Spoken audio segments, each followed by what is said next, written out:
I'm gonna be playing some ZZZ, and yeah, let me just prepare a few things and then I'll actually start playing.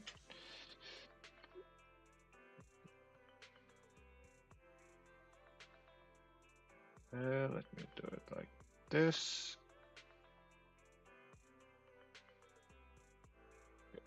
Close this. Let me just grab this. Okay, now open this, and I'm ready. Let's see. Oh, first let's just do the daily stuff.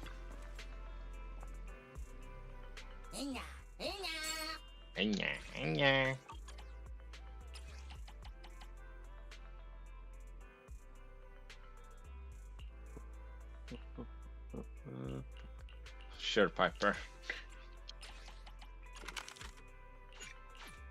Okay. So that's done. I need to go to the coffee shop to get that, and then to get some chips and EXP materials and whatnot. You know, the usual.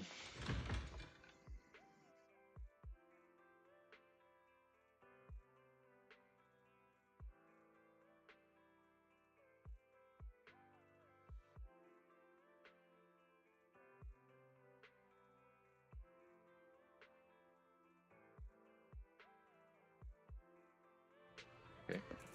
All right. I also need to do my daily poll. And it says money. Oh no, it's polychromes. I thought that counted as money.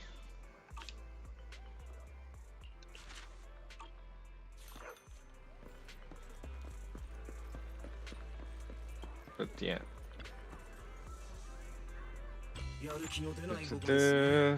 Sure. Order. Skip.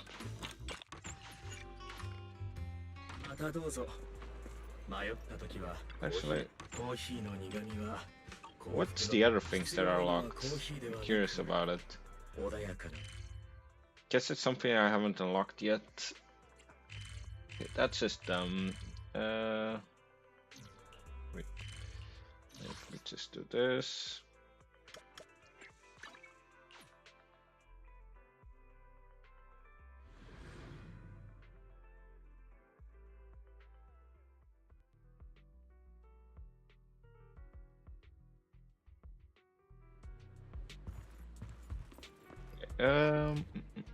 That's gonna start in about 3 minutes. Game.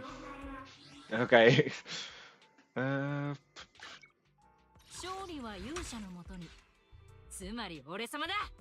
do I need for you?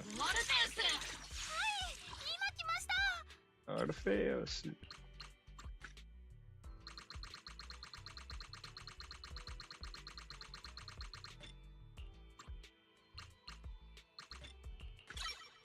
Okay, I need more of those, and then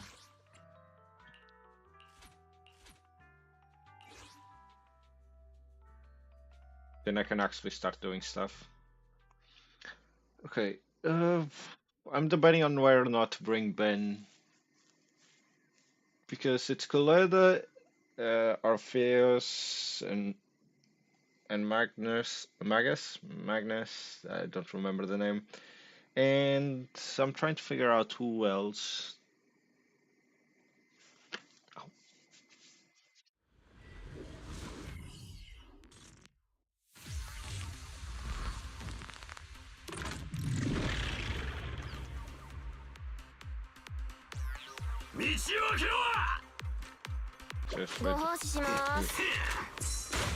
Just wait. Okay. Has finished loading. Ow. How system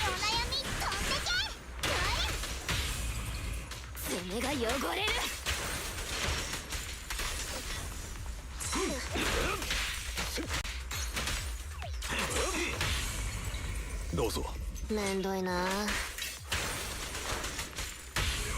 フォーカクと遊んでくれるの？や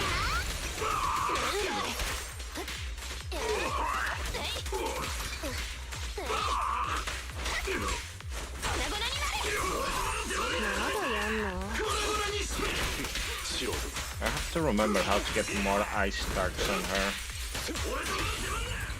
何なりとさっさとやっちゃおう。お目目を回さないでね。バイバイ。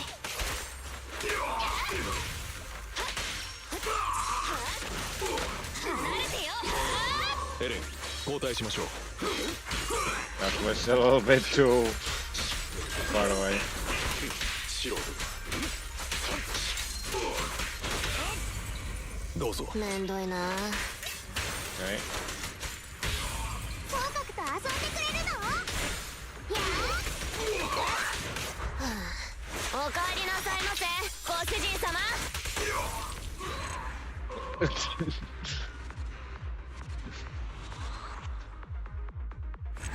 I guess they got an ending screen with Sokaku as well. Okay, it's not enough, so I need to at least do it again. And then the last one, so I'm gonna use it for experience, I think.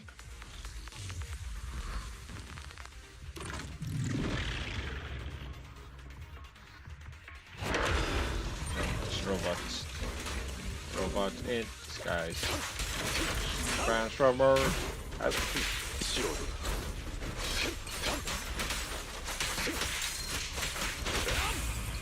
お悩み飛んで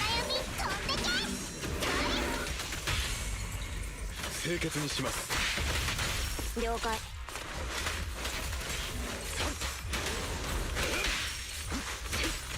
Okay. And that's currently playing right now.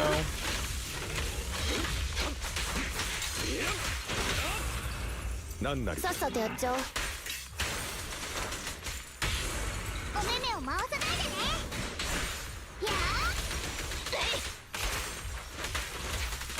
安心してください。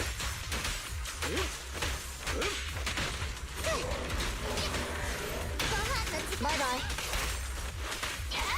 かしこまりました。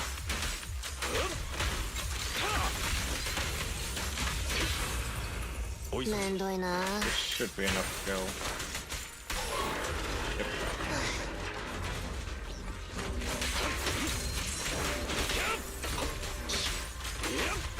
Okay. さっさとやっちゃおう。 No, Freddy. Freddy, you're supposed to be on lockdown. めんど。押し流されろ。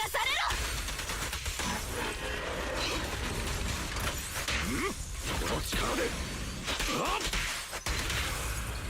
めんどいな。お目目を回さないでね。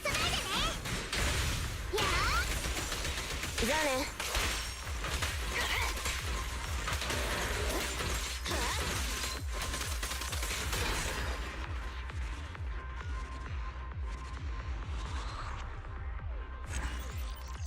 Okay, this should be enough for Orpheus.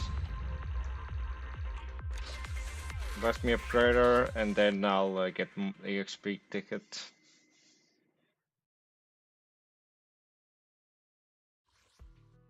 No. Actually, I have an idea.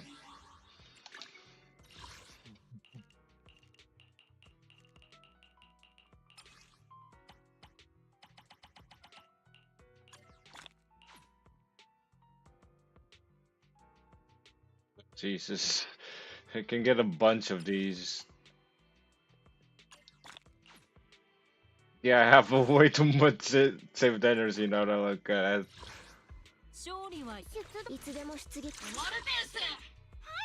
今来ました。 Oops. Okay. At least get this with her.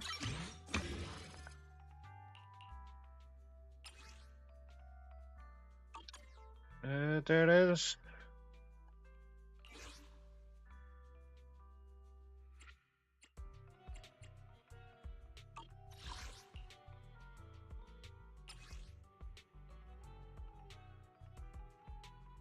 Okay. So this one, yeah, the special attack makes sense. Okay,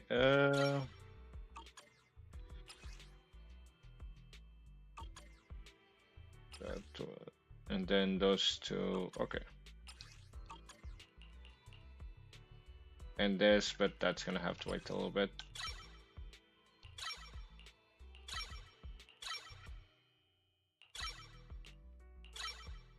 Okay. I risked that a lot, but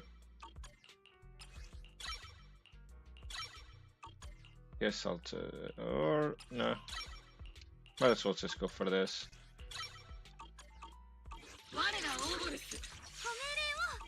Okay, let's go for EXP tickets now.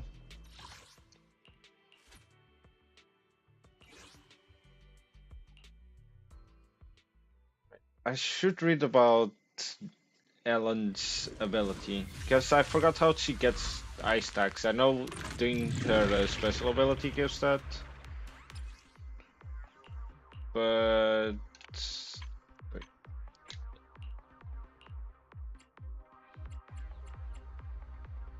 but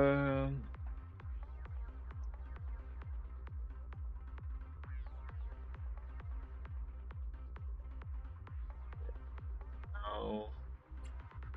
Where is it? Quick assist. That's Jesus Christ.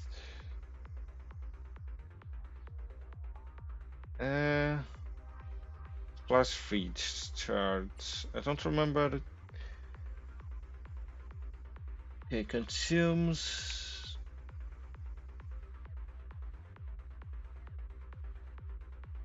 Consumes 2 points.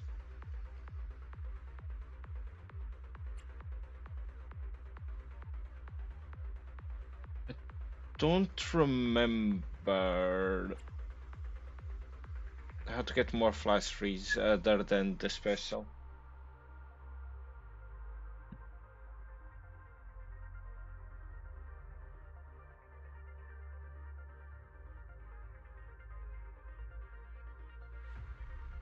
Okay.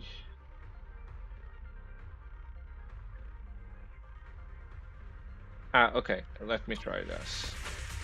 了解 No. 離れてよ Oh. I don't remember specifically how to do it.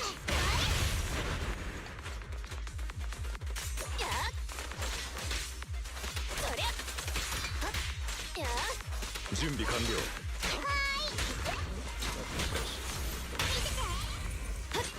そりゃ I remember she has like. Oh.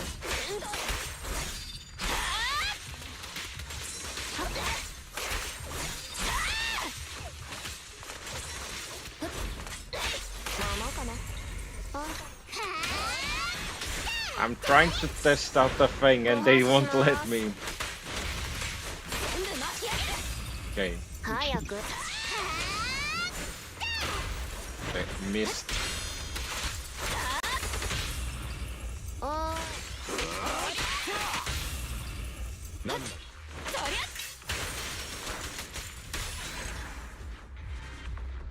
Fail camera.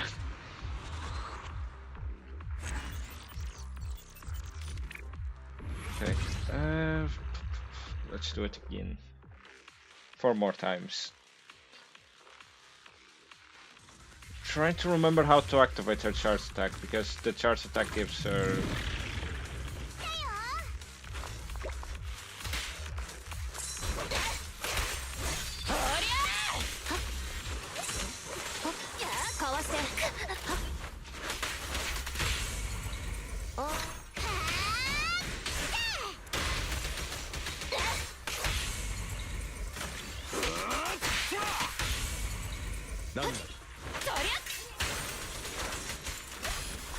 Ow, ow.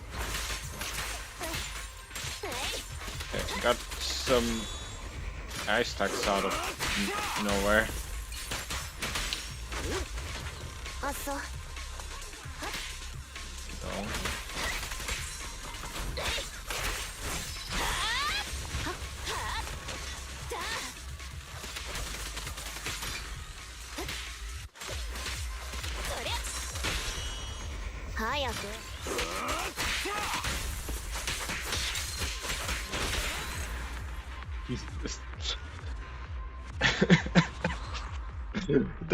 That's like ending screen of him just kicking the enemy to.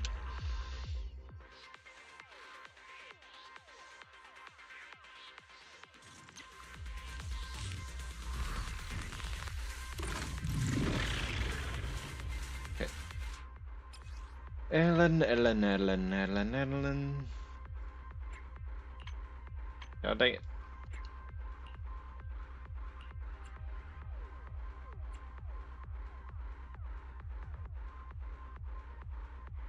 Okay, I think I figured it out.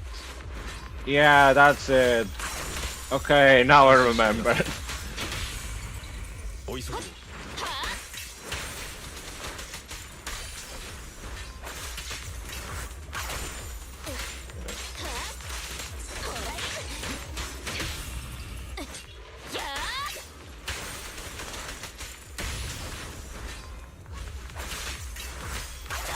安心してください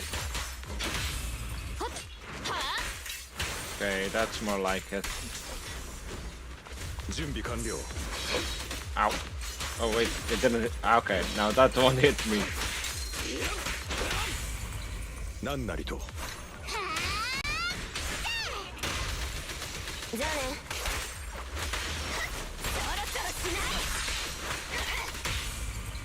おーい。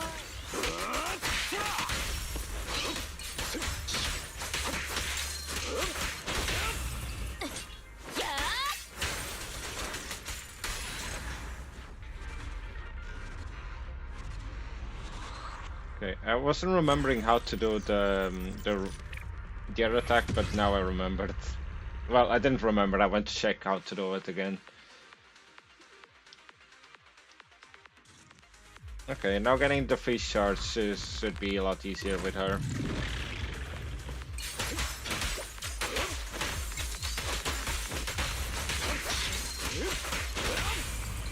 お急ぎを Not too late.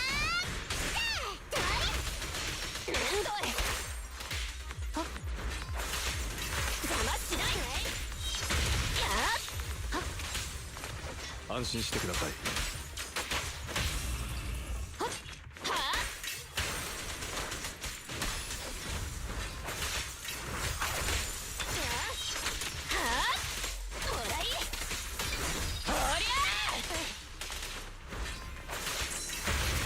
かしこまりました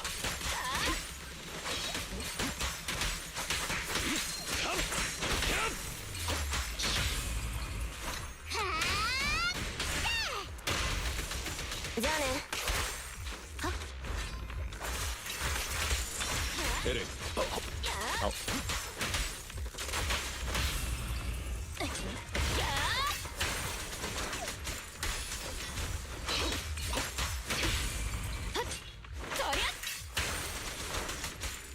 Last one? Yep, it is.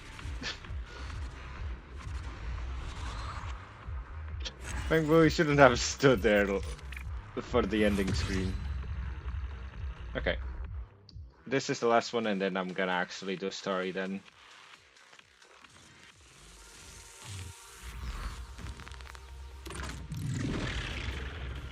Okay. 避けてくださいどうぞ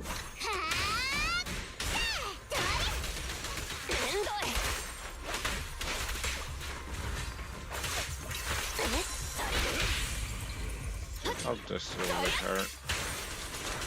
Yep. 食らいなさい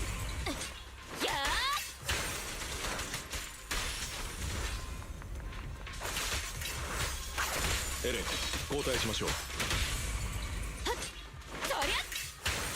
Okay.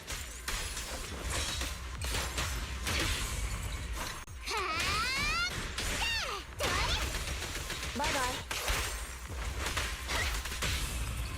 おーい。Oh. Okay, that one's there. 了解。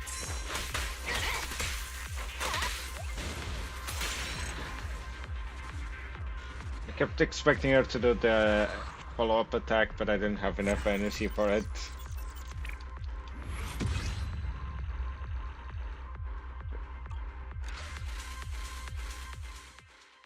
Now I can do the actual story. Also, I think I got an achievement or something.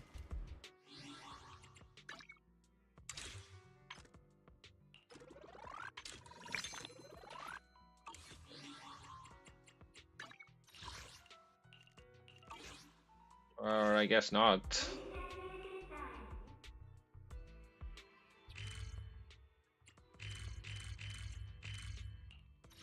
Okay, what's the story one? Probably having to talk to Belle or something to start the story. Yeah, if I remember correctly, she's next to the HDD.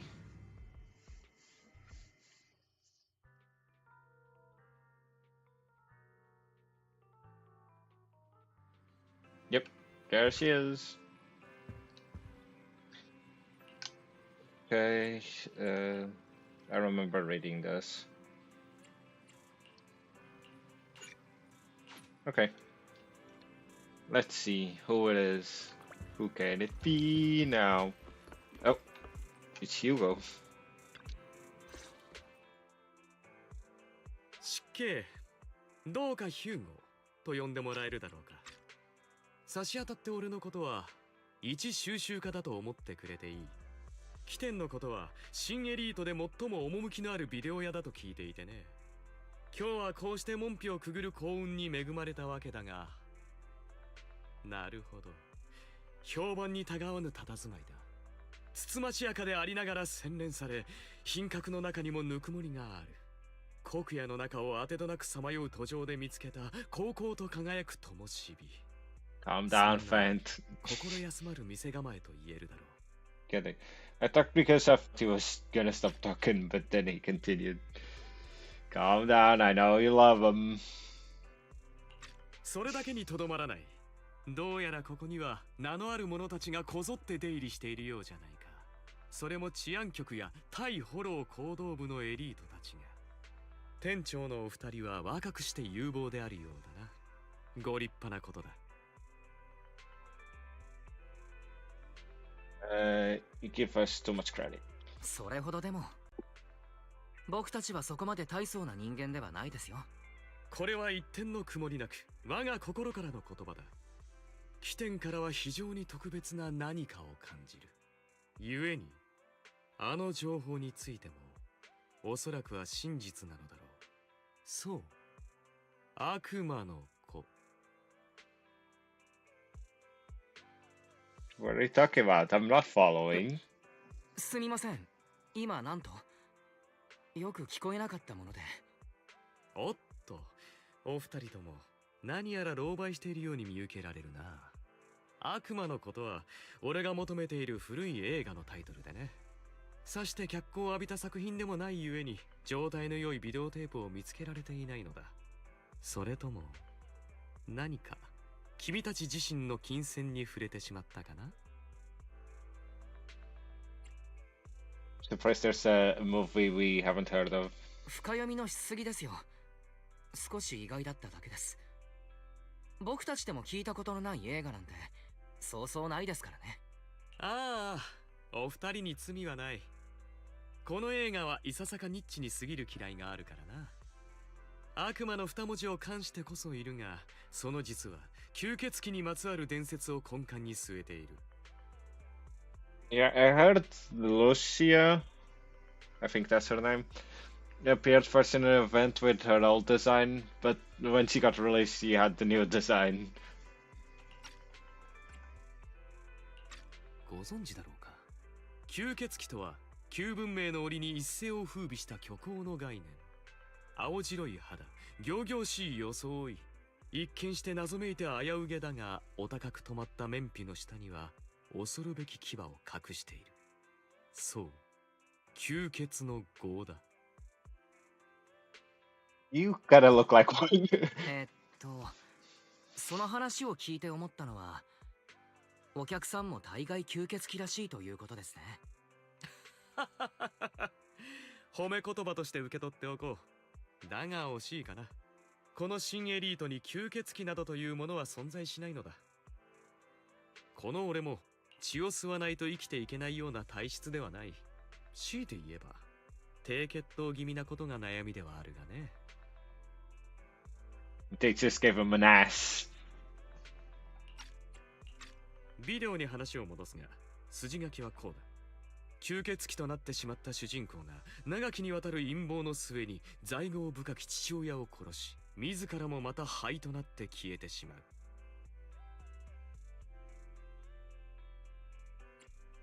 Super. That's a sign. 父親殺しがテーマの物語か。そう思うかね。俺はこれを復讐の物語だと考えている。主人公には仇人がおり、それが父親であったことは焦点ではない。にゃれやれ。起点ほどの店であっても、俺の求めるビデオはなかった。残念だ。ついては、この店で今貸し出している映画を一つ残らずレンタルさせてもらおうか。Jesus Christ, what do you mean? It's like going to the store and just saying, oh, I'll buy everything you have.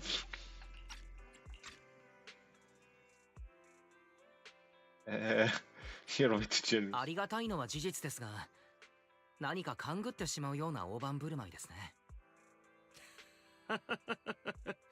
いぶかしむ気持ちはわかる。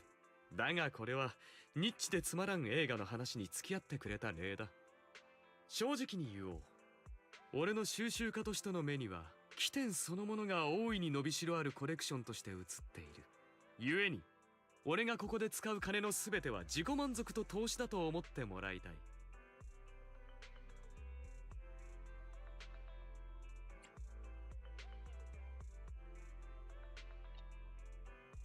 You liked him when he had negative ass. コレクションの定義がとても幅広いんですね。さすがは収集家というべきか。仕事柄少しだけ知っているんだが、新エリートの一部上積みの連中には人体の初期感をコレクションしている者もいるそうだ。あくまで界隈の噂に過ぎないがね。いささか刺激が強すぎたかな。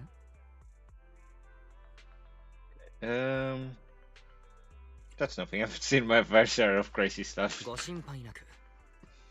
これでもこの町に揉まれて、いろいろと見聞きしてきましたから。なあ、俺の杞憂だったようだな。無べなるかな。この店に出入りする人々の多様さを思えば、店長くんの人脈も経験も推し量れようというもの。それで思い出したんだがね、近いうちに業界でも著名なオークションが開催されるんだが、収集家垂涎の品々が並ぶ予定だ。それこそ市場に出回っていない貴重なビデオなども。I see he's trying to lure us into there.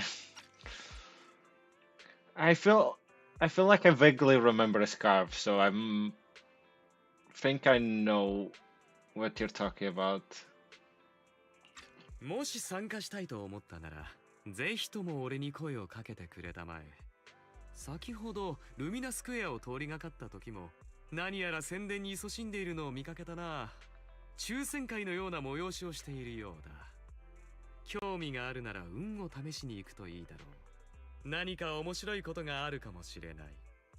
とりわけあの界隈は上流に最も近いと言えるだろうからな。結局のところ、秘密が明らかになるのはいつだって光を背にした時だ。それでは今日はこれにて、お二方、またお会いしよう。About his face being more angular, I wouldn't know. I don't I don't constantly look at him like a certain someone.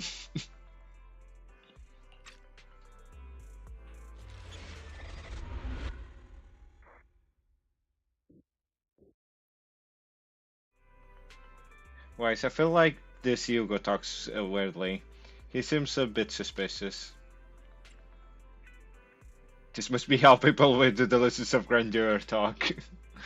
Now that you mention it, he definitely gives off some serious, holier than thou vibes when he talks. Anyway, still gotta thank him for his generosity. This money is enough to cover our electricity bills for several months. Looks like luck's smiling on us today. Speaking of luck, didn't Hugo mention a raffle event? Oh yeah, he mentioned there's a promotional raffle event for the auction at Lumina Square. Wise, don't tell me you're... I'll go vibe check the upper class circle. Sure.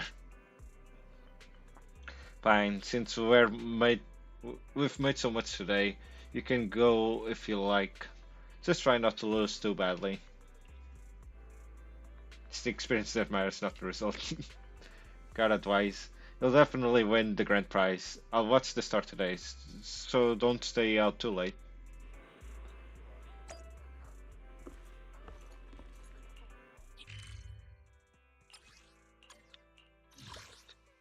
In the square, here it is.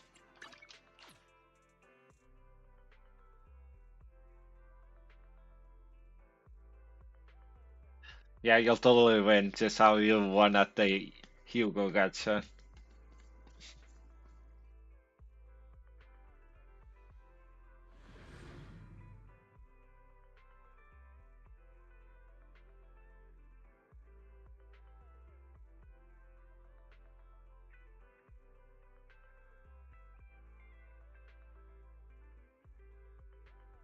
I wonder when they'll rerun them.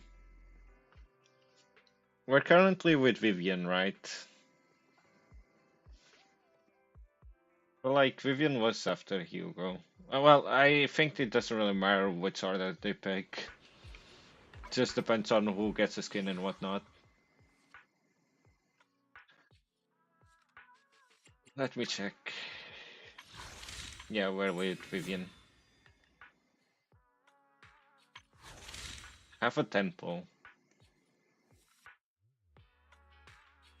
I'm nowhere close to getting the thing though. This is what? If an anomaly. No, this is anomaly, this is support. If for support, okay. うんうん探検日和だよ今日は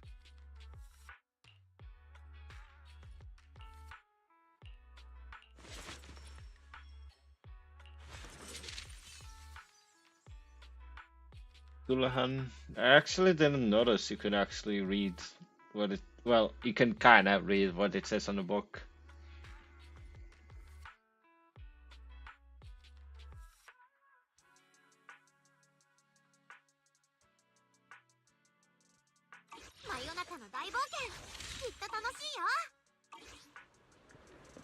Like a certain Alberto.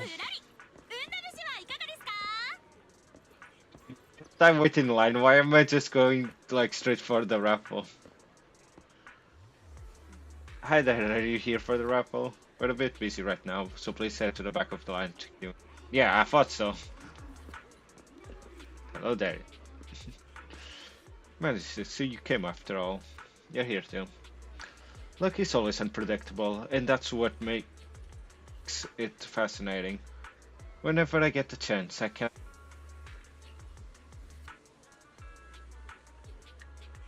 There are quite a lot of people here. Seems like about their luck.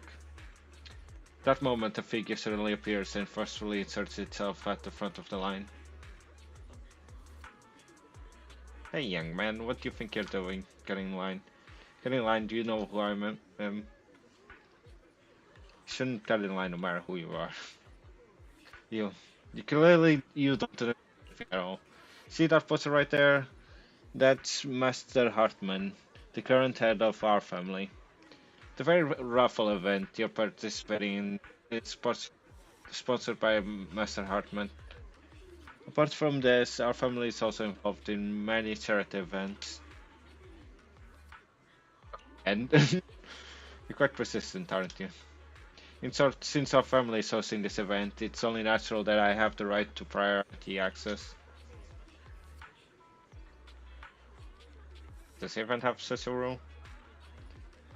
I'm just here to work, but we haven't received any instructions on priority access. I never met anyone so excellent in my life. Just wait, one phone call is all I need to. Wait, where's my wallet? Where did my wallet go? I see, no wonder you came over to talk to me. You were trying to distract me, then steal my wallet. Well, thief. Who, me? That's right, you're the one standing closest to me. Now give back my wallet. It's not a good habit to falsely accuse others. My intuition is spot on. I knew you were fishy the moment I saw you, and now you've finally shown your true colors. Like it'll take some time to properly convince this guy. ずいぶん尊大な人だな。こういう手合いにはある程度強めに出ておくのがいいんだ。隠したって無駄だ。お前の正体はとっくに見破っている。善人ぶっているが、その裏に別の顔を隠して巧みな手腕で多くの人々を悩ませている。おまけにその道で知らぬものはなく、名声や地位も欲しいまま。そう、お前こそが新エリートで最も悪名高い怪盗団モッキンバードだ。 Sure, Jill. You're totally on the mark.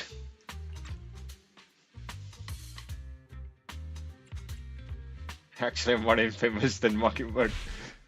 僕の正体はね、モッキンバードよりもすごいよ。何？モッキンバードよりも邪悪な存在だと。 Wait, 道理で僕の財布を盗みやがったわけだ。 was I actually supposed to like? こんなことを言うべき時ではないことは重々承知だが、君の正体に興味があるのは確かだ。とにかくそんなことはどうでもよくてだな。お前、僕が誰なのか知らないだろう。僕はカーティス・レイブンロック。あのトップスの中でも知られた一族、レイブンロック家の人間だ。僕を怒らせてみろ。絶対に後悔するぞ。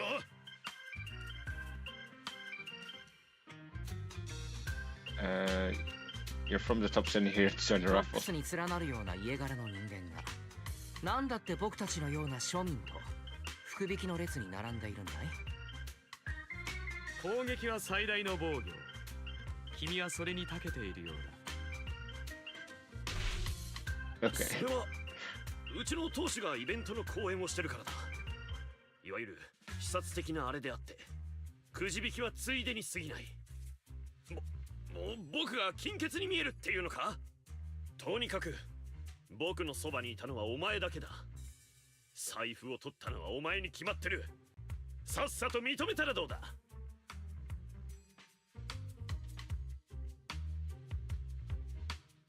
Reason with them in an intimidating tone, make a scene, prove your odds. Can't prove my innocence. 君の財布には何もしていない。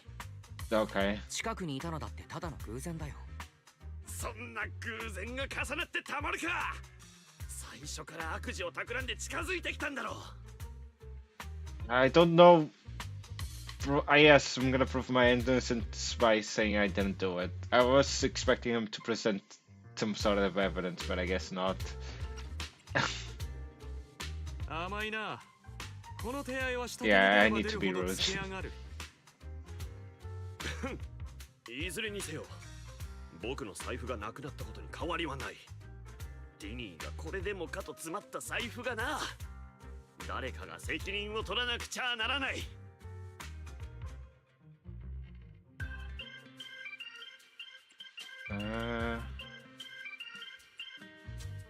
Still being your nope. 財布をなくしたのは狂言で、何もかも自作自演という可能性もあるな。自作自演だと？そんなつまらんことするか。財布は確かに盗まれたんだ。 I'm doing awfully with this. 人をペテンにかけられるほどの知性がこの男にあるとは思えない。 I'm not. 忌憚のない意見というやつだが。 The problem is that I'm not saying he's staging anything. I'm just calling him an idiot, and he's probably still in his pocket. レイブンロック家の家人よ。貴公の告発にいかなる根拠もないことは火を見るよりも明らかだ。貴公の装い、上辺は小綺麗だが、よくよく見ればシワが目立つ大方一丁羅なのだろう。それも随分長いこと愛用しているようだ。袖口についている生乾きのそれはインクか？抽選が終わってしまいやしないかと勤め先から急ぎ駆けつけたのでは？総合すると貴公はあまり裕福ではなく、慎重さとも無縁。財布に愛想をつかされたのも貴公自身の過ちだ。もっとも大した額は入っていなかったのだろうが。Yeah, that's what I was thinking. It was being careless, so just forget it. ではなぜ盗まれたなどと虚言を弄したのか。一族の名声を当てにしてせめてタバコ銭を巻き上げようと画策したのではないかね。こいつでたらめをスラスラと。いずれにせよ必要だな、謝罪が。くそ、お前たちの顔は覚えたからな。首洗って待ってろ。俺は婿の人々が不当な罪を着せられるのが何よりも耐えられないのだ。ともあれ無事に解決した。このことはきれいさっぱり忘れたまえ。ありがとうございます。助け舟を出してくれなかったら、あの人がいつまでごねていたか。俺は何もしていない。これは君自身の手で掴み取った勝利だ。Not be that person, Hugo, but I didn't do much. Well, the options that I thought could work, my character just said something completely different of what I was thinking. But sure. 幸い、あの男も叱るべき罰を受けた。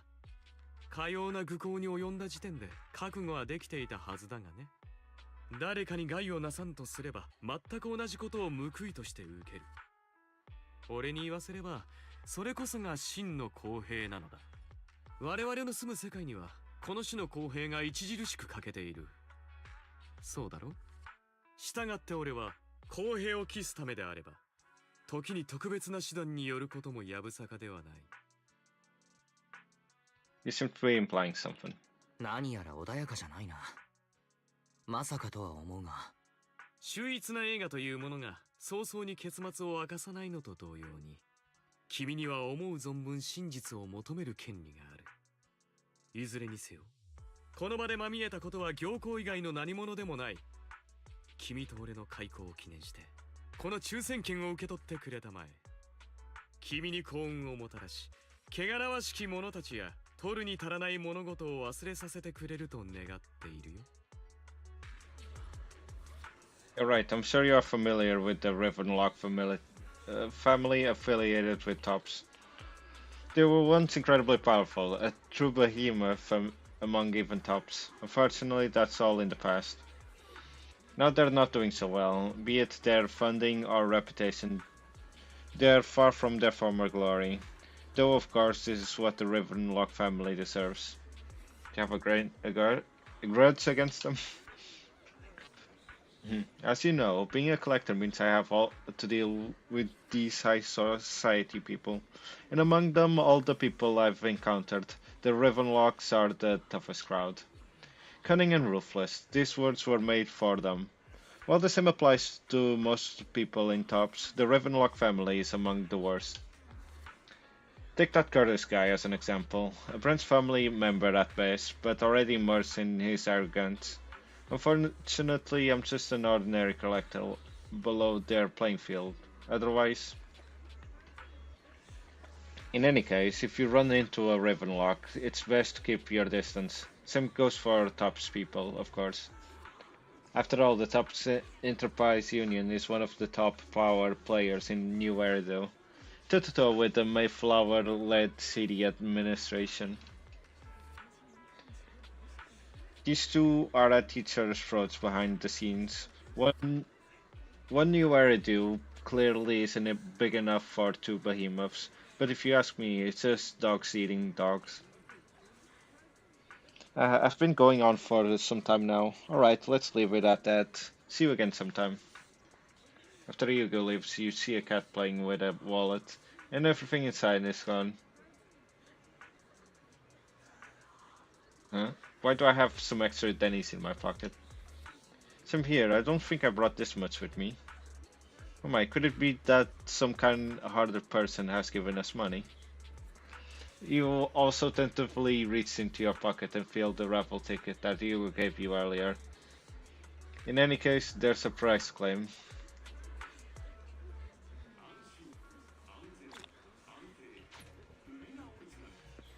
Thank you. Well, thank you and your friend for earlier. We would have been stuck with that guy otherwise. Alright, you came to claim your prize. Let's see, your ticket is... It's the grand prize. The only grand prize of this raffle has been won. Really? The ticket does not lie. That's right, today's grand prize is yours. Congratulations. I guess this is what they call good deeds get rewarded. The price is 50,000 dennies. Please keep it safe.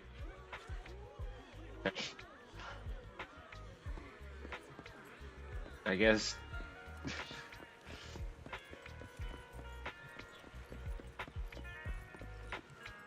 Guess it was a certain someone that made this happen. I wonder who though.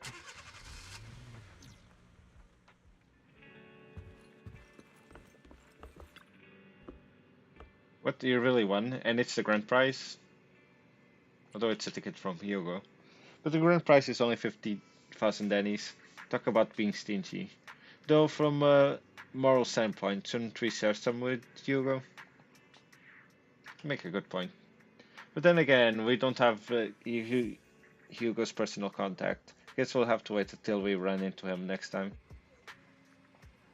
Why, is the news just mentioned the Bringer's investigation outcome? It seems like the commissioner regards everything as Bringer's personal actions. I was hoping Pugsek's internal investigation would drag out more big names. It might have gotten the hush treatment. You make a good point. After all, the exaltists are involved, and Pugsek probably doesn't want to disclose more details. I have a feeling there's some terrible secret behind this whole thing. Why? I think your phone says rang. Maybe you should check who sent the message. Sure. I didn't even know I left the immersive storyline. Master Proxy, my apologies for disturbing you. Are you available at this moment? I have some important matters I'd like to discuss with you in person. Sure, I have time. But this doesn't sound like a good thing. In my humble opinion, this shouldn't be considered a bad thing at least. It's great that you have some free time. Please wait a moment. Ellen and I will visit the video store in 5 minutes. Just look at the map. Oh, there they are. Master Proxy, we have come to discuss an important matter with you. Before that, we need to be honest with you about the Master of Victoria housekeeping. You probably don't know about that yet. We actually don't... Is it your mysterious master? Correct. Victoria Housekeeping is loyal to the current head of the Mayflower family, who is also the mayor of New Erido. Is it the mayor I'm thinking of? Yes, New Erido currently has only one mayor, so it must be the one you're thinking of. Don't worry, the mayor's probably just an ordinary person. I haven't met him in person though. This is definitely some news to process. Although I had already suspected you were loyal to some big name, I didn't expect it to be someone of the mayor's level. Actually, it's the mayor who wishes to talk with you too, which is why we've come. After all, you've both been deeply involved in the previous bringer and sacrifice-related events. We haven't gotten into trouble, have we? I completely understand your concerns. Please be assured, I place on my honor that the mayor has no ill intentions and will not hold either of you accountable in any way. He will only contact us through the phone. Well then, let's talk. Thank you very much. Then without further delay, let's contact the mayor. 市長閣下、お二人をお連れしました。こうして君たちと言葉を交わす機会を得られて嬉しい限りだ。親愛なる子供たち、ヘイリオスす研究所は暖かな場所だった。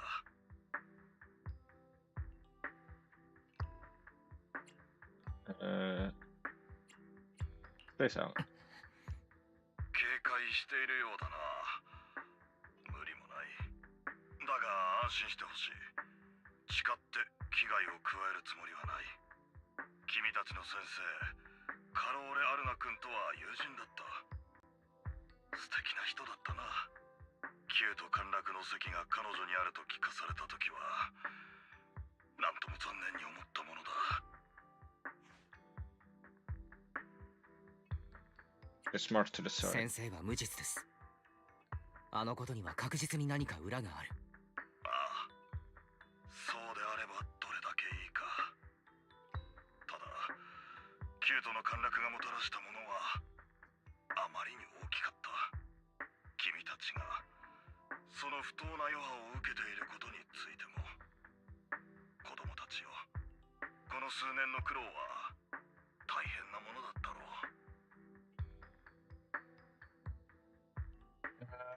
Find the evidence to clear her name. いつか僕たちが先生の潔白を証明する証拠を見つけてみせます。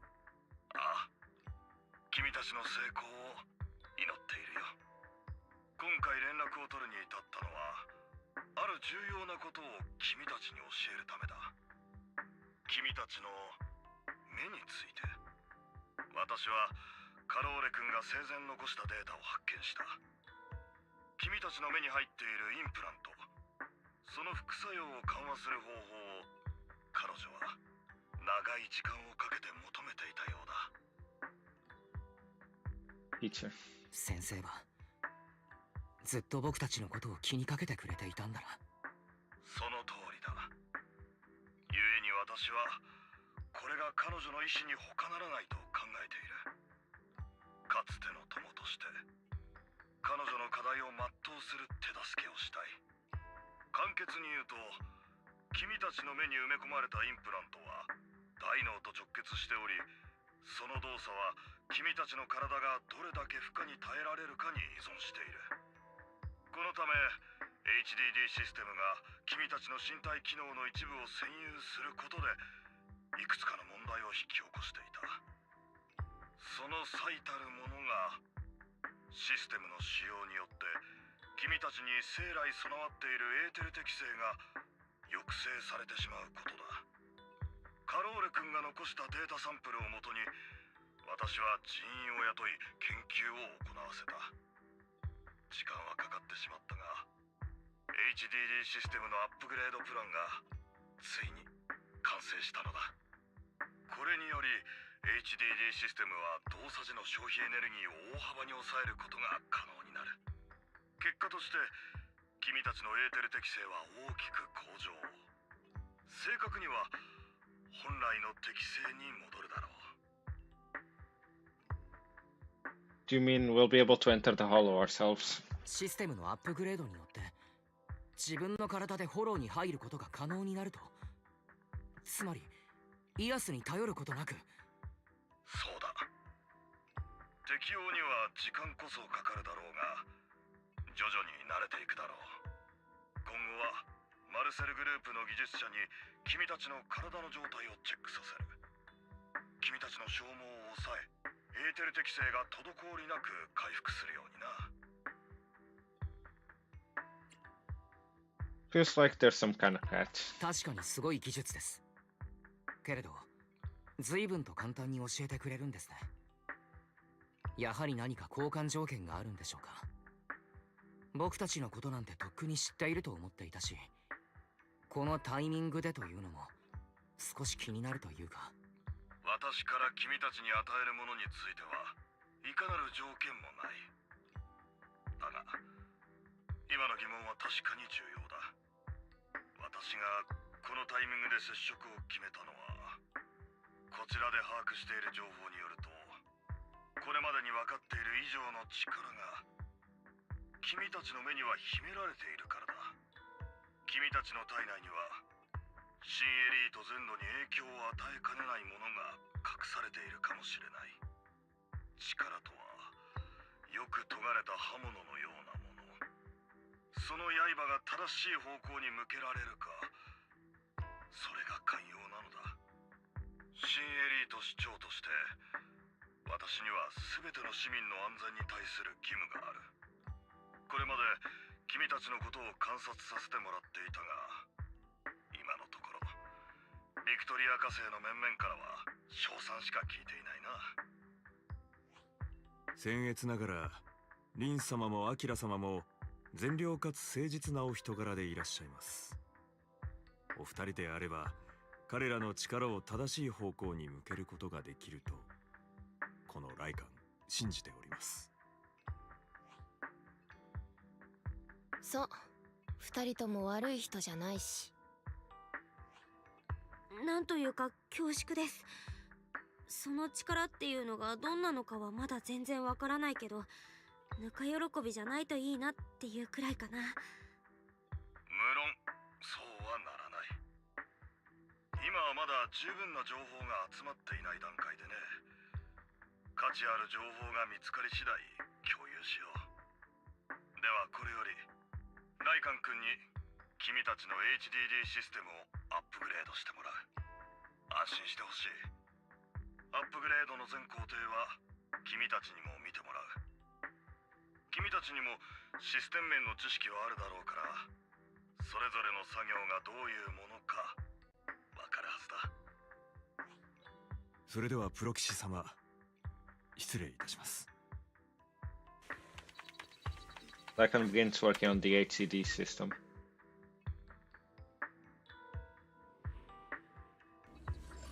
After a while, you feel almost as if an invisible binding within you has been undone. Your eyes and brain feel almost bloated, but it passes quickly, replaced by a sense of lightness and clarity you've never felt before. It's almost like a bloody layer shrouding reality has vanished, and a mysterious power swirls within you. 具合はどうかな。今のところ良好です。本当？私はなんかちょっと気持ち悪いかも。体質によるものだろう。君の体が変化を受け入れるのにはある程度時間がかかるだろう。万一のため回復するまではむやみにフォローへ入らない方がいい。なるほどね。大丈夫。私回復するまではお兄ちゃんの助手するから。しかし君たちのうち一人がこれほど早く適応できたことは注目に値する。今君のエーテル適性は大多数のフォロー調査員と同じレベルに達している。特別なフォローでない限りは入ることができるだろう。だが最初に入るときはくれぐれも慎重に行きなさい。ライカン君、エレン君、付き添ってあげるように。ちょうど今地下鉄のフォローでデータスタンドがいくつかトラブルを起こしている。経験を積んだプロ騎士が必要なのだ。君に任せたい。無論報酬を支払うれっきとした依頼だ。ここからの旅はゆっくりと進んでいけばいい。時間をかければ君自身の本当の力を見つけることができるだろう。So, yeah, I didn't know about the proxy being able to go into there. I didn't know it was specifically because of this reason. But I did hear some people complaining about how we shouldn't go to the hollows. We should have just kept on having ears, like, do stuff for us. Where is ears? Is it upstairs?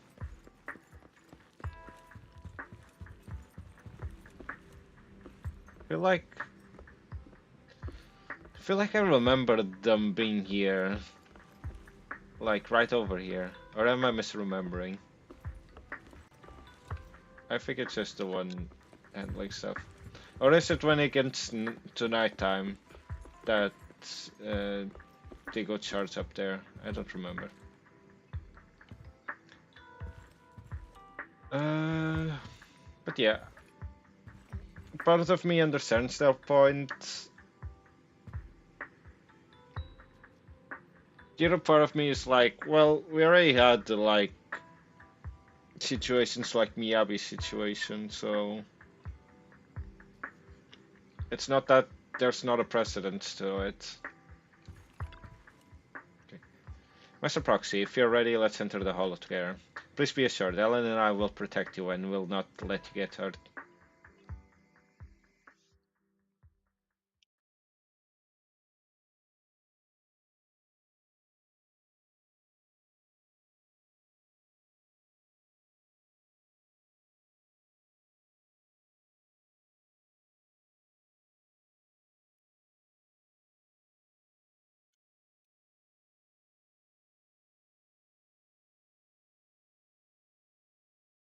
Yeah, for now I'm neutral about it. I'll have to see some scenes and whatnot and see how I feel about it.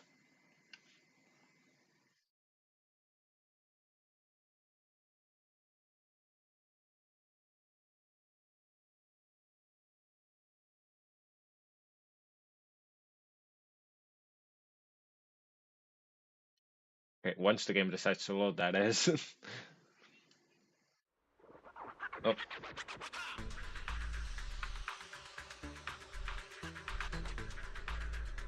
Let's convert the mission objective. The mayor wishes for us to retrieve information from 3 data piles here in order to update the carrot of this area. Retrieving the data is something only the Sim Master Proxy can accomplish, so we're leaving it to you. プロ棋士様、普段のデータスタンドはこちらの方向にございます。引き続き進みましょう。That's one holo data successfully retrieved. Master Proxy, you are indeed skillful. Let's go find the next data pile. If only all work here. All work were this easy. 市長閣下がおっしゃっていたデータスタンドは前方車両基地付近にございます。列車どかさなきゃ通れなそう。面倒。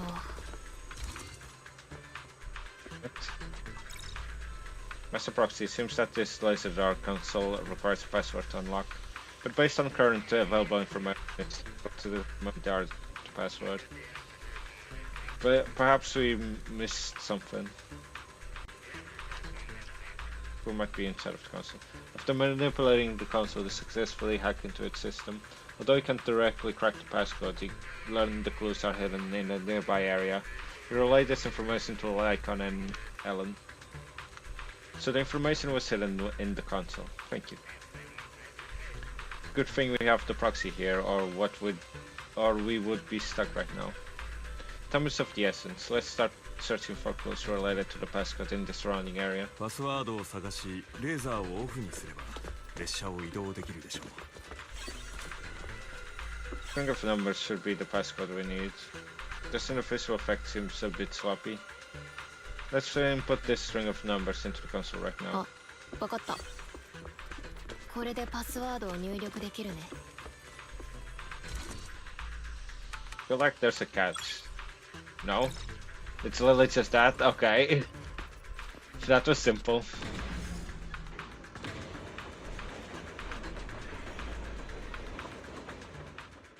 プロ棋士様、ご気分はいかがでしょうか。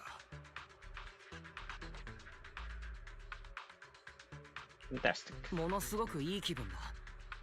これまで経験したことがないほどに。Also, now it's gonna start in about 2 minutes. それは頂上にございます。お体がどこか優れないようであれば、随時私どもにお申し付けください。そうそう、へばったらおんぶしてあげるから。I want you to carry me right now. じゃあ早速お願いしようか。プロ棋士様、我々にはまだ市長閣下より依頼された任務がございます。プロ棋士ってさ、もともとおつむの方はすごかったけど、体も強くなっちゃったんだね。Thanks for the compliment. おかげさまで。それで戦い方とかはいつ覚えんの？あんた一人で何でもできるようになったらすっごく便利じゃんね。いいなぁ。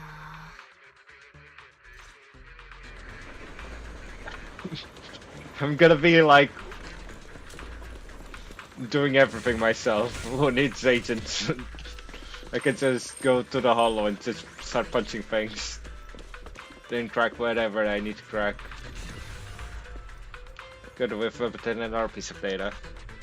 プロ騎士様、データスタンドはこの中にございます。ですが、厳重に保護。Not a password.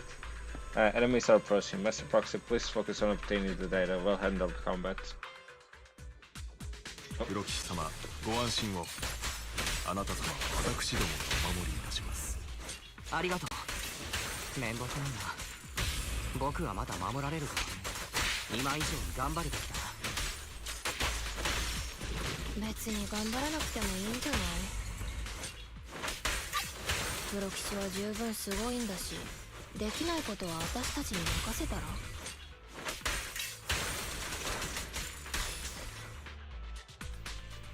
Okay, and now it's playing. Master Proxy, this console also needs a passcode. Look at me. Manipulate the console again like before, this time it's more complex and requires quick clues around the area to piece together the complete string. Relay this information to Weapon and Alan. There are 3 parts. Let's hurry and find this card passcode. またパスワードだって。答えは近くにあるはずです。周囲を探してみましょう。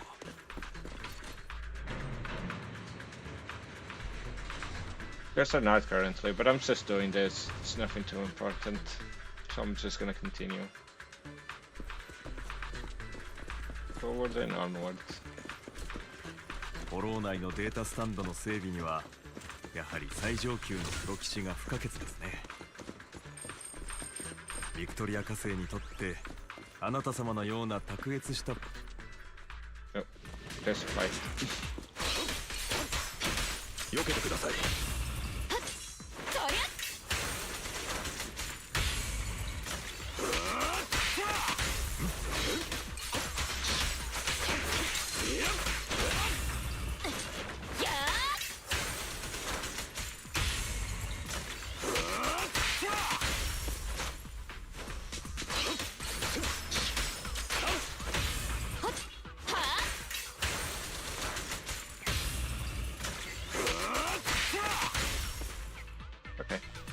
プロ騎士様、ここでパスワードの手がかりを探してみましょう。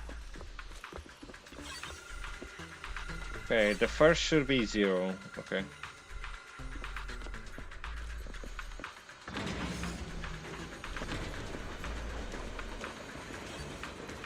プロ騎士、さっきの動きよ。プロ騎士様、こちらがパスワードの2桁目かと。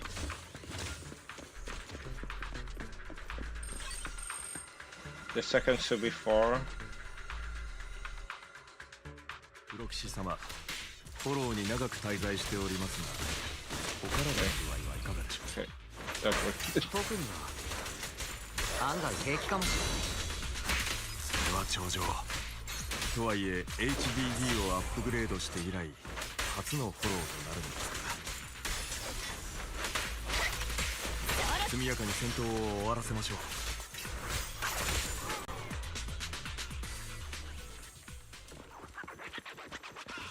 0, 4.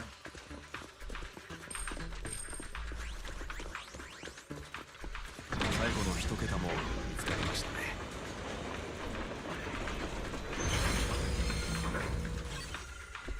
51. これでパスワードは全て取得いたしました。ロックを解除しに戻りましょう。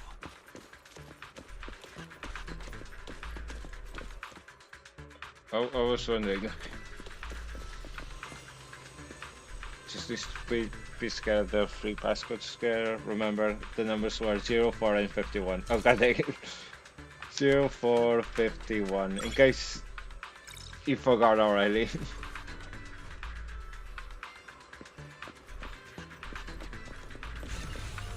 This is the last piece of data. Master Proxy, our mission has successfully completed. Are you experiencing any physical discomfort?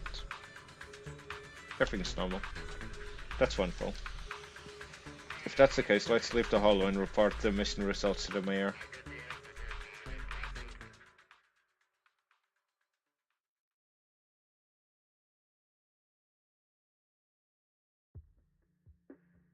市長閣下、ご依頼は滞りなく完了いたしましてございます。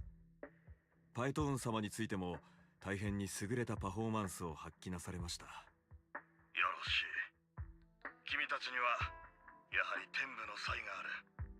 実のところ今回君たちに接触を図ったのはもう一つ協力してもらいたい重要事項があるからなのだ。君たちにとあるオークションにて競り落としてもらいたい品がある。Auction, don't tell me.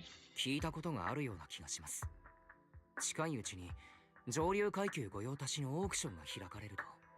その通り。君たちに白羽の矢を立てたのはますます正しい選択だったようだ。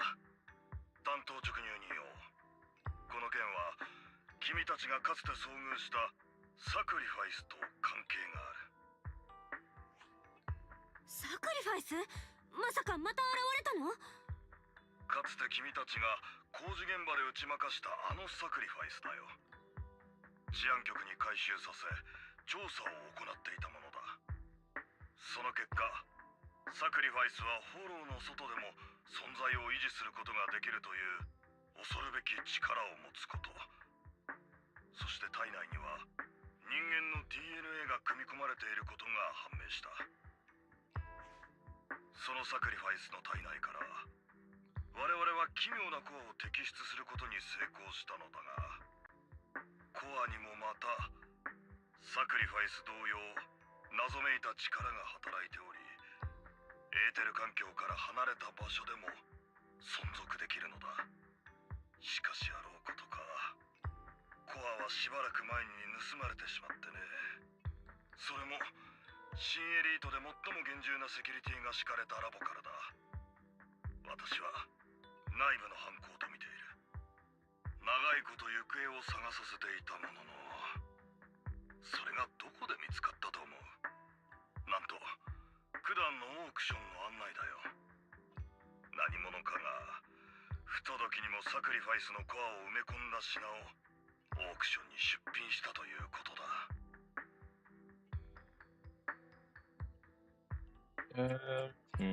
Why yes. 僕たちがそれを競り落とすんですか？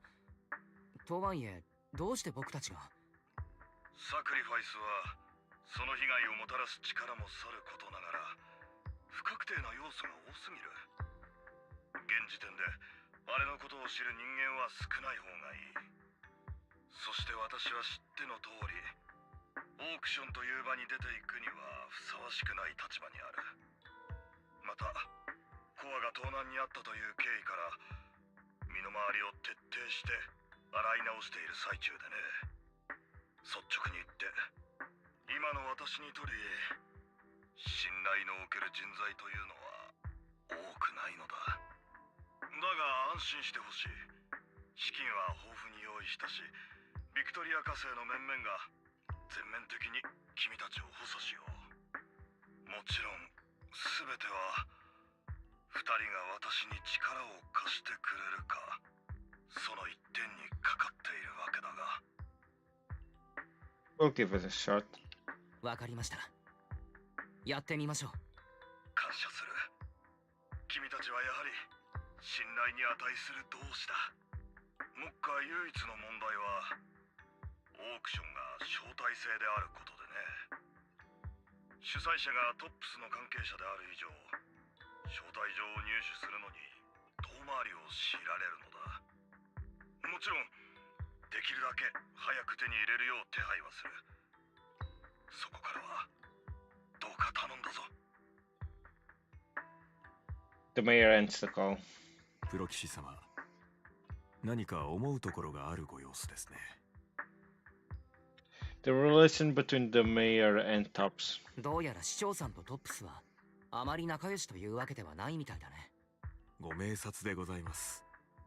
ご存知の通り、新エリート市政の運営体系がメイフラワー家によって創設されたものである一方、トップスは複数の企業からなる営利目的の連合体。権力を持つ者と利潤を追求する者の間には得てして圧力が起こりやすいものでございます。招待状の入手にいささか手間取っているのも同様の理由。トップスの関与がなければ一切のことははるかに簡単なのですが、しかしご安心ください。障害は可能な限り排除いたします。そのためにもわずかながらお時間を頂戴したく。他にご質問がないようであればこれにて失礼させていただきます。良き一日をお過ごしください。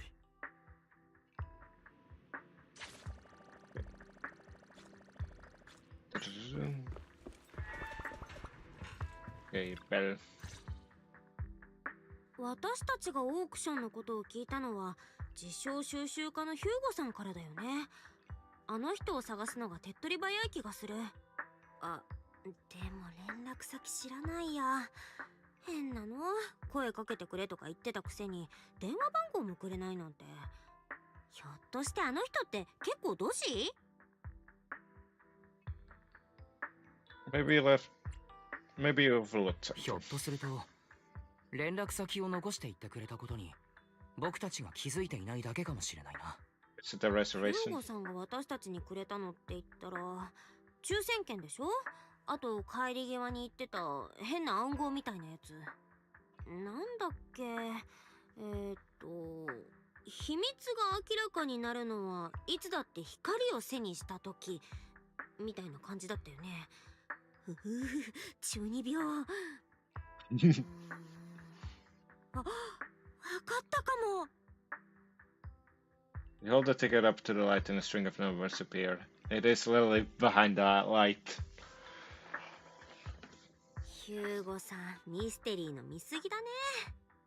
とにかくまずは連絡してみよう。これは我が秘蔵っ子の店長くんじゃないか。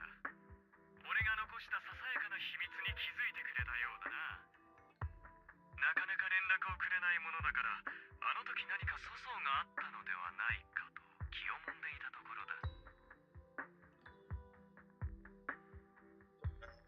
I have a favor to ask. 実は手伝ってほしいことがあるんです。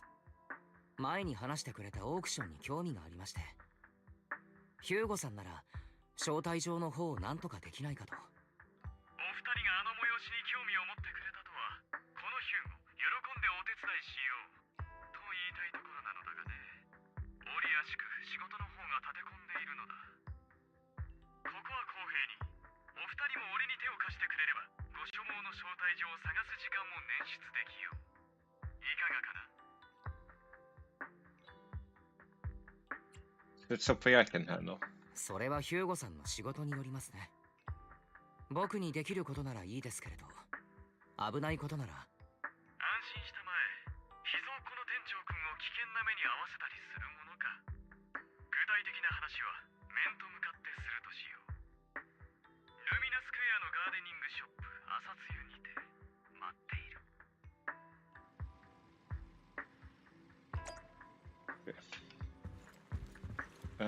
I'll just teleport there.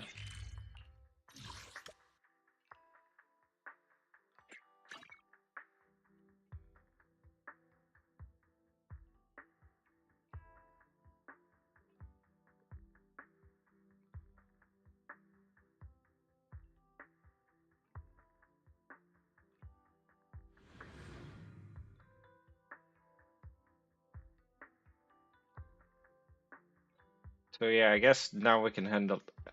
We can enter the hollows. It would be pretty funny if you could go to fast missions like you haven't done and just enter it yourself, but no, it's probably gonna be EOS. Like still.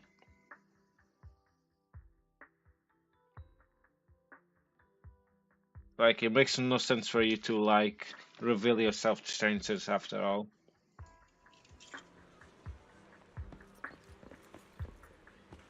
来てくれたな、我が友よ。時間にも正確だ。I'm already your friend. That was fast. To get to the point, I need you to shadow someone for me. Record and tell me everything they do and say. And that someone is Hartman Ravenlock, the head of the Ravenlock family. That's right, him. I've already got his schedule. Soon he will be meeting with someone nearby. I need to know the exact details of their exchange, please. Of course, for your troubles, I'll take care of the auction invitations you need. May I ask why? To be honest, based on my sources, the Ravenlock family appears to be plotting something rather sinister. So you are a complete stranger to him, which will make him everything easier. Relax, it's nothing illegal. You just happen to be in the proximity and happen to overhear some things. Even if someone from PubSec shows up, they won't have anything on you. Besides, you already have connections in PubSec, don't you?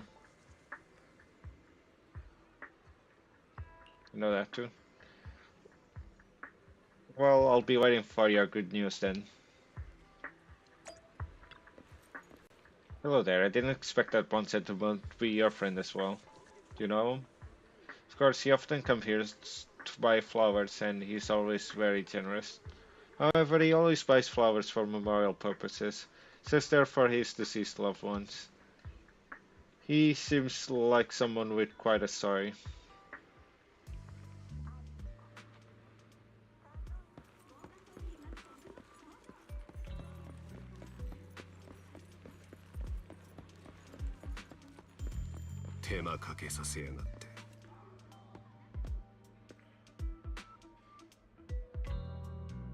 I don't think I should go.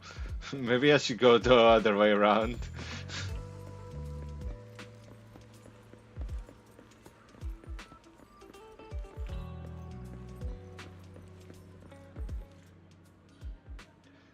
There's no need to report such trivial matters to me. My time is precious. Get to the point. Organs? Didn't that get shut down already? The people behind it are gone, and here I had high hopes for her, but now. Anyway, shut the entire business now down and make sure to do it clean, understood? Oh, by the way, have you tried that medicine I mentioned before? As long as there's no problem, the thing is worth far more than your life. You better make sure everything goes perfectly. Don't forget, our partners are dangerous people. Failure's not an option.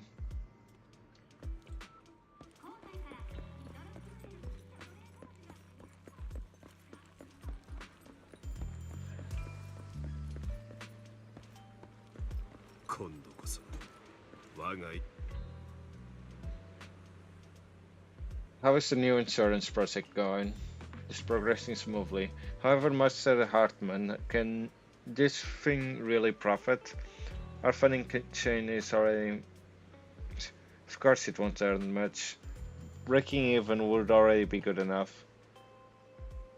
These are Master Edmund's orders. To improve our family's reputation, we must do some charity work. They're dumping all their unprofitable business onto us. Isn't this too... Shut up, of course I'm aware. To regain influence within TOPS, we'll have to take it step by step. I will manage. After compiling the things you heard, you arranged to meet Hugo in front of the flower shop to exchange intelligence.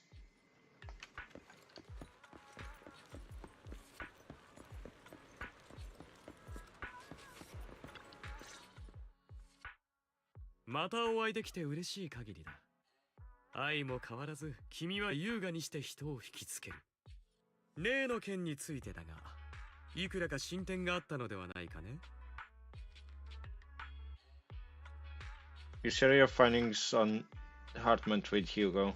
His gaze remains lowered as he listens intently, his pale, slender fingers absently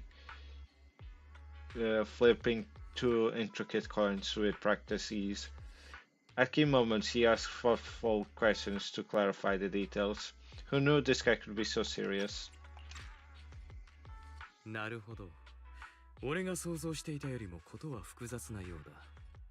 協力に心から感謝する。これはお二人のために用意した招待状だ。うち一通は実を言うと俺に当てたものでね。ちょうどその日は用事があって出席することができないのだよ。もう一通についてはちょっとした手段を使わざるを得なかった。どうかこの2通の出所については何人にも漏らさないと約束してくれたまえ。そうでないと俺は心ない者の手によって八つ裂きにされてしまうかもしれない。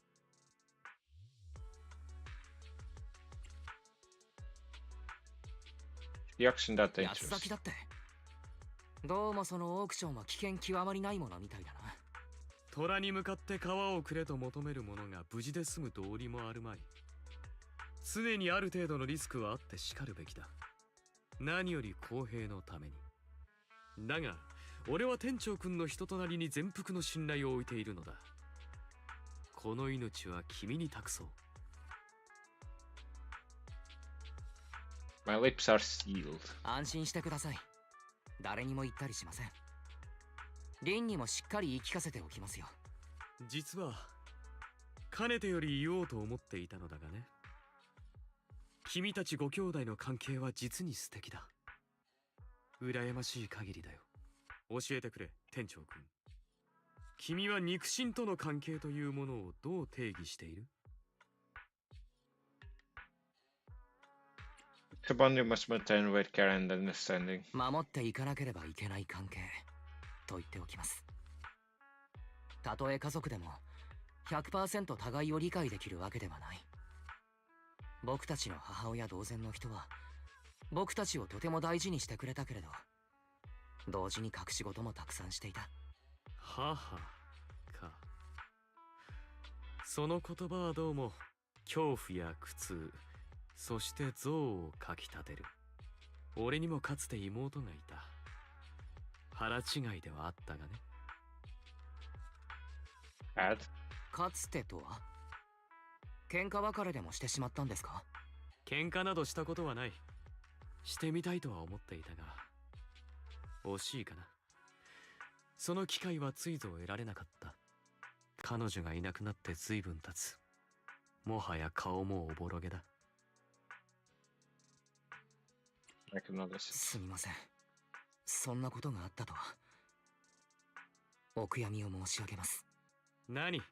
俺の方から始めた話だ。言ったようにもう随分昔の話なのでな。さてと、何事もなければハルトマン氏もこたびのオークションにやってくるだろう。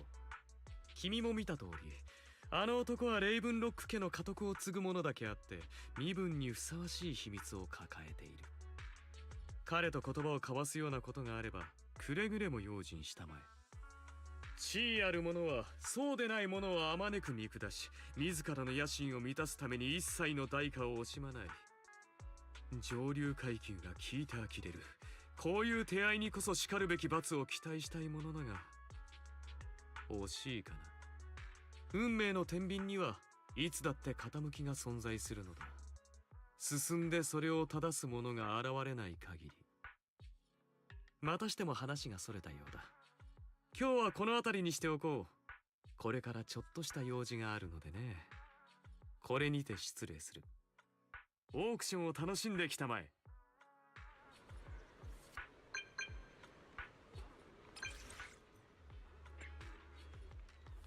Back and we got an invitation.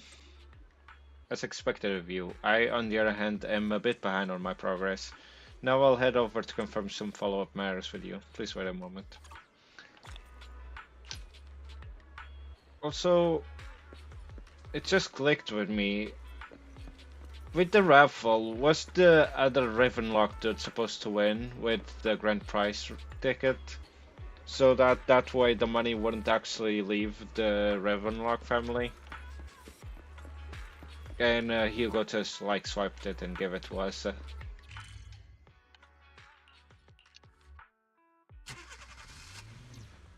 プロ騎士様、お会いできて大変嬉しく存じます。I thought it was I thought it would be like a normal like raffle, like you get the ticket from the thing and then like unless they were gonna be like they were gonna give him a ticket, like a randomized ticket, and he would present the ticket he already brought with him. It might have been that way. Okay. Because I was so confused on how the heck Hugo already had a ticket.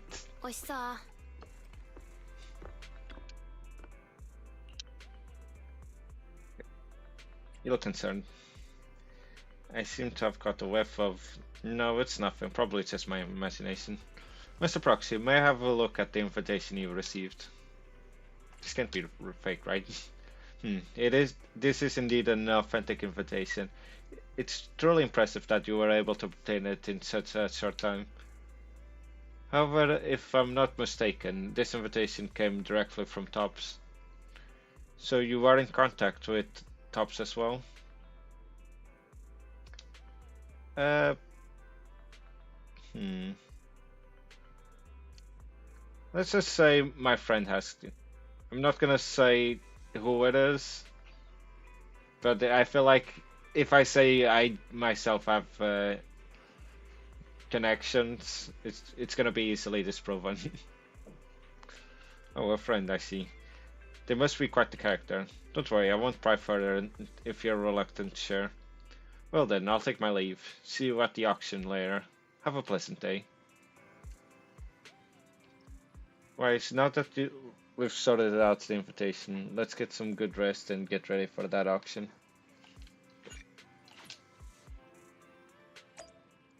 Yes, it's time for the auction.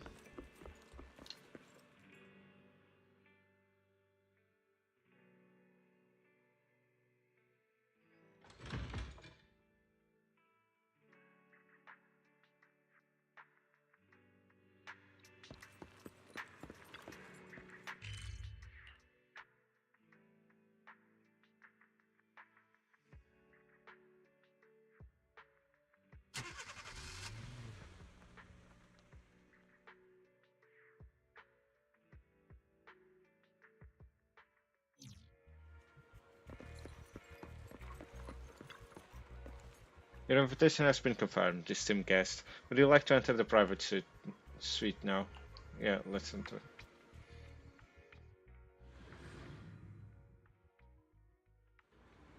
Well, this private suite is truly impressive. It's quite fancy here. No wonder the invitation was so hard to get. Looks like we're a bit early. Like on the others haven't arrived yet. Why, shall we look around first? We can also try some very expensive looking desserts and drinks. Meanwhile, a pleading voice suddenly comes from the nearby. Please help me, I really have no other choice. Right, so it looks like something's happening over there. Let's go check it out. 狂言欺瞞廃反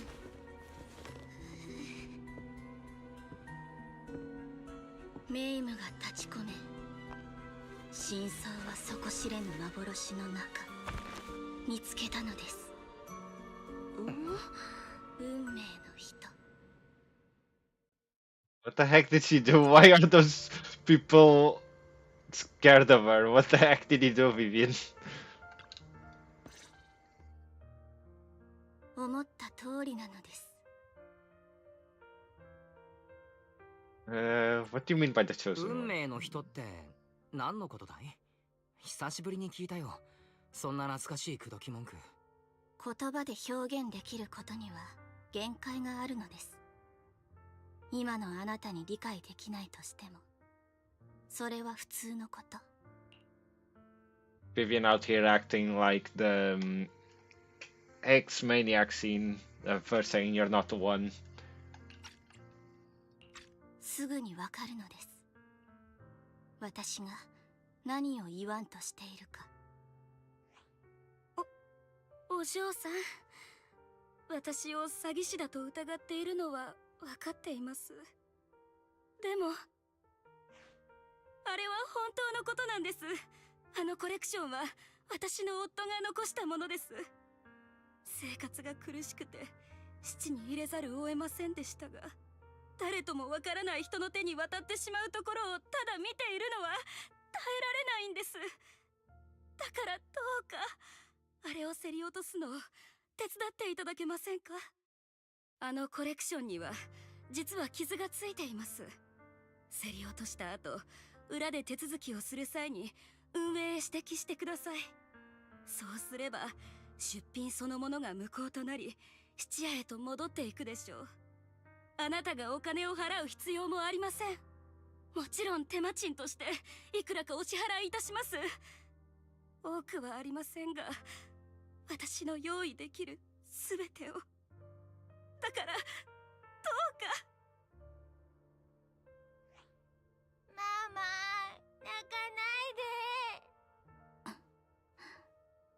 あなたのお話が事実だとして、そのために来たわけではないのです。第一、私と何の関係が？あなたが不幸になろうと、私の知ったことではないのです。お嬢さん、そんな。お金に困っているようには見えないのに、どうしてそこまで冷徹になれるんです？お隣にいらっしゃるお上品そうなご友人もきっとそう思っていらっしゃいますよね。あ僕かい？そうです。もしよろしければお願いを聞いていただけないでしょうか。間もなくオークションが始まるのです。どうやってここに紛れ込んだのかは知らないですけれど、小さい子ともども警備員に突き出されたいのですか？それとあなた。 The young lady's indifferent gaze turns さ toward さ you. やかな忠告をしてあげるのです。オークションは戦場、安易な同情は命取り。そんな風にしていると、今に身ぐるみ剥がされてすってんてんにされるのです。それと私はビビアン。お見知りおきいただければ嬉しいのです。まもなくオークション第1部を開始します。お席につ。 Are you alright? It seems you were caught up in some dispute just now. I'm fine. Then I'm relieved. Actually, I've overheard parts of the conversation. Forgive me for speaking bluntly, but it's rather strange to have guests like that, mother and daughter, at this auction. Perhaps, as the mysterious Miss Vivian said, they didn't enter through regular means. There may be more to this, but let's return to the auction. If you're interested in any particular item, you can bid on it. Master will cover the bill for you. Really? Rest assured, Master's budget is quite sufficient. Regular auction items shouldn't be a problem. Unless other parties are also set their sights on that item we wanted. Should that happen, we'll adapt it accordingly. I trust in your wisdom. During the conversation with Lycon, a sudden unexpected guest appeared beside you. What a small world. So you've got a new companion today. Where's that obnoxious blonde boy from last time? Obnoxious blonde boy? It's a long story. I don't expect someone of your caliber to be able to attend this auction. If Master Edmund finds out, he'll make sure to investigate where he got that invitation from. Who's that? You don't even know who Master Edmund is. He's a prominent figure in Tops, someone with the authority to speak on behalf of them. Master Edmund will also attend the auction, and he has an extremely noble mark on his forehead that anyone who sees it will remember. Why am I wasting my breath? You wouldn't understand anyway. You better pray we don't set our sights on the same auction item. You have no chance of winning. After exchanging those harsh words, Curtis hurriedly leaves. Master, that gentleman just now seemed very hostile towards you. Looks like you two have some history. However, it's getting late. Let's head back to the venue.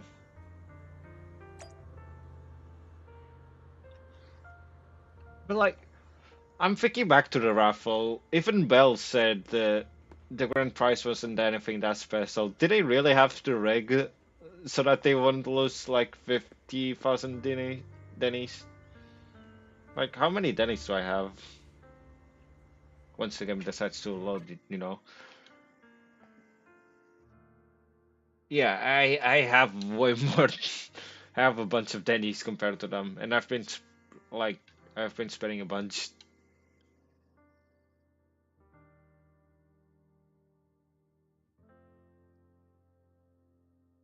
They really are stingy, huh? Esteemed guests, please present your invitation. Hand over the invitation. Your invitation has been confirmed. Welcome to the auction. Please follow me. You enter the auction venue. The first half features a variety of items, but none are what you're looking for. There's a strange yet amusing golden bamboo statue. Fortunately, your budget allows you to try bidding for it. The good news is you only have one opponent. The bad news is that guy Curtis. You'll just have to take him down, just like last time. For some reason, that mysterious Miss Vivian also seems intrigued by this bidding and comes to our side. 確か彼はレイブンロック家の一員と言っていた割にこっそり福引きの列に並んでいたんだったな。もしかしなくてもあまり経済的に余裕がないんじゃないか。まさかこんなところでお前と鉢合わせるとはな。ここで会ったが100年目。今度こそ負けないからな。Try messing with him. Gotta get no, it doesn't.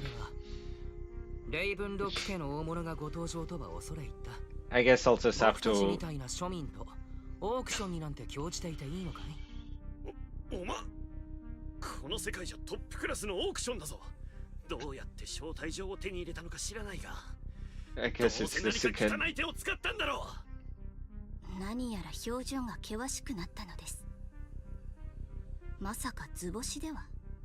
とっとと諦めた方が身のためだぞ。こいつは絶対に僕が競り落とす。Okay. なら一緒に頑張ろうか。司会者さん、20% 上乗せだ。お前、一体どこからそんな多額のディニーを。妥当な選択ですが、若干無駄遣いの気があるのです。わかった。不毛な釣り上げ合戦はやめよう。どうやらこの品に興味があるのは僕たちだけのようじゃないか。ここは談合といかないか。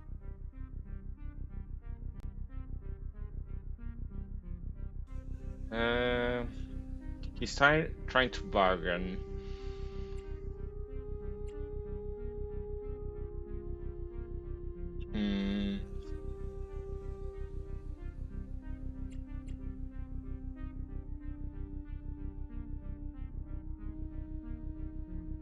I won't back down. ああ、情報ならしないよ。Good. 取り付く島もないとはこのことだ。相手に揺さぶりをかけるなら今が好機なのです。お前の執念も相当だな。こんなチャチなもの、僕と争ってまで手に入れたい品なのか。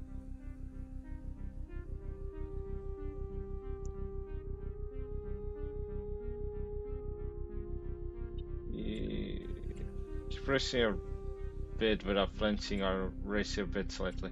Like, normally I would only raise it slightly, but I feel like you need to raise it so that he backs off. その通り。この無限とも言えるディニーこそ僕たちの強みなんだ。司会者さん、もっと上げてくれ。おいおい、この品の妥当な価値はとっくに超えてるぞ。もういい。お前たちに譲ってやる。ちょっとオーバーですけれど、まあ許容範囲内なのです。Beat Curtis winning the bid. 何はともあれ落札できてよかったのです。私に言わせればあの品のデザインはいささか前衛的すぎるかと。まあ人の好みにとやかく言う趣味もないのです。結局のところ芸術の最も尊い価値とは人々がそれに注ぐ愛なのですから。 I love this just for the golden bamboo. Why do you even want it? 次に控えております品は大変なものでございますよ。ある伝説的な芸術家の遺作でありまして、新エリート全土に2つとないものでございます。この芸術家の経歴もまた特筆すべきなのですが、生前彼は無名でした。その作品が偶然見出され評価されたのは彼が世を去った後でございます。そのため正真正銘彼の作品と呼ばれるものは極めて少なく、どれも大変に貴重なもの。ましてこれが作家人生のピリオドとくればなおさらでございます。皆様におかれましては夢見逃されることなきよう。さて前置きはこれぐらいにして早速開始いたしましょう。まずは2億ディニーから。 Yeah, I'm already out. Jesus Christ. That's way more than what I have in my bank account, I think. 5億までに落札できれば大した損でもない。3億だ。お兄ちゃん、私の見間違いじゃなかったらだけど、あれビビアンが落札してほしいって頼まれてたやつだよね。ああ、きっとそうだ。僕たちの予算に余裕があれば代わりに競り落としてあげることもできたけれど。10億。Jesus. おいおい、いくら遺作とはいえ大した出来でもない作品にいきなり10億というのは。大方どこぞのご令嬢が社会勉強にでも来たんだろうな。自分で稼いだこともない金なんていくら使おうとただの数字だ。あれビビアンじゃない？オークションは戦場、愛な同情は命取りとか言ってたのに、こっそり落札してあげるつもりだったんだ。まあ別にこっそりでもなんでもないけれどね。ぶっちぎりの最高額を堂々と提示しているわけだから。おっと、こちらの高貴なお嬢さんは素晴らしい審美眼をお持ちのご様子。早々に驚愕の入札額が飛び出しました。さあこちらのお嬢さんに挑まれる方はいらっしゃいませんか？将来的に倍の価値となるやもしれませんよ。やめた方がいいのです。どれだけ高額になろうと今夜私は必ずあれを競り落とします。おっと、このお嬢さん自信満々です。さて時間も迫ってまいりました。10億です。皆様いかがですか？我こそはという方は。それでは10億での落札です。さて皆様、本オークションはこれにて前半が終了となります。皆様には休憩室にお戻りいただき、しばしの休息の後さらに貴重な品々をご覧いただきます。それではまた後半にお会いしましょう。Rather abstract. What is? Oh, I'm curious. There it is. A rather abstract piece of art. An art auction acquired at an art piece acquired at the auction. Abstract beauty is still beauty. Okay. ここのコーヒーはまあ旧大店といったところですかね。見ない顔が多いな。てっきり見知った顔ばかりかと思っていたが。何なのです、その目は。口ではあんなこと言ってたけど根は優しいタイプなんだなんて考えていませんよね。まさか1ミリだって思っていないとも。嘘ですね。私面と向かって嘘をつく人は嫌いなのです。先に言っておきますが、私あの人を助けるつもりなんてさらさらないのです。さっき落札した品も彼女にあげたりはしません。あれは詐欺の常套手段ですから。Scam? 詐欺？あの人が詐欺師だというのかい？いかに自分の境遇が悲惨かを強調しつつ競りを無効にする方法があるとほのめかしてきましたね。あなたは一銭も支払わなくていいなんて言いつつ、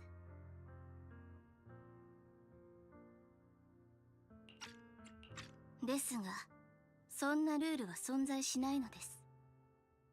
高額で落札したお金は返ってこず、手元に残るのはおよそ価値に見合わない品。Okay. そうなってしまったら後悔しても時すでに遅しなのです。When she was talking about like saying there is a flaw and to withdraw it from the auction, I thought it was before that you bid on it, but I think they're talking about after you bid on it. Yeah, that's really fishy.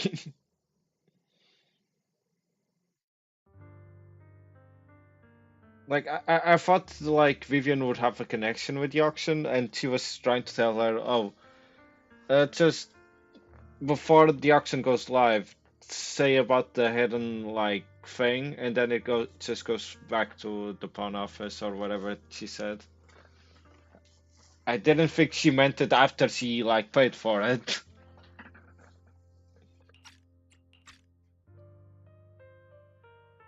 So why did you still bid on the item? と言いつつ、君は結局自分で落札してしまっていたけれど。私が惹かれたのは、あの芸術家にまつわる物語ですから。芸術品の売買というものは、実質的にその品に宿る物語をやり取りしている。そうは思いませんか？私は、私が代価を払うに値する物語にお金を払うのです。なんて、これも嘘なのです。あなたは信じてしまったみたいですが。だだだって。すごいな。信じてしまっていた。もう一度、ささやかな忠告をしてあげるのです。目に見えるものだけを信じていては、お話になりません。誰もが皆、自分の目的を隠すことに慣れすぎているのです。時には目に見えないものこそが、真実だということもあります。Vivian suddenly approaches, blinks and suddenly moves towards Master Proxy. She knows your proxy identity? 次は、あの偽善者どもではなく、私からの招待状を受け取ってほしいのです。秘密だらけのお友達。またお会いしましょう。なのです。オークション第2部を開始します。Esteemed guests, the second half of the auction is about to begin. Would you like to enter the venue? Enter. Ladies and gentlemen, ようこそお戻りくださいました。続いての品こそ、本オークション最大の目玉、比類するものなき勇者の街頭でございます。はるか昔、真に勇気ある者だけが袖を通すことを許されたというこの一品。さらに驚くべきは、襟元にあしらわれた奇妙な宝石でございます。私もこのようなものを見るのは初めてです。何やら怪しげな魔力のようなものを漂わせていますね。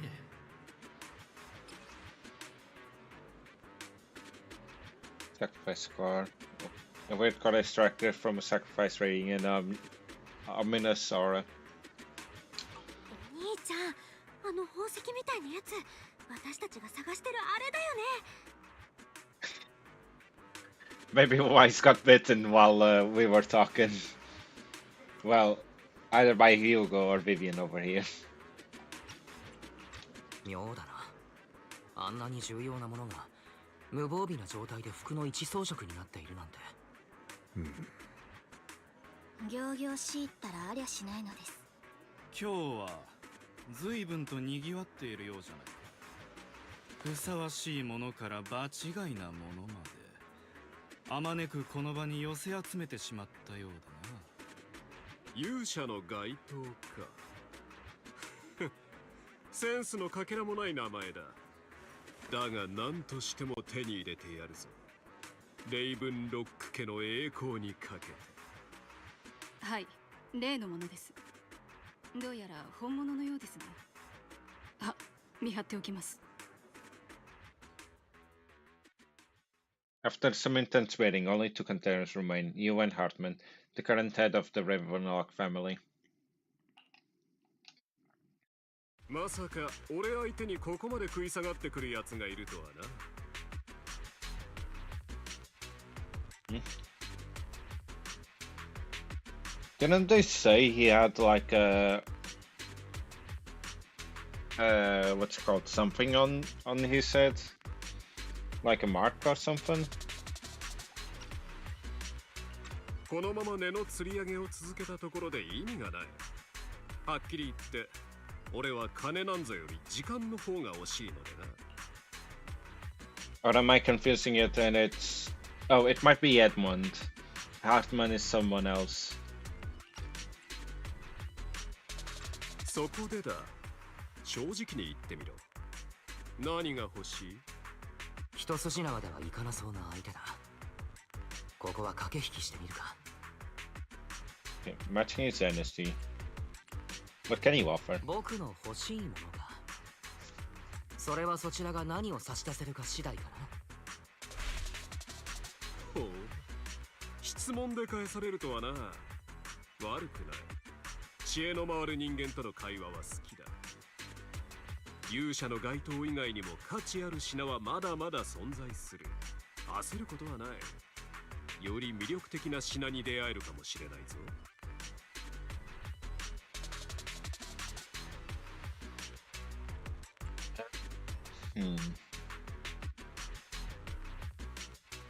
Shrewd. Serum, secret.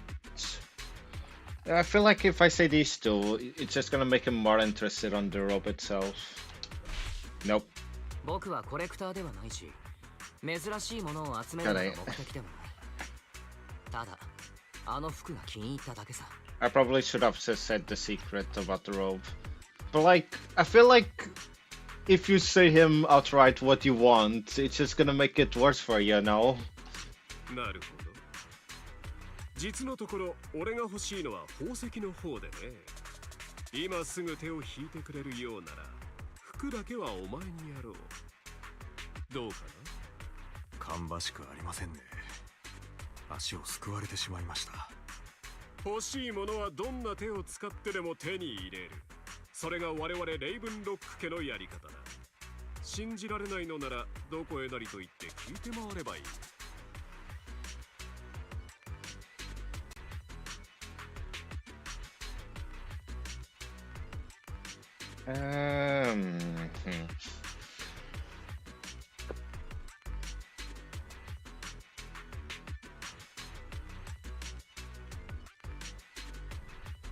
Feel like cutting me some slack won't work.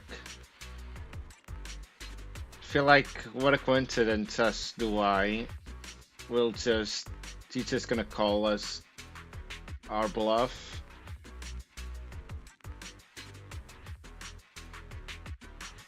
But is this a threat? We'll probably... No, okay. それは脅しと捉えていいのかね。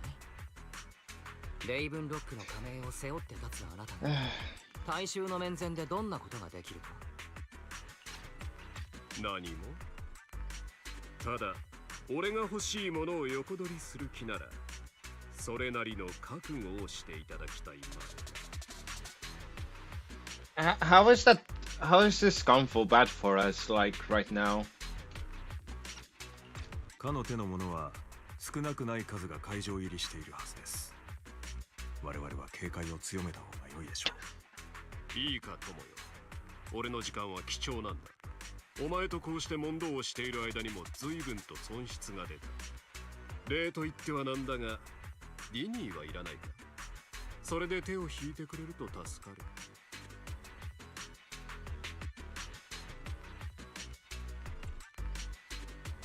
I'll give you the sim offer. なら、Okay. こちらがディニーを出すと言えば、あなたは諦めてくれるのかい？俺の求める額をお前が払えるとは思えんな。この俺にここまで歯向かってきた人間も久しぶりだ。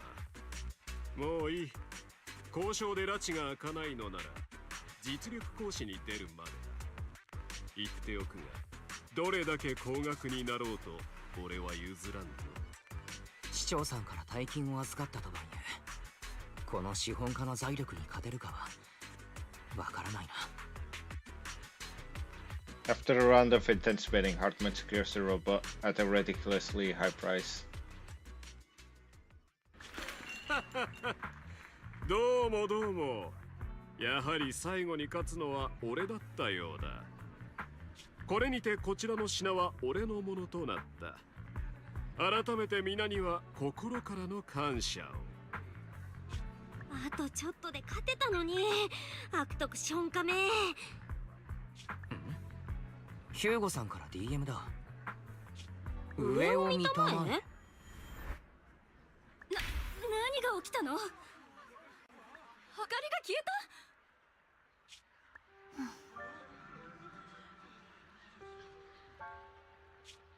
何？停電？ママ、怖いよ。レディース&ジェントルメンオークションを楽しんでいるだろうか。冗長かつくだらん前座に付き合わせてしまったことをお詫びしよう。脳のないやつほど決まってよくさえずるものだ。どうか許してやってくれたまえ。あの人、なんだか見覚えがあるような。まさか。何を突っ立っている。不法侵入だととっ捕まえろ。無礼な。俺はただ俺のものを取り戻しに来ただけなのだがね。いつの間に。さて、今宵のショーも終わりが近づいている。会場の皆々様、最後までどうか素敵な夜を。モッキンバードより心を込めて。やつを追え。あのコソ泥を逃がしてみろ。給料はないと思え。Yeah, they totally out of form, then went away. Also, he needs to work on his like costume. しかも我々と同じコアに狙いを定めて。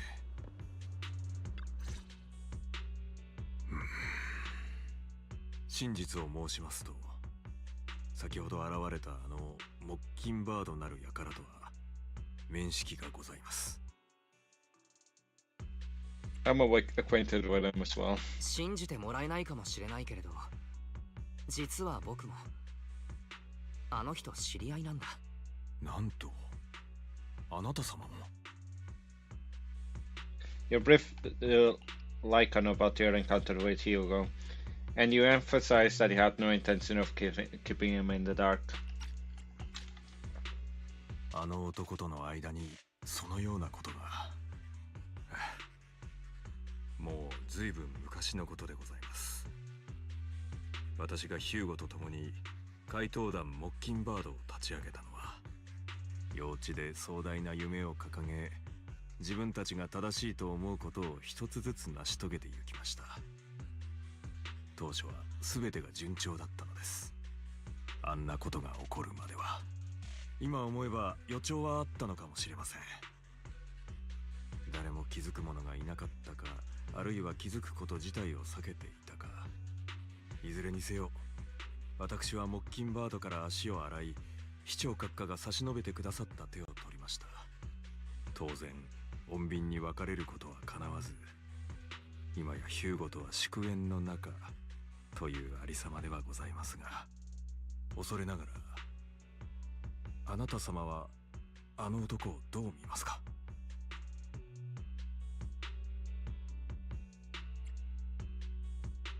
That's how he helped me. Something feels off. He doesn't come across as a villain to me. 悪い人には思えないな。一応この間は僕を助けてくれたわけだし。さようでございますか。私が思うに、それはあなた様に近づくため、あの男が用意した偽りの姿ではないかと。I can see that, but at the same time, like, he was also generous to the flower shop lady, and for her there was like no point in doing that. いずれにせよ、彼は危険な男でございます。今のところ彼の目的は明らかではありませんが、サクリファイスのコアを明け渡してはならないことだけは確かかと。幸い私は過去の経験からヒューゴの逃走経路をおおよそ推測できます。追っ手を容易に振り切るのに適したルート、それはすなわちフォローの中でございます。ついてはプロ騎士様、Let's head straight 時 over. 間がもったいない。このまま行こう。なぜか今の僕は自分でも怖いくらい調子がいいんだ。かしこまりました。では私と共にこちらへ。 Because like at the raffle, him distributing the money, since we were right there, I could see it as a ploy of like a facade, like on said. But with the flower shop lady, he must have like gone there a couple of times, like before even like knowing about us. Also, Nad's play. I guess I'll just wait a little bit before continuing this. Internet.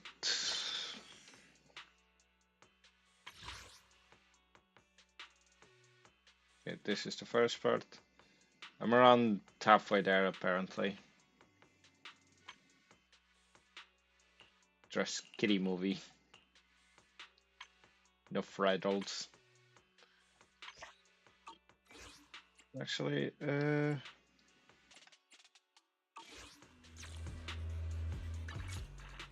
there it is.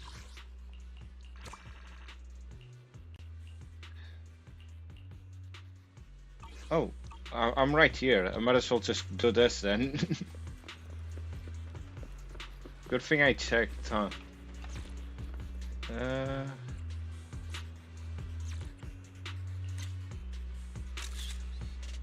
I had to take a photo of this.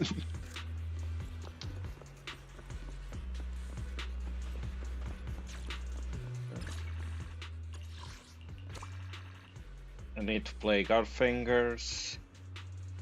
Stevia.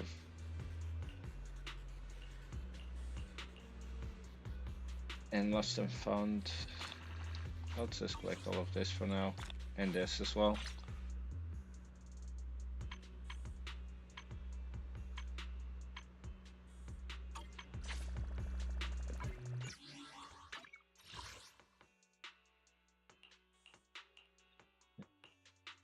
That's for support. Gonna have to switch out that. I need to get more weapons, but pulling for the weapon banner seems kind of eh.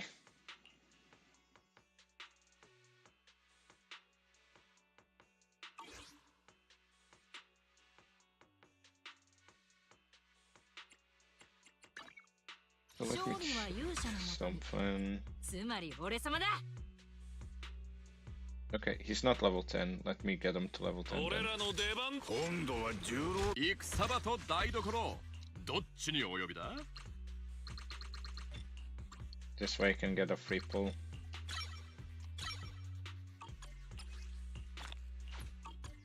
人は強し飯を俺はまだよっしゃ I think every... Oh no, she also does not. 私は勝者に尻尾を振るのさ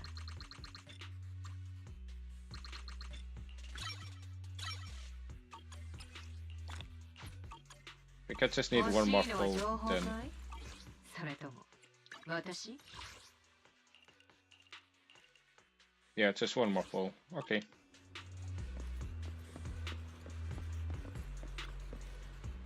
Master, it's this direction. If we enter the hollow from here, we should be able to track them down. By the way, about your sibling. She's already gone home. That's good to hear.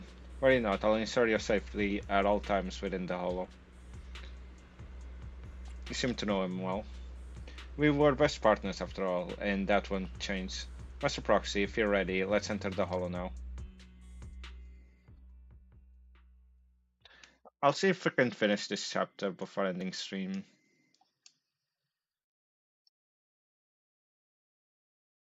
I should be around halfway there.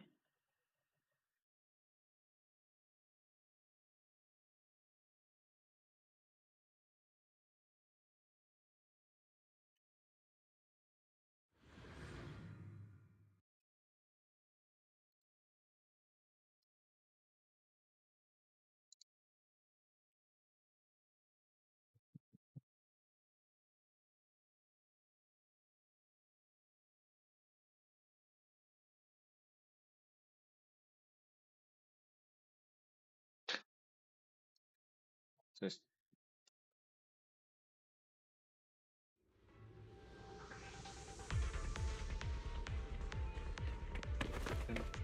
oh, there he goes.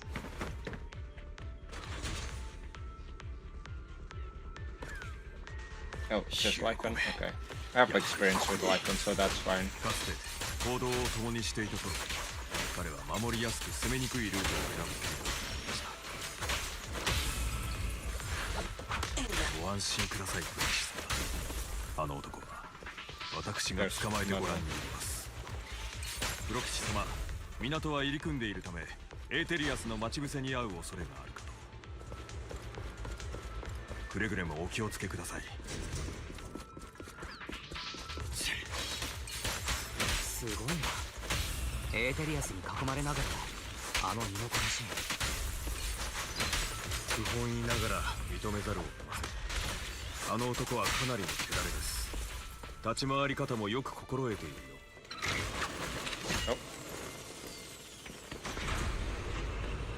There he goes.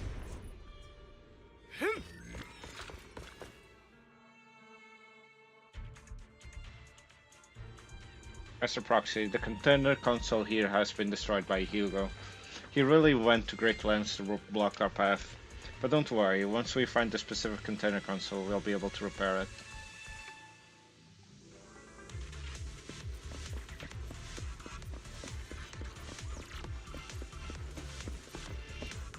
Master Proxy, taking care of this container console will allow us to proceed forward. Let's repair it quickly. Oh. Wait.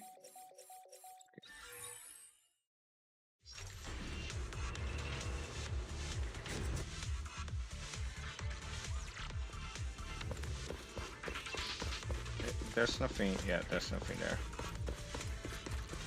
I was expecting it like a chest or something. Why are there so many bombs here? It's not a heart. It is a heart. Oh.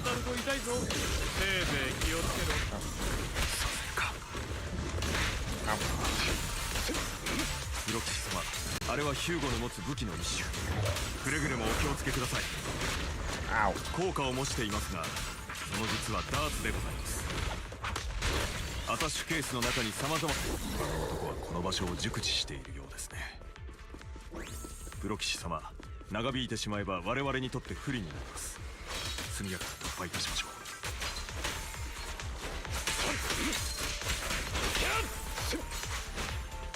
はい。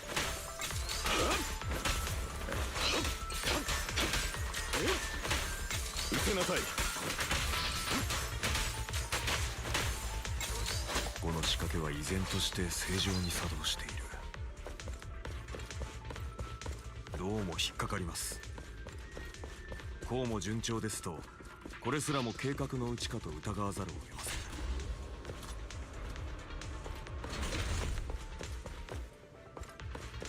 Oh, I guess it's right here. There he goes.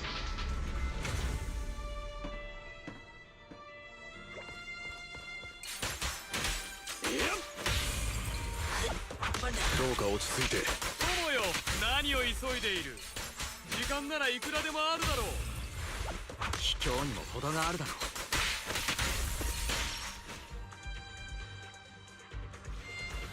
う。We played right into his hands. He's taking the opportunity to run off again. Is this a thief's escapability?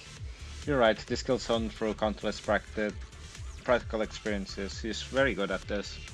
If I'm not mistaken, the direction Hugo just escaped to should be the area above where we first entered this hollow. Master Proxy, let's hurry and catch up. この方向、間違いない。どうかご安心ください、プロ騎士様。時期に追いつけます。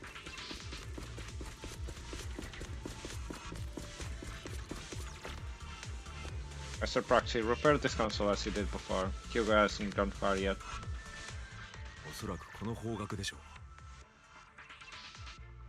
I can pause this momentarily. In the distance, a group of heavily armed figures emerge. あの者たちはオークション側の追っ手でしょうか。いえ、さすがにここまでは追ってこれないはず。ただのホローレーダーでしょう。過去の経験に照らし戦利品を手に入れたヒューゴはそのままホローへ逃げ込みます。その一方で相棒である私が追っ手を誤ったルートへと誘い込む。それが当時のやり方でした。今の彼に相棒がいるか、またいるとすればそれは誰か、現状では分かりません。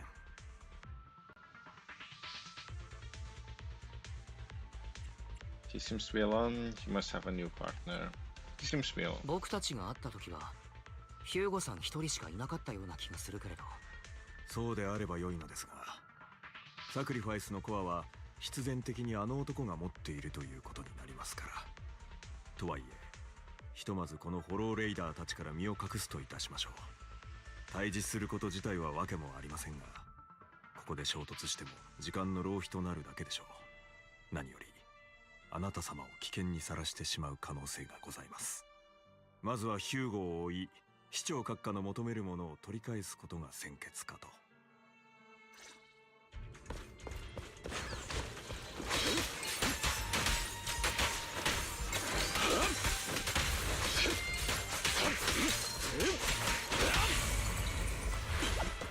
どうか落ち着いて。 They all got upgraded or something. I like. I've noticed like there's a little bug that upgrades them, but I haven't encountered that before. この辺りにいるはずですが。 Still haven't found any chests.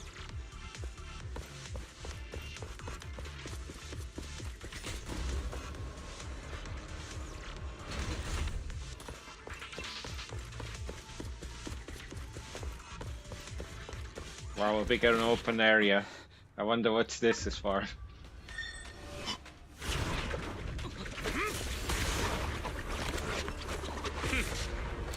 久しいな、裏切り者。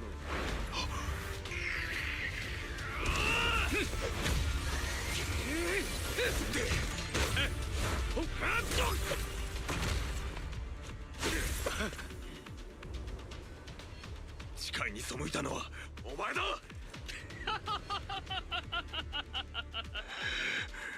相変わらず偉そうに。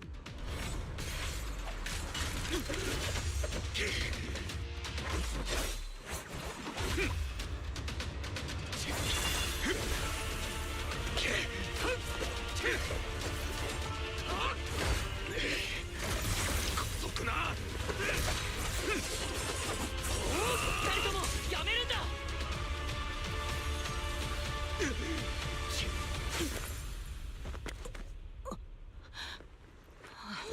プロキシ様。Yeah, they get. プロキシ様、ご無事ですか？お怪我は。Now I've seen the scene where it's the stop fighting. I did see this scene because of that meme. Well, at least I saw this final part. I didn't see it fully.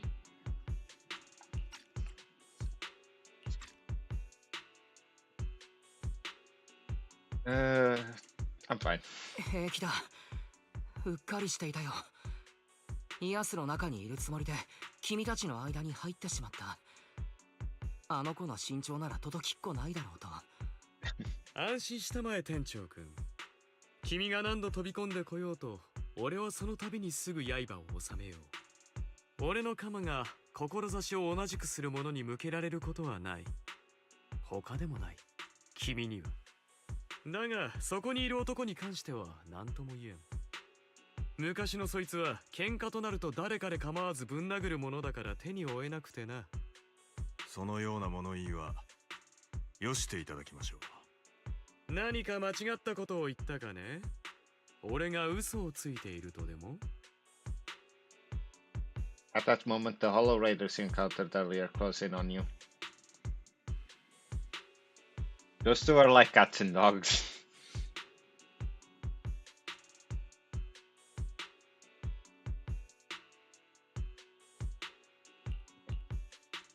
Finally.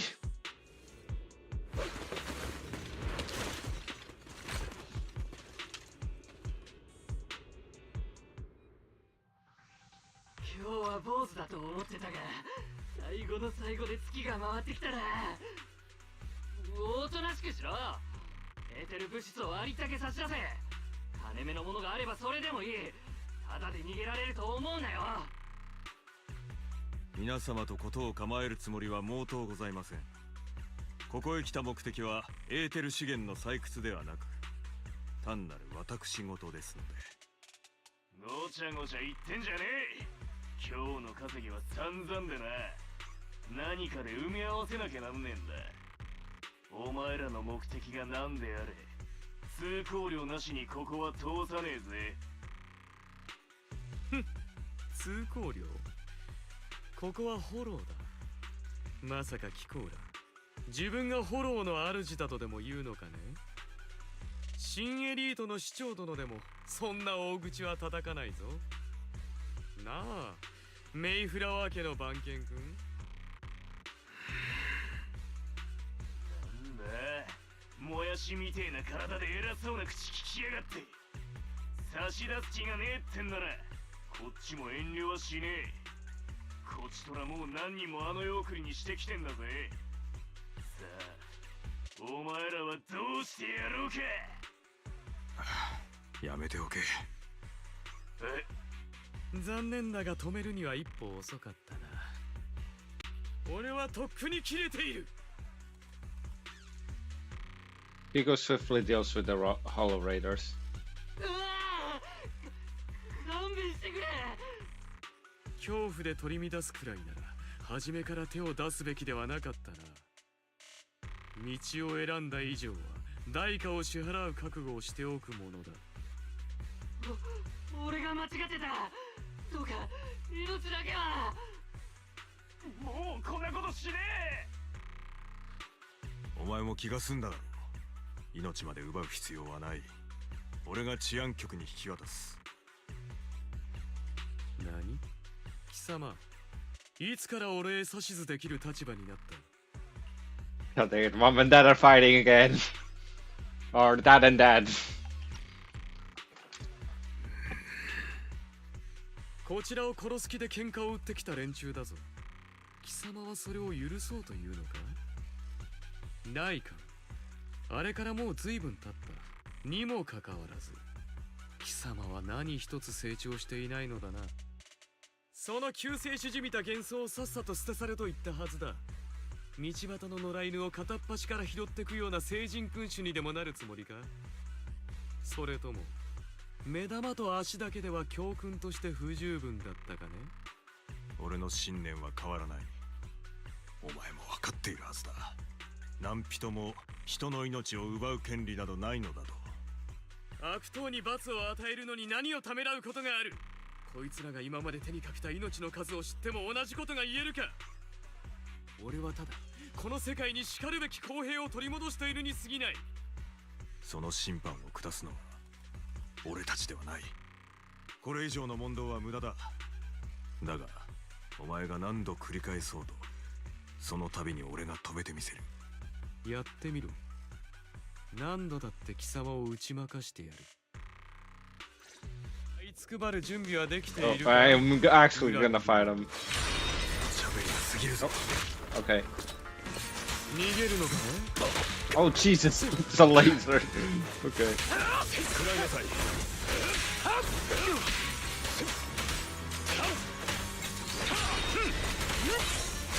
Ow. 穴だらけ。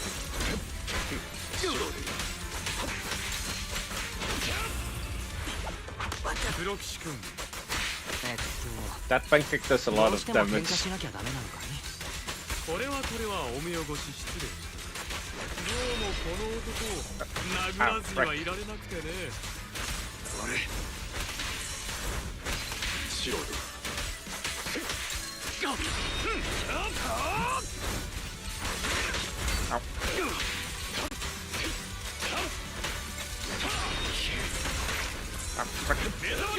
Okay, that works.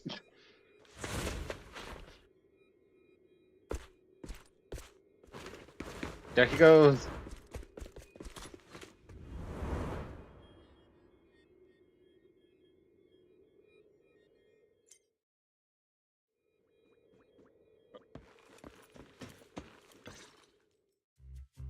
After Hugo leaves, Lycan goes silent, as if lost in his memories. いずれお前たちは俺の技術をマスターするだろう。だが今はそれ以上に重要なことを教えておく。それは信念だ。信念？じいちゃん、なんで怪盗に信念がいるんだよ。当たり前だろ。俺たちが何のために戦うと思ってんだ。富と栄光、権力のために決まってるだろ。いつの日か頂に立って誰にも指図されずに生きるためのな。誰しもそう願うものだろ。それともなんだライカ、お前の言う信念ってやつは正義とか夢とか絆とかそんな綺麗事じゃないだろうな。お笑いだぜ。もう少し大人になれよ。いつまでもくだらん救世主じみた幻想にとらわれてんだ。なんだとはっ、お前なんぞに分かってたまるか。その辺にしておけ。いいか、信念とは単純明快だ。Even younger they Baker. 俺は己の行く道を正義とは言わんが、それが間違いだとも思わん。この世には公平でないことが多すぎる。だからこそ俺は公平をもたらすために特別な手段を用いることも厭わない。だが命、これだけは例外だ。どんな状況であれ、これにだけは手を出すな。この世に二つとないものを奪う権利のある者などいない。公平の計りをもってしても命の重さは誰にも測れんのだ。肝に銘じておけよ。ああ、じっちゃん。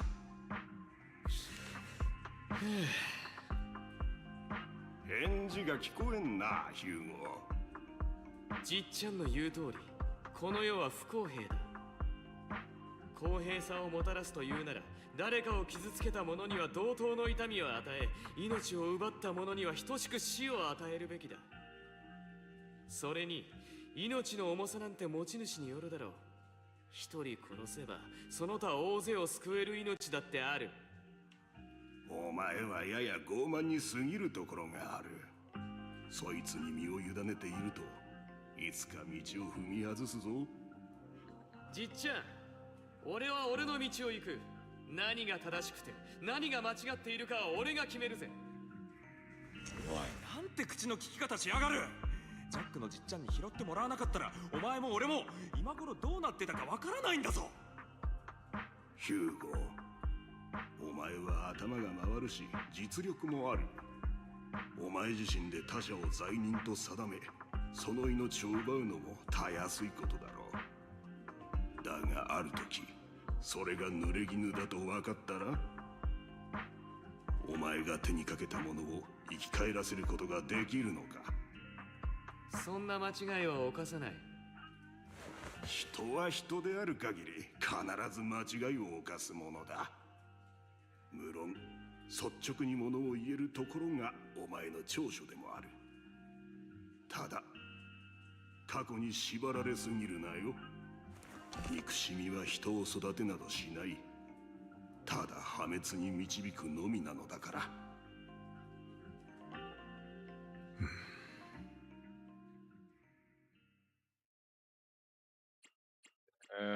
Are you okay? ライカンさん、どうかしたかい？さっきから静かだけれど。申し訳ございません。ふと昔のことを。ヒューゴとモッキンバードを立ち上げる以前、我々にはジャックという恩師がおりました。行くあてのない私とヒューゴを受け入れ、実用的な技術の数々を伝授してくださったのです。そればかりか、人としての道理までも。ですが、ジャックの教えにヒューゴがうなずくことはありませんでした。あるいはあの頃から彼とたもとを分かつことは決定づけられていたのかもしれません。What was your split with Hugo? 実は最初から気になっていたのだけれど、ヒューゴさんと物別れしてしまった原因とは何だったんだい？我々、いえ、モッキンバードには数々の成功もあれば失敗もありました。そしてあの失敗はとりわけ悲痛なものでございました。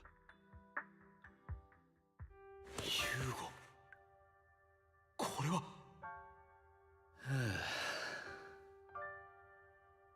全部お前がやったのか。だったらなんだ。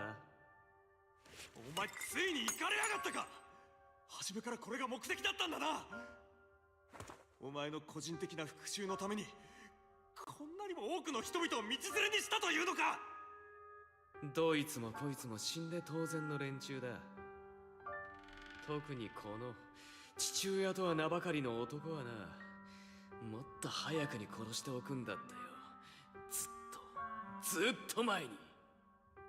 知ってるかライカン、世の中にはただ生きてるだけで苦しみをあたりにまき散らすような人間がいる。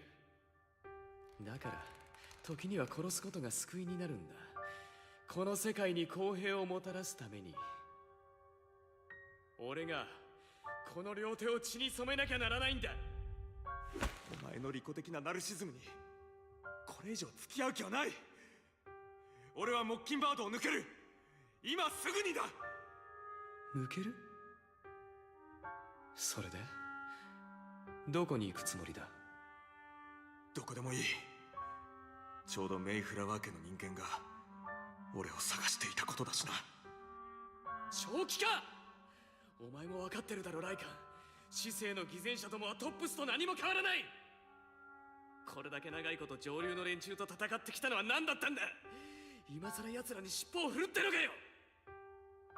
モッキンバード、この俺を裏切るのか。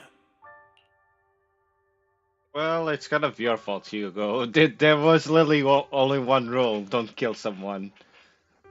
And like, even if Hugo didn't kill anyone on here, but like, I'm talking about if there's that plot twist or whatever.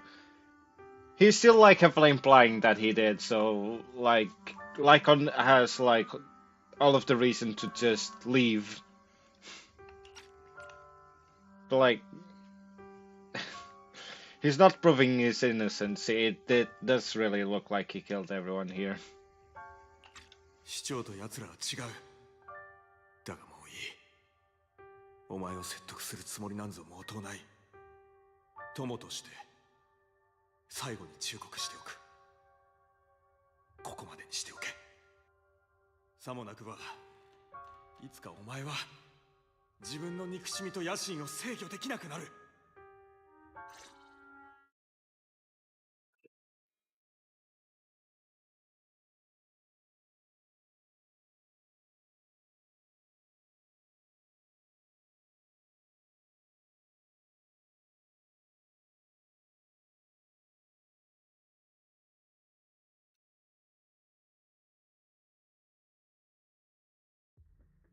申し訳ございません、プロ騎士様。不愉快な昔話をお聞かせしてしまいました。ヒューゴは名門の一族に生まれましたが、家族、とりわけ父親との間には大きな軋轢がありました。あの男は実の父をひたすら恨み、自ら手にかける機会を伺っていたのでございます。家中で公平ではない扱いを受け続けたヒューゴは、やがてそこを出奔し、ジャックと私に出会うことになるのです。そしてモッキンバードの失敗もまた彼の家族と深い関係を持つことになりました。いつも通りの仕事、そう思っていたのが実際は彼の復讐に加担していたのですから、ヒューゴは私だけではなくその場にいた全てのものを利用しました。彼の選択を批判するつもりはございません。ですが、利己的な動機で他者の命を踏みにじるような相棒を容認することはできませんでした。一族の暗い影は今なおあの男を蝕んでいるのかもしれません。いずれにせよ、サクリファイスのコアはヒューゴの手にあります。まずは市長閣下にご連絡し、次の行動を起こす前に助言を仰ぎましょう。call goes through immediately. 親愛なる子供たちよ、また声を聞けて喜ばしい限りだ。ライカン君から話は聞いている。サクリファイスのコアはモッキンバードに盗まれてしまったそうだな。これについては我々が対処しよう。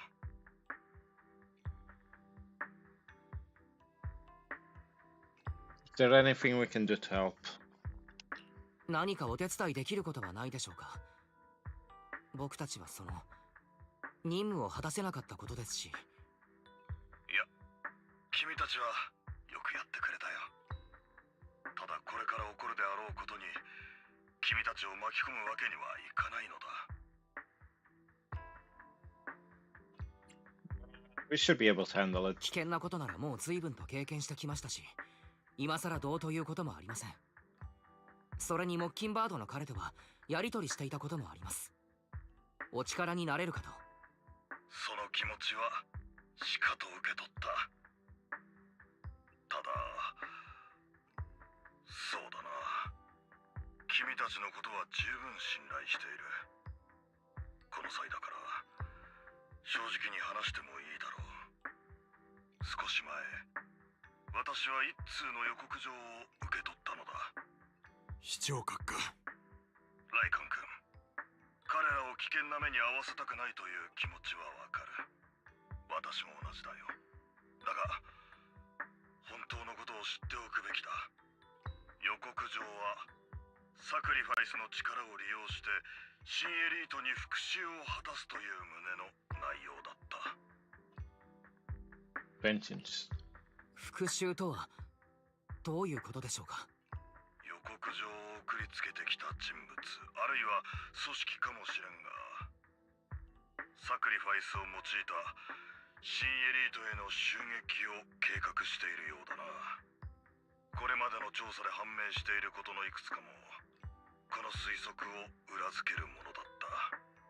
君たちも知っての通り、サクリファイスの力は未知数で制御することもできない。あれを兵器として利用する者が現れるなどと。この情報が漏洩すれば社会は大混乱に陥るだろう。二人にはくれぐれも内密にしておくよう念を押しておく。 Then let us help ですが us. それならなおさら僕たちも参加すべきだと思うんです。きっと力になります。言った通り、本件がもたらす危険は度を越している。あくまで君たちは新エリート市民であり、市長である私が守るべき存在だ。それに君たちの身に何かあれば、カローレ君が生きていたとして絶対に私を許してはくれないだろう。とにかくこの件についてこれ以上は話せないのだ。安心したまえ。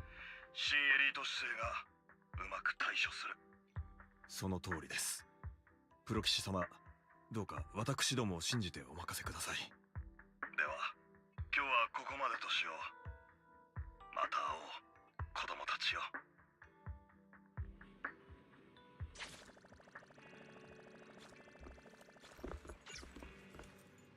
Open the door. Open your... Although the mayor and Lycan seem reluctant to let us get involved in this matter, we can investigate on our own. That's right, if the warning letter is true, this is a major issue concerning the shift to a new area. Sacrifice, exalt this bringer. There might be a deeper secret behind all of this, and it could even be related to our teacher. No matter what, we can just sit back and do nothing. But before that, let's make time to go over our tactics properly. For now, let's call it a day. Feels like too much has happened. By the way, Wise, did you notice? Hugo's mockingbird disguise seems to be just a mask. I noticed. That sounds a lot like a certain classic character's disguises. Alright, no more jokes. Let's take some time to rest. After a sweet, refreshing sleep, you feel reinvigorated. Guys, let's discuss how we're gonna investigate these ulcers. Let's start by investigating Bringer. Yeah, that's what I think too. The commissioner's hasty closure of the case seems a bit suspicious. We should definitely find Zhu Yuan and get more information first. I'll go investigate that PubSec. Alright, I'll leave it to you then. I'll also gather some information on the internet. Take care and come back soon, Wise. Okay. Let me just BRB really quickly. It should take like just a few minutes. I'll be right back.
Okay, I'm back.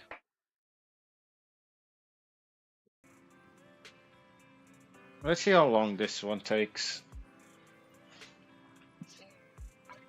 Wait, I need to do this. This and this, and this needs to. Okay. Let me just check. Journey. 2 things left.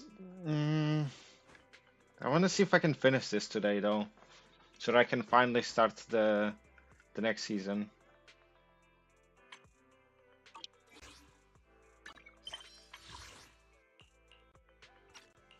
Because I'm starting to like.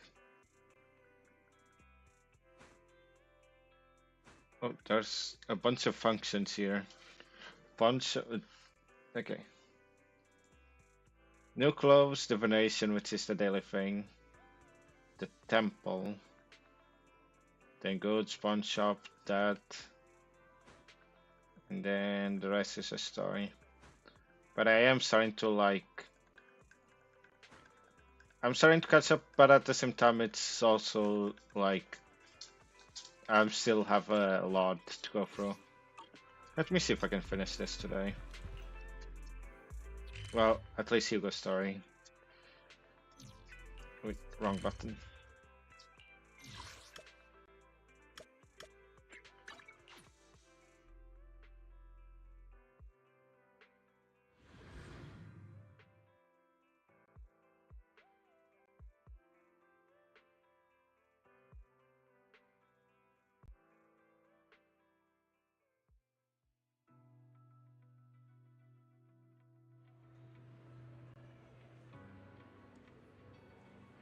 Let's talk to them. 残業して今晩のうちに来てくれたんですね。Hiya, papaya. Oh, it's you. What can I do for you? I wanted to ask about Bringer. You saw the news, I'm sure. The commissioner closed the case citing personal misconduct. I already found it strange and wanted to investigate further, but there's been a lot of obstacles. It's as if there's a hidden force that doesn't want me to get involved in this matter any further. Sounds suspicious. Yes, but it could also be my sensitive position. As far as I know, after the case was closed, the items left behind by Investigator Bringer were all sent to Hollow Special Operations for processing. However, those items have already been screened within the Bureau, and there's nothing suspicious about them. If you're still worried, you can also go there later and ask. Also, my colleague at PubSec, most of us, have worked with Inspector Bringer to some extent, so they might know something. I would love to investigate with you, but I've been busy lately. There's an organ trafficking case recently, and some other odd missing persons case as well. No worries, I'll investigate on my own first. Alright, just let me know if you have any questions. Okay. Hello, how can I help you? Did you know Bringer? You mean Inspector Bringer? Oh no, he's not Inspector anymore. I'm not very familiar with him, but I did help organize the things he left behind. Looking at it now, I guess they can be considered his estate. Is there anything special about them? Special? No, just very ordinary things. However, I heard from other colleagues that Bringer had a notebook he never parted with. But I couldn't find the notebook in his belongings. It's probably lost somewhere. Anyway, everything has been sent to Hollow Special Operations. I think it was Section 6. Maybe it's because the higher-ups suspect there's a mole in PubSec.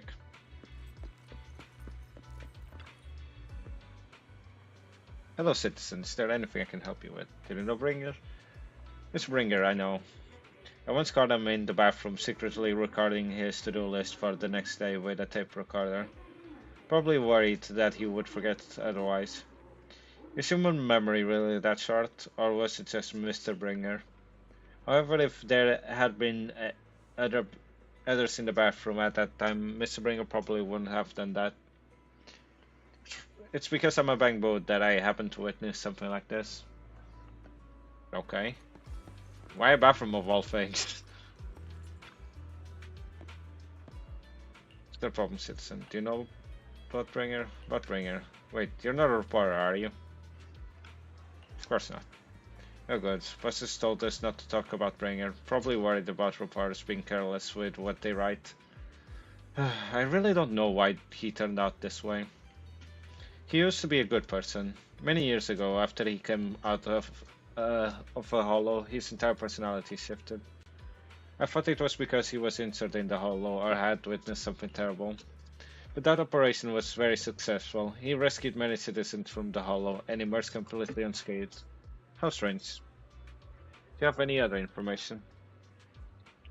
I remember now. Seems like Bringer's had memory issues for a long time. Always forgetting stuff. Back then, when he even suggested he keep a diary or something.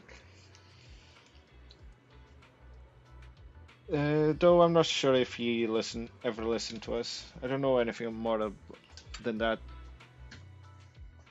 After inquiring around, they got a lot of information about Bringer. You shared this information with Yuan and agreed to meet at Hollow Special Operations. Looks like I still need to check the items left by Bringer. I'll head to 8SO now.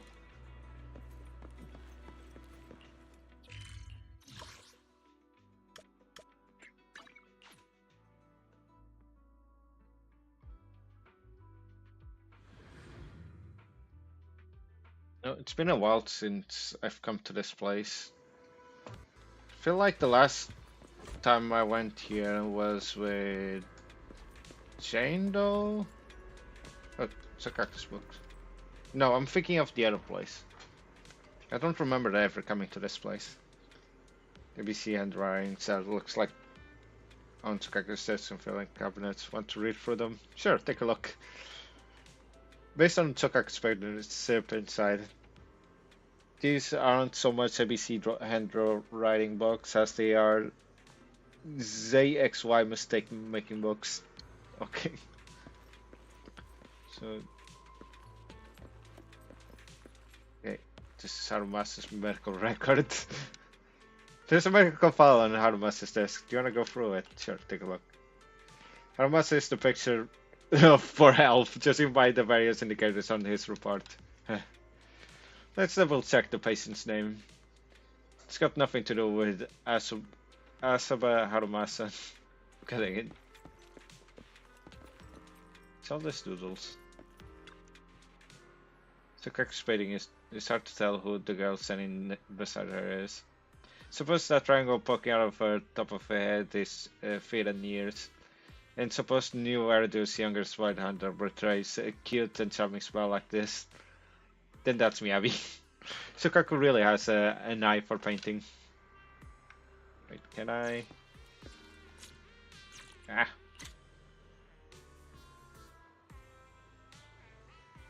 Cute.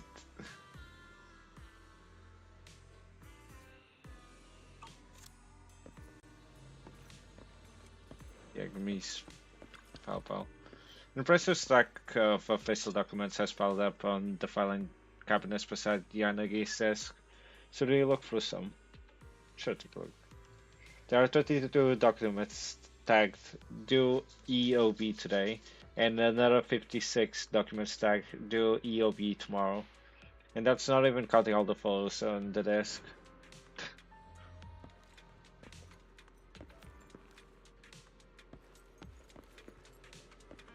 Training records. Close a detailed summary of Miyabi's stamina training plan. Yanagi's boxing combos, Haramasa's shooting distance programs, and Sokaku's maximum load growth curve. Plus the total number of red bean buns that Sokaku managed to eat last week. Okay, let's continue with the story. I'm getting distracted. You're here. So you already told me about the current situation. You already found all of Bringer's belongings. Nothing unusual so far. I heard he had some tape recordings. There are indeed a few tapes. They're all here. Our colleagues have already listened to those tapes. They're just routine meetups, meeting minutes, and similar recordings. Nothing out of the ordinary. After carefully inspecting the tapes, you find one that feels different from the rest. It seems a bit heavier. Do you need to play these tapes again? There shouldn't be any need for that. These recordings have already been reviewed by both Hollow Special Operations and PubSec, so there shouldn't be any issues. There's one that's heavier than the others. Indeed, the weight of it is different from the others. Let's take a closer look. Oh. Yeah, we scroll and a sketch paper. Send it. Left this game of tic-tac-toe on the office desk of Chief Section 6. Judging by the results of the match, both sides are evenly matched.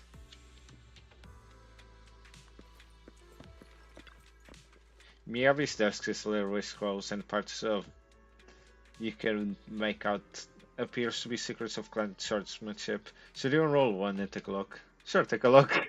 Spread out the incomprehensible document and discover a half-written hollow event report inside. Everyone knows that work doesn't just disappear if you hide it. No, I got an achievement for that.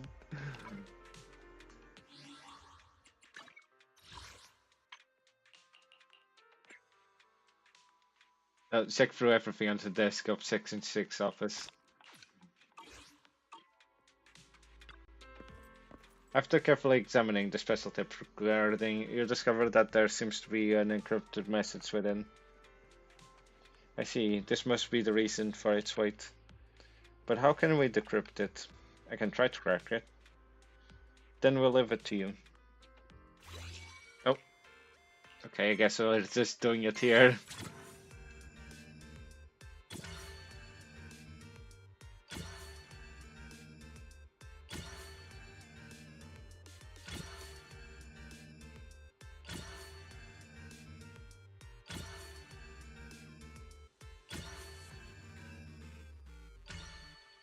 Perfect.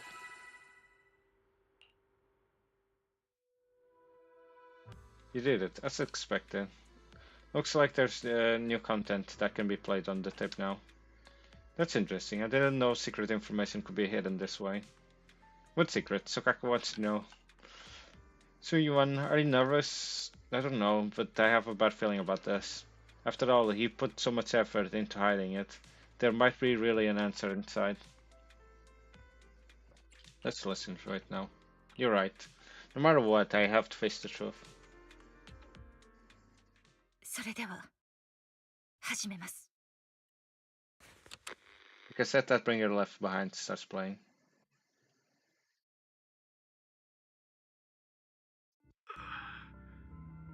俺はおそらくこのフォローから抜け出せないだろう。レコーダーが動いたのはせめてもの救いだ。もし聞くものがあればどうかこれを俺の遺言だと思ってくれ。市民を救助するため俺は自分の対侵食装備を譲った。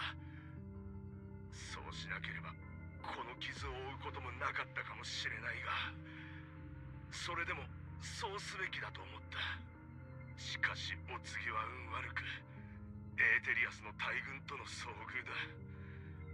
市民たちを守るため俺はしんがりでエーテリアスと戦うことを選んだが、乱戦の最中振り返ってみると俺の後ろにはもう誰一人としていなかった。エーテリアスを退けることはできたものの負傷は甚大で侵食反応はすでに致命的な域に達している。市民たちを責めるつもりはみじんもない。もしこのテープを拾ったのが治安官だったとしても頼む、どうか誰も責めないでほしい。それが人の性というものだ。何も間違ってはいない。ただ少しだけ残念だ。なんだ、向こうに何か見える。 You hear a long raspy and creepy noise. 俺は神の奇跡を見た。そうともあれの言う通りだ。ホローと対立する限り人間は永遠に真の力から遠ざかるばかり。ただ一切を受け入れることだけが唯一の正しい道なのだ。この力を受け入れてこそ全ての人間が生き延びることができる。始まりの主よ、どうか我に恩寵を。 The room is left in complete silence as the cassette finishes playing. Zhunyuan in particular looks crestfallen.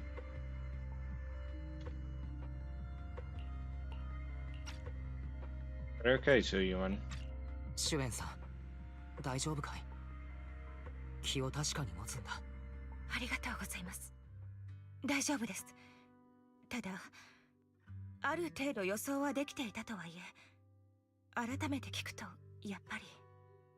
ですが少なくとも彼が変わってしまった理由を知ることができました。ブリンガーは当時一体何を見たのだ？あの男が神の奇跡などと呼ぶものは。私はあの事件の報告書を閲覧したことがあります。当時ブリンガー長官がフォローを脱出した際、外傷の類は一切なく、侵食の兆候さえも見られませんでした。それに救出した数人の市民を帯同していたという記録もあります。ブリンガー長官は一人でフォローから出てきたわけではなかったんです。もしそうであれば、この録音の内容と辻褄が合いませんね。どちらが正しいのでしょう？どっちも正しいって可能性もありますよ。ブリンガーが正真正銘の神様に出会ったのなら、体が感知したことだって、そっから市民を助けて回るスーパーパワーをもらったことだって、両方説明がつきますからね。つまり自分の目で神の奇跡を見たからこそ、彼は表変して三小会を信じるようになってしまったと。ここまで聞く限り、それを否定する材料もなさそうだが。ですがそれでもやはり私たちの認識をはるかに超えた結論ではあります。いずれにせよ、全ての手がかりは三小会を指し示しています。私は引き続きこの件を調査してみます。Never expected the investigation to lead to this, but what exactly are the exhaustive plotting? Regardless, it's time to head back to the video store and rest for a bit, then I'll think about the next steps. You guys gonna say anything else? Really wonder what brings us all back there. If I had known earlier, would I have asked him before drawing my sword? Your sense of humor has improved, Steve. Everyone, I just spoke with Zhunyuan, and the public security seems to be very busy lately. Are you talking about the cases tied to the two tops? Anyways, Anyway, it doesn't. It seems. It's not like they're any of our concern. You know? Of course, Stubbs hasn't exactly been peaceful lately. Word is that PubSec's been pulling threads and found something that is connected to those illegal drugs I was tracking. The Mayflowers over the city admin have been making moves too. In any case, these elites of New Arido are starting to stir. We might be in for quite a show soon. What I mean is, if PubSec is too busy, some Hollow-related cases will be transferred to us. Huh? Well, good luck, Haramasa.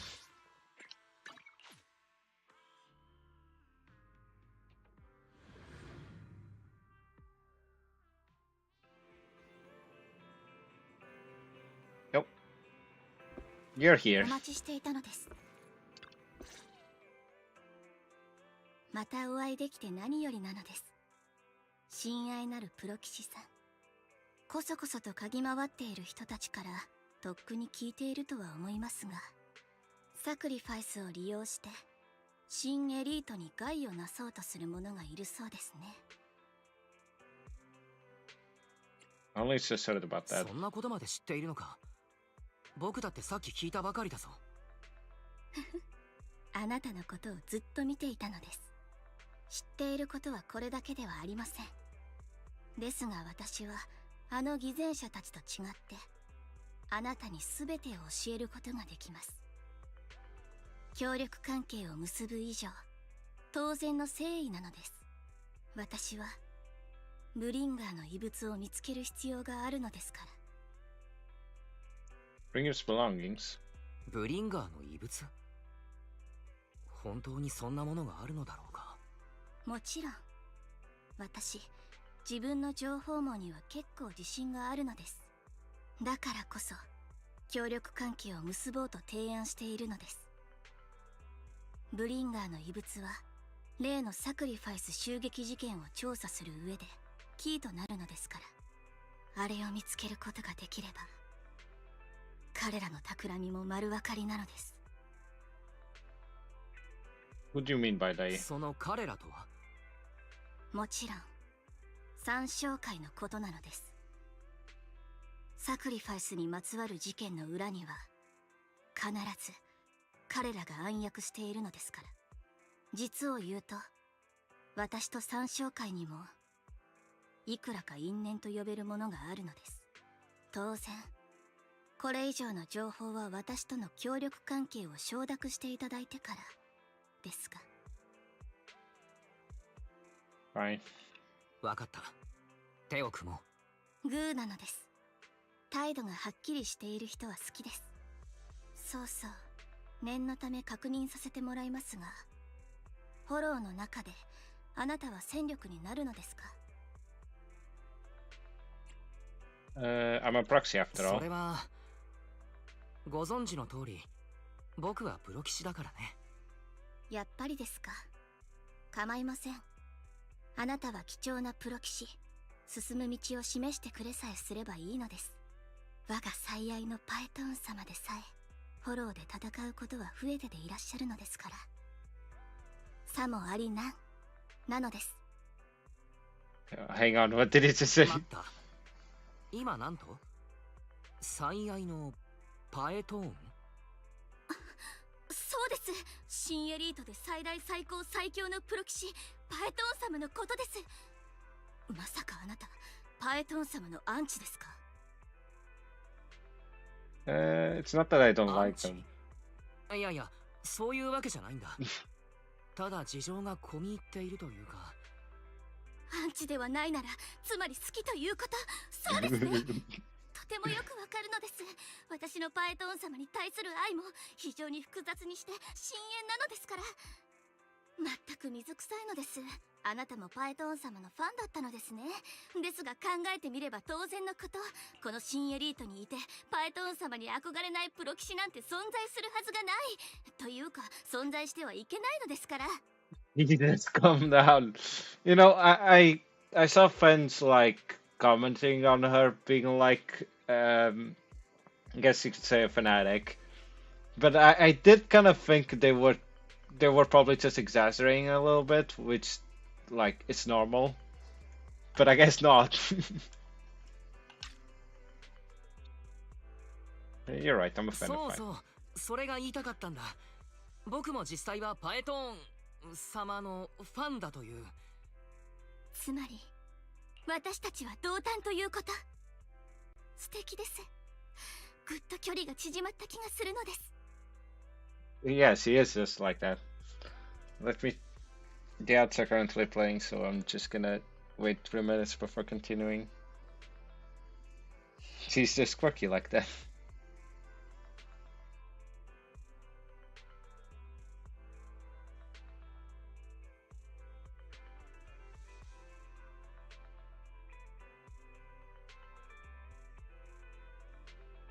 I wonder when she'll figure out who we are. If it's gonna be at the end of this part or at the end of the next part.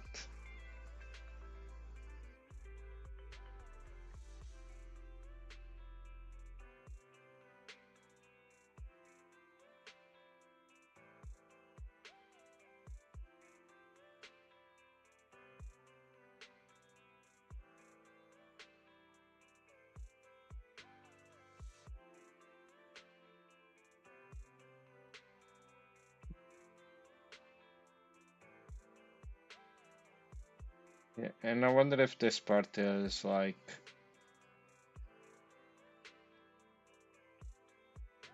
if I'm gonna be close to finishing it today or not.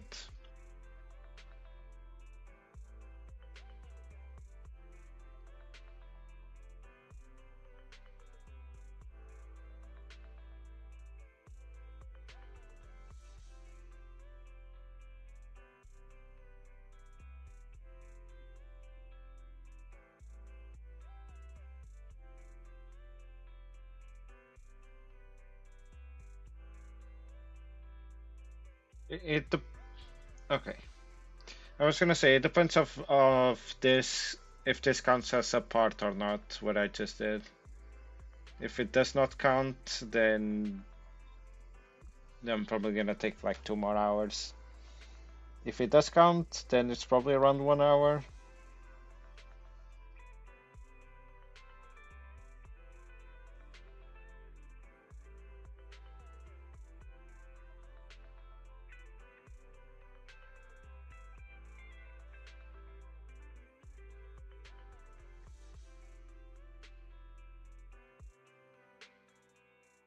Just 30 more seconds.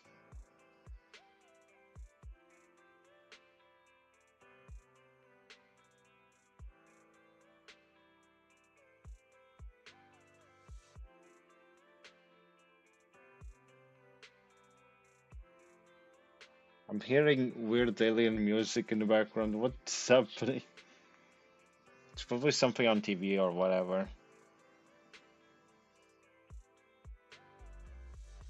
Okay.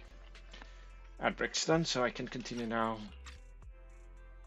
After inexplicably joining Vivian's informal fan club, you listen to her go on about her love of Lord Python for nearly an hour.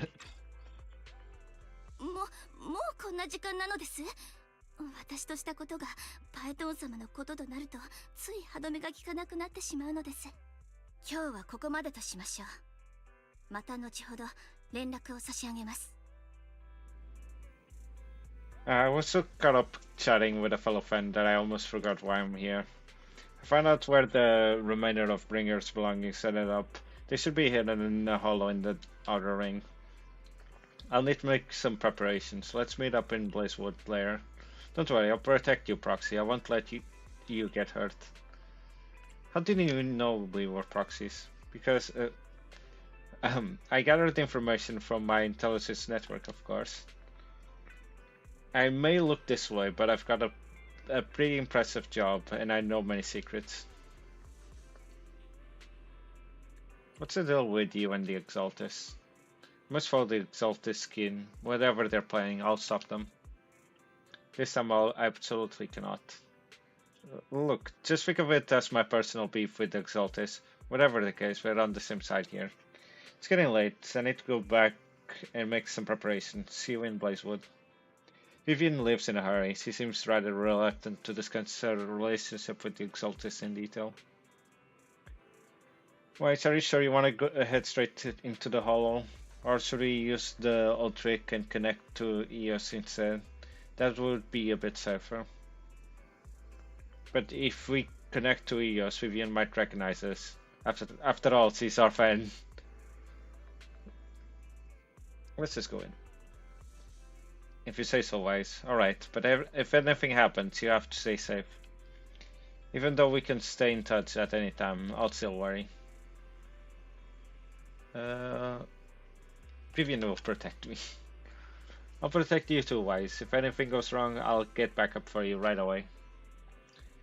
Alright, let's take a break for now and wait for Vivian to contact us. After some time, a message from Vivian arrives. Time to head to Blazewood and meet her.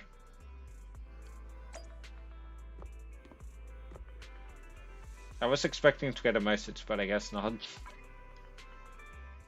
Wait, wrong button. It's this. Now it's this. And now Cheesetopia. She's waiting at Cheesetopia.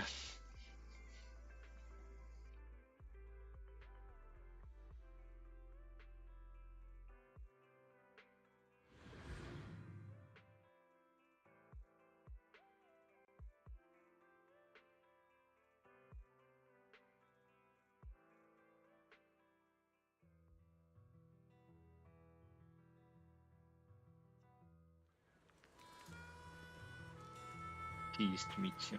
What? That's not Vivian.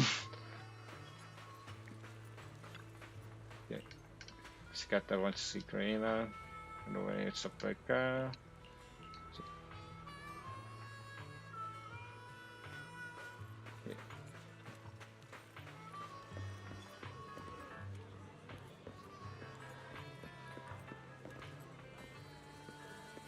Did I see it wrongly? I thought it was... No, that's Casa. She talked about the cat wanting to meet Karina. Ah, here they are.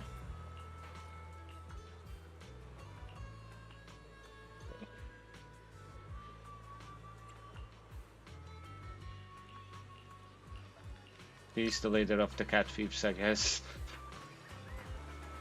Ah.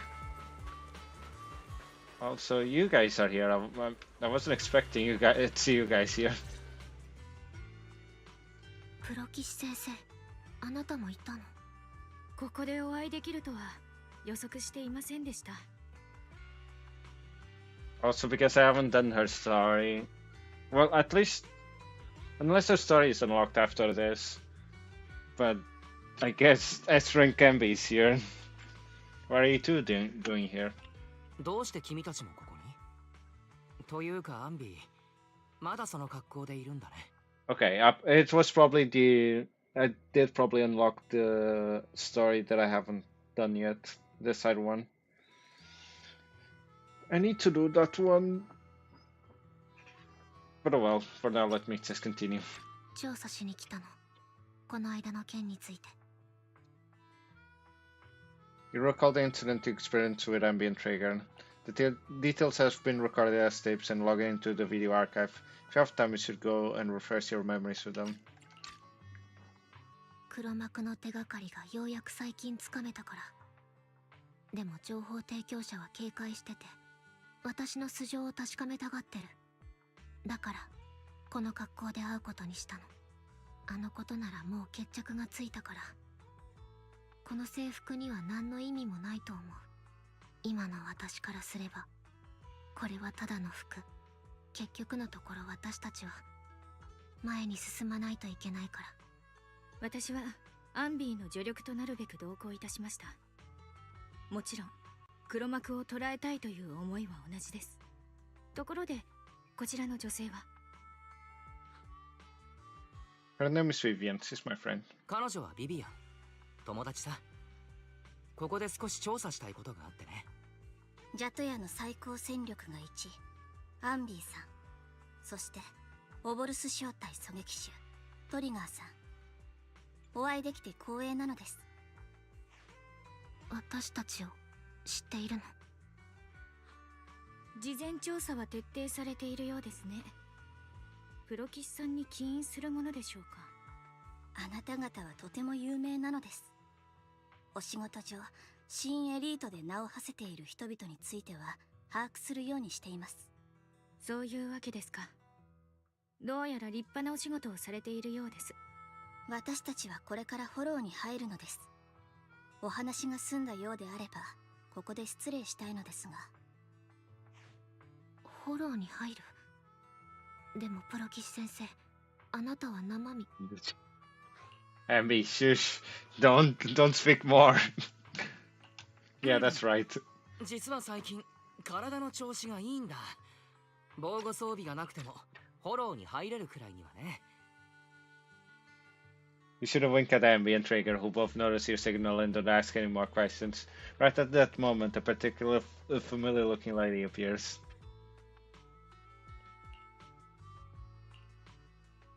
あなたは以前オークションで。こんにちは。また会えるとは思ってなかったわ、お嬢さん。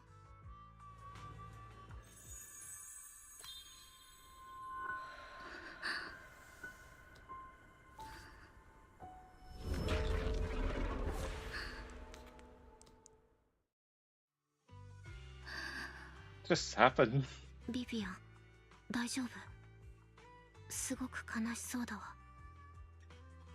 Are you okay, Vivian? ビビアン、どうかしたかい？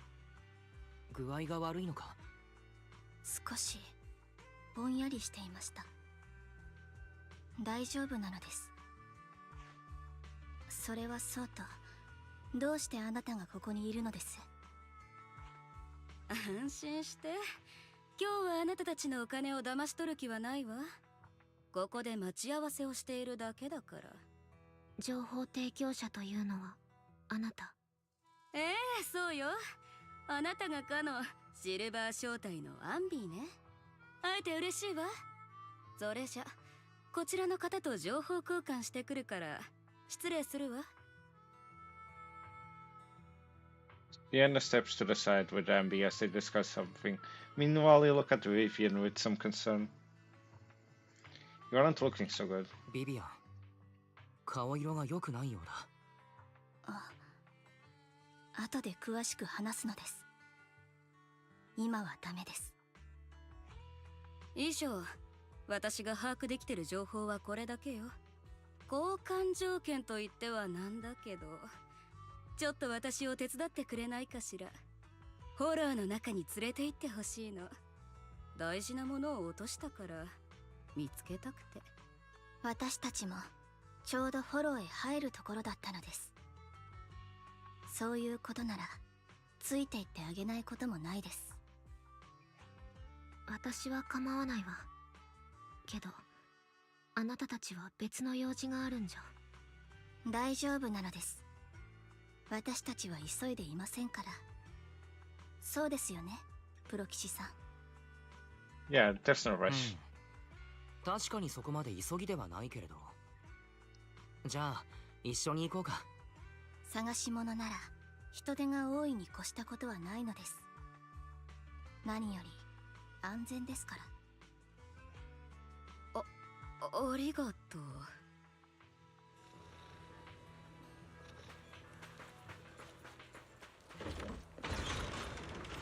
Guess I'm going down here. Oh, I guess it's over there. Oh. Up the bank booth. Oh, it's one of these random ones.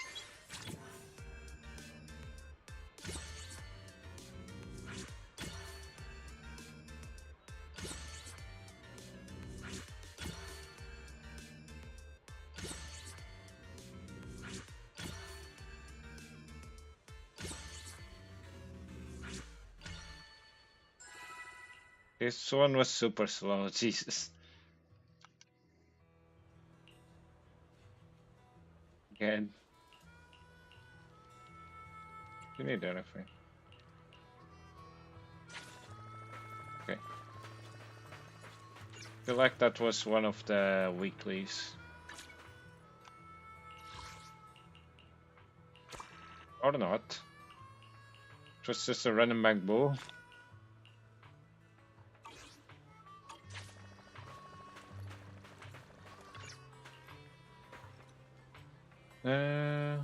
Why did you suddenly decide to help Sienna? Proxy, do you believe in fate?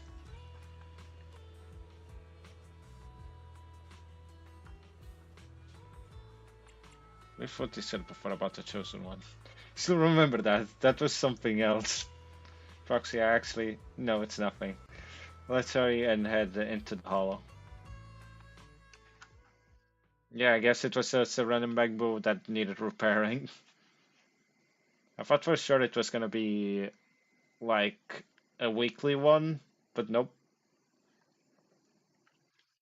I thought for sure I already got all of them from Blazewood.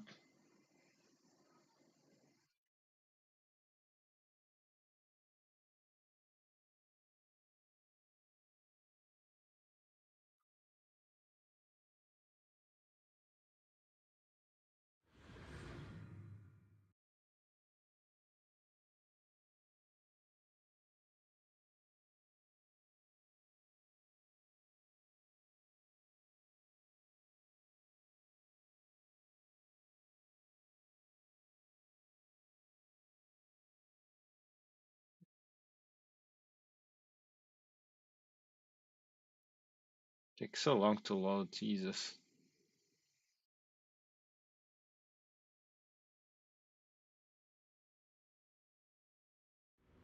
Yep. Okay, Soldier Zero MB. Plays White Thunder. Press the thing to dash forward. Multiple hits. Okay. Hold to activate.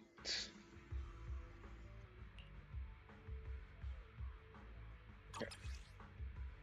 Trigger. Hold the thing to enter the sniper stance.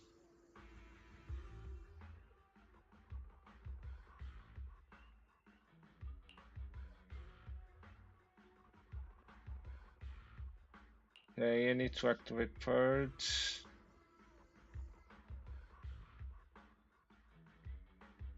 Okay. Oh, wait, that's that's Vivian. Okay. 大事なものを探しに新エリートの存続がかかっていると言っても過言ではないのです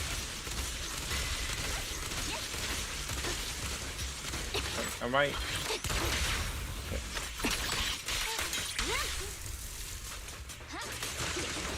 I wasn't naming it, but like, I don't know if I actually need to aim that.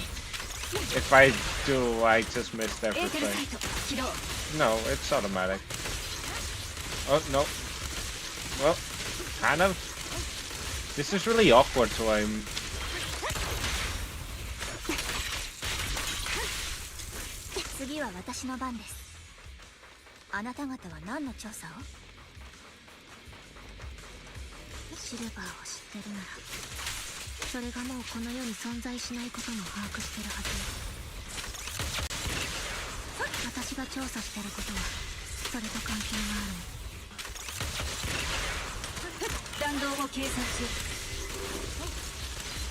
No, like, it does go to the same person.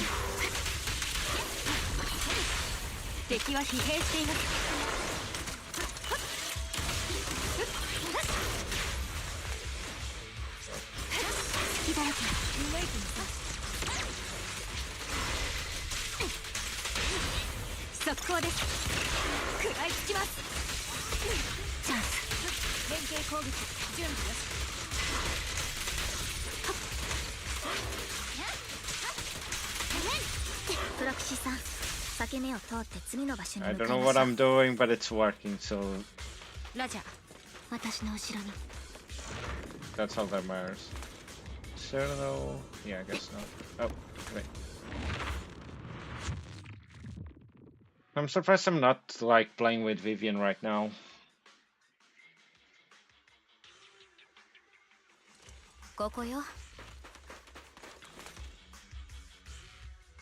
あなたは何を落としたの？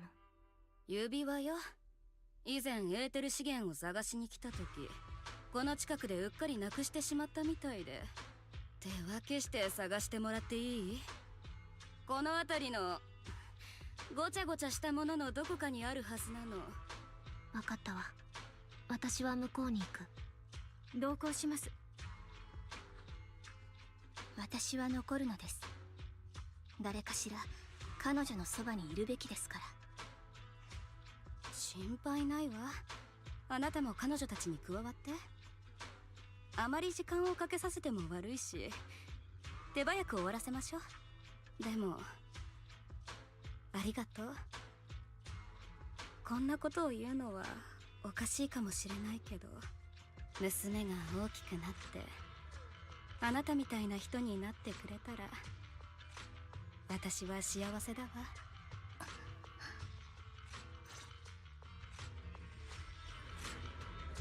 Remember the legendary artist mentioned by the host during the previous auction? Unrecognized during his lifetime, his works were discovered by art collectors after his death and became hugely popular. Sounds like quite a nice story, right? In reality, these art collectors are to blame for his death. Those pompous big shots discovered his talent and even wanted him to craft forgeries of famous works. Someone as proud as him would never agree to such a thing. Not only did he refuse, he also wanted to expose their real schemes. And some days later, he suddenly took his own life. I knew him. He would never do something like that. Those big shots silenced him. How do you know all of this? Because that legendary artist was my husband, Mirasfara. My condolences. Thank you. But I might not need it anymore. So who exactly are those big shots you're talking about? Given the circumstances, it's fine to tell you. It's the Ravenlock family. The matter I just discussed with Miss Amby is also related to them. The collectible you asked me to bid on earlier, I should probably return it to you. Don't worry about it. But isn't it your husband's final work? It's fine. A bond doesn't rely on any keepsakes, and I don't need those to remember them. It's much better off in your hands than someone like Hartmut. Roxy, may I speak with Miss Sienna alone for a moment? Of course. Vivian and Sienna step aside and discuss something in private. Alright, regarding the matter of finding the ring, I'm entrusting it to you. It's my wedding ring. I would be extremely grateful to you.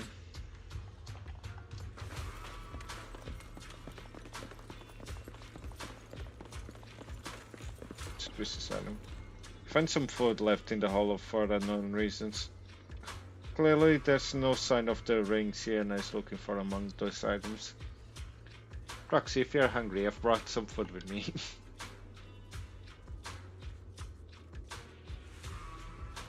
Thanks, but I'm not hungry. Okay, you can't eat those, even if you're starving.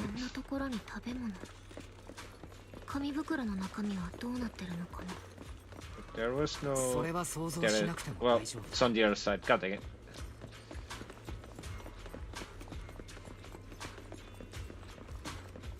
I see one.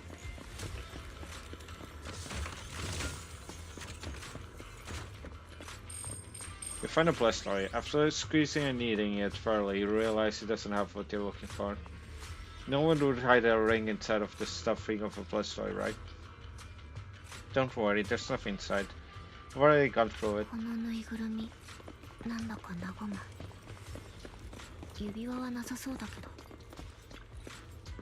Find a lunchbox. After bracing yourself, you crack it open and pick inside.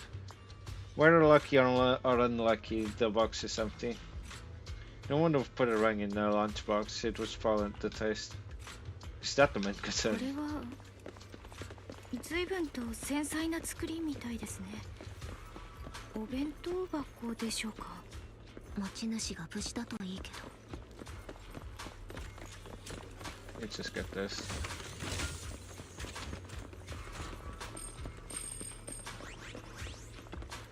Okay, you find some scattered oil barrels. After careful searching, you find nothing resembling the ring inside of them.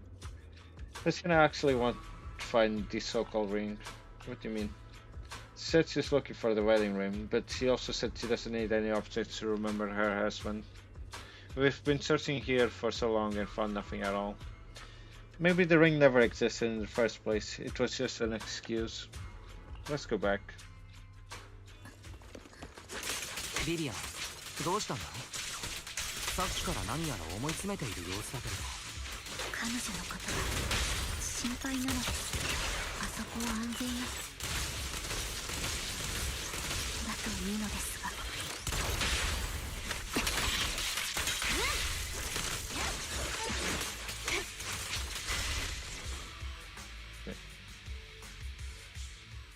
指輪、ガソリンタンクの中にあったり。空でよかったですね。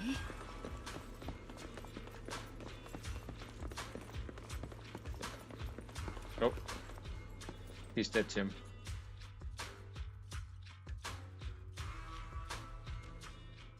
By the time you return, you discover Sienna with her eyes closed peacefully. バイタルはすでに届いています。She is dead, Jesus. どういうこと？これはペテン師がその最後に仕掛けたペテンでした。Shortly before. あなたに伝えておかなければいけないことがあるのです。あなたに残されている時間はもうとても少ない。どうしてわかるの？その通りよ。私はここで死ぬ。それが私の計画だから。死に至る病ってやつね。もう長くないわ。医者にかかって悪あがきすることもできたけど、子供のためにもできるだけお金を残してあげたかった。 But wait, isn't your daughter all alone then? だからちょっとした手で審査をごまかしてレイブンロック家が使ってるフォロー侵食保険を買ったの。私が死んだ後、侵食された体をフォローから持ち出してくれたら娘に多額の保険金が入るわ。レイブンロックの一族には貸しがあるのよ。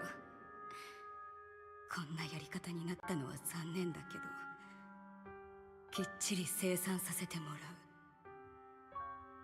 う。どうして私たちが保険金詐欺の片棒を担ぐと？あなたなら担いでくれると思ったからよ。申し訳ないと思ってるわ、こんなことに巻き込んで。でもあの子がミラが生きていくためにはこうでもしなきゃいけなかったの。もしミラに会うことがあったらこう伝えてくれる？ママの体は侵食で塵になって土に帰ってしまうかもしれないけれど、あなたへの愛はいつまでも消えない。だからどうか恐れないで。ありがとう。あなたいい人ね。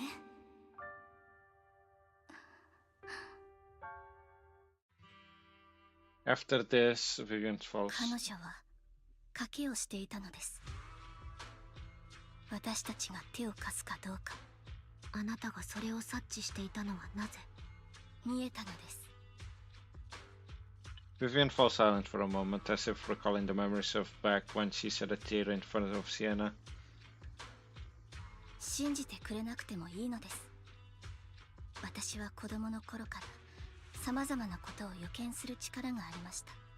けれど見えるのは不幸ばかり。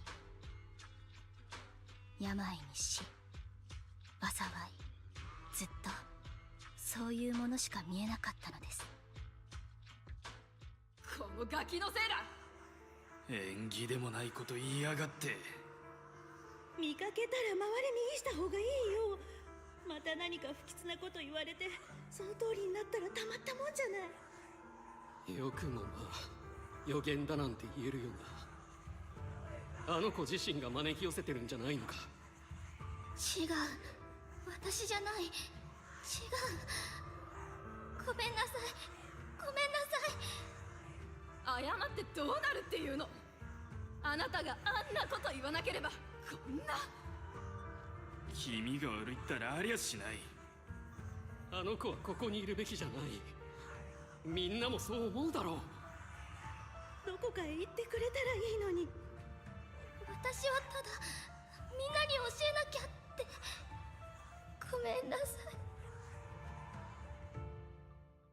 After recounting the stories of her past, Vivian stays silent for a long time, as if she's struggling to break free from the shackles of those dark memories. いつもこうなのです。見えたとしても、私にはそれを変える術がない。時々思うのです。すべては、そこに不幸を見出した私のせいなのではないか。ともすれば、私そのものがこうした不幸を招き寄せている元凶なのではと。 Not your fault. そんなの君のせいなわけがないだろう。あなたはただ起こりうる不幸なことをあらかじめみんなに知らせてあげてるだけ。ずっと苦しんできたのですね。皆さんありがとう。何はともあれ、今はただ彼女の冥福を祈ります。私に見えていようがいまいが、あらゆる不幸が誰にも訪れないことを願うのです。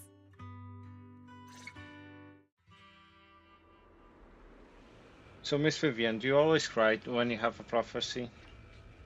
Yes, every time a prophecy appears, I can't help but shed tears. I used to wonder if I could just hold back my tears, then maybe these bad things wouldn't happen. But I just can't do it. No matter how hard I try, I just can't. You're being too hard on yourself. Vivian falls silent for a moment, seemingly unwilling to continue the topic. Sienna said that the composition from the Ravenlock's family hollows corruption insurance is enough to settle her daughter Mira for life. Though it's hard to imagine the notoriously stingy Hartman engaged in such a money-losing business. Did the top cement? Yeah, I think so too. Actually, there have been rumors that the Ravenlock family had fallen out of favor with Top for a while now. That's why they're becoming so desperate, afraid of being abandoned by the mighty Tops. Sienna is actually a skilled intelligence broker. She retired from the business a while ago. I see, no wonder she was able to gather classified information. She said she tried many ways, but everything was useless against the untouchable Ravenlock family. She still couldn't avenge her lover, but I believe everything she did was meaningful. The same goes for you, Miss Vivian. Everyone, it seems there are infidels nearby. It's not safe to linger. Let's keep moving forward. プロ騎士さん、未来は変えられると思いますか？いきなりだな。覚えているのです。こういう光景は数えきれないほどに見てきましたから。私はどうして不幸しか見えないのでしょう。なぜ些細な幸せに触れることすら叶わないのでしょう。変流の修正を行います。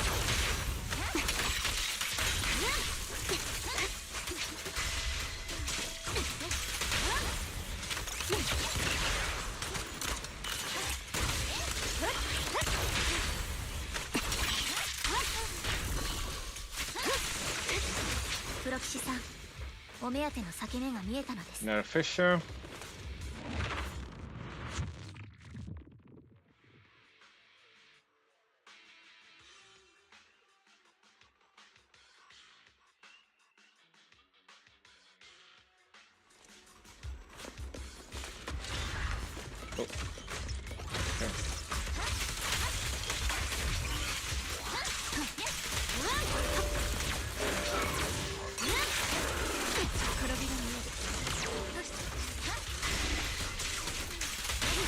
敵は疲弊しています。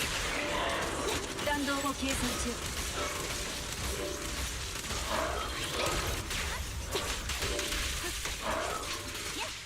That's it for this. 息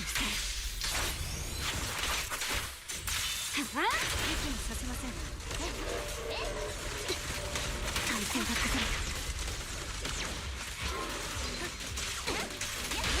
た。速攻です。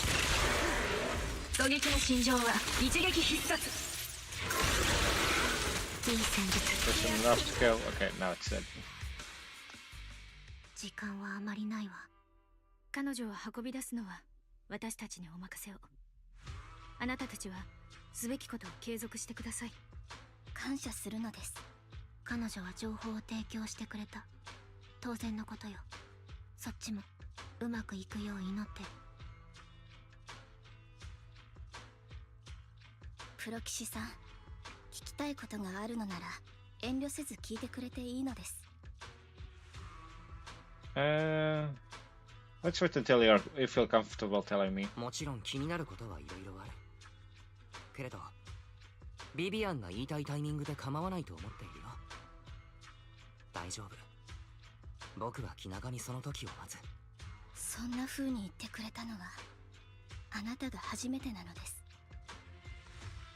だから一つ教えてあげます。予見の力は完全に制御できるものではないのです。いつも一瞬のうちに起きてたくさんのイメージが頭に浮かんできます。最も多いイメージは死です。病や事故、災害によるもの。もちろん中には死に至らないものもあるとはいえ、例外なく最後には必ずそれが起きるのです。回避する術はありません。伝えておくべきことはこれだけかと。こんな力は気味が悪いと思ったのなら私を遠ざけていただいて構いません。別に私は気にしないのです。I don't mind. いや、ちっとも思わない。どんな力があろうと、君がビビアンという人であることに変わりはない。遠ざけたりなんてするものか。だってこの力はずっと私にとって呪いのようなものだったから。 I think it's a gift. 呪いなもんか。僕はビビアンがその力を贈り物だと思える日がきっと来ると思う。ありがとうなのです。ここまでだいぶかかってしまいましたが、ブリンガーの遺物はこの辺りにあるはず。注意深く探してみるのです。手がかりによればブリンガーの遺物は自販機の中ですね。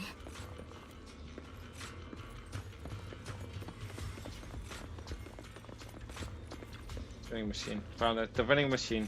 Bringer's belongings are probably stashed away in here. Where the vending machine? That's the intelligence I got.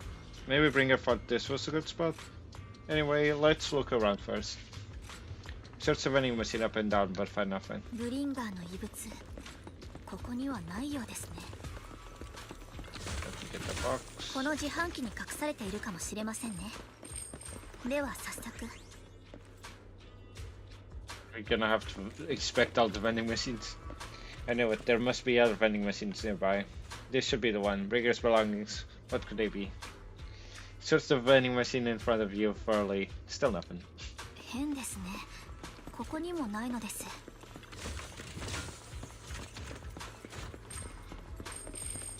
ちらの自販機もなかなか怪しいのです。 This is probably 私 the の last 直 one. 感が訴えています。 Roxy, I have a feeling. Bringer's belongings are definitely inside the vending machine in front of us. I believe you. Alright, let's search it thoroughly. You carefully search the vending machine and still find nothing. Just as you're about to give up, you kick the vending machine by accident. Where the drink would normally roll out, a worn out notebook appears instead. Wow, Master Proxy. So this is how it's done. You really get heads up by professional intelligence brokers. Oh, look who it is. Why are you farming the freaking monsters over there? 間違いありません。このノートこそブリンガーの遺物。とはいえ、書かれていることは今のところさっぱりなのです。You and Vivian will flip through Bringer's notebooks together, ignoring the surrounding desks for some time, until the streak of ethereal suddenly rings out nearby. However, a moment later, a strange yet familiar figure materializes to block the ethereal, disposing of it with ease.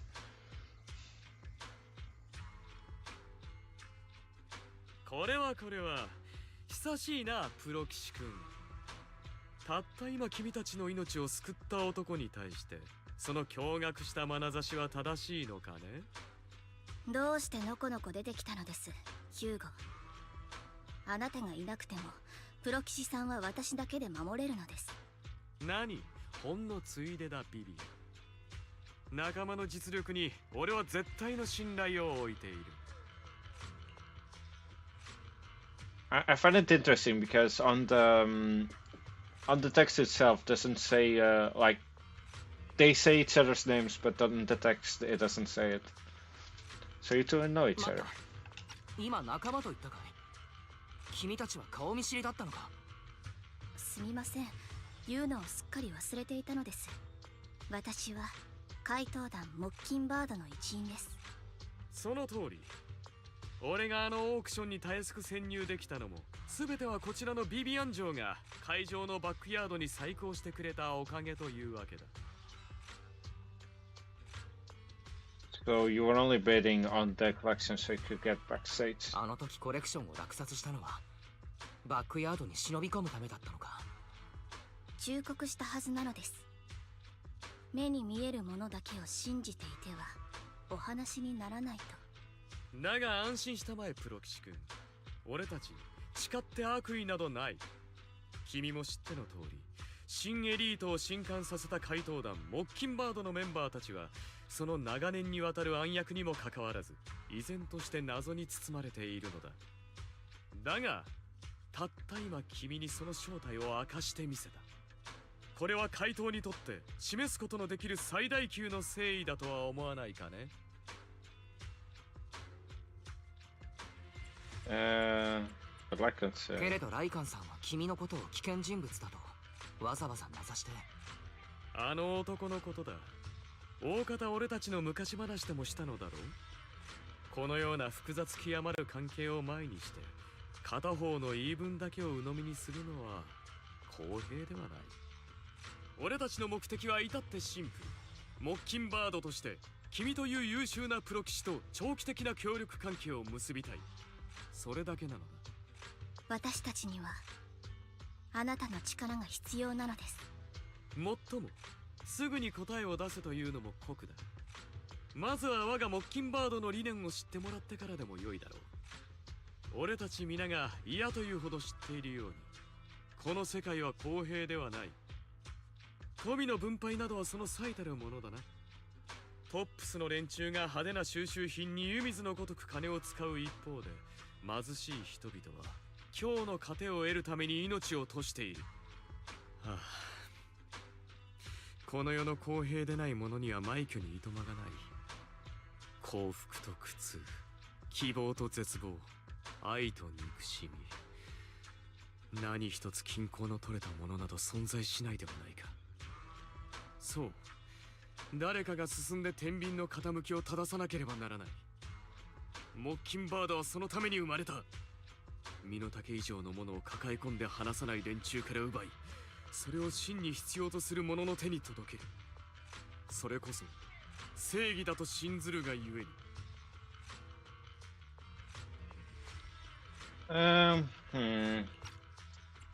I mean, let me just. I mean,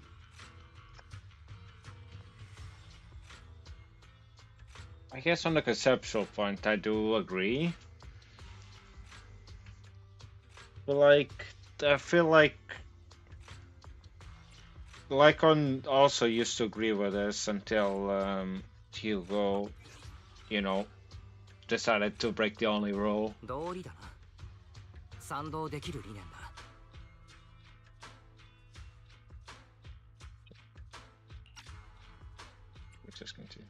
感謝する。君なら必ずやこの理念を理解してくれるだろうと思っていた。だが今は理念や信念といったものを超えて対処すべき差し迫った危機がある。三将会が密かにサクリファイスを用いて新エリートに害をなさんと企んでいることは知っての通りだ。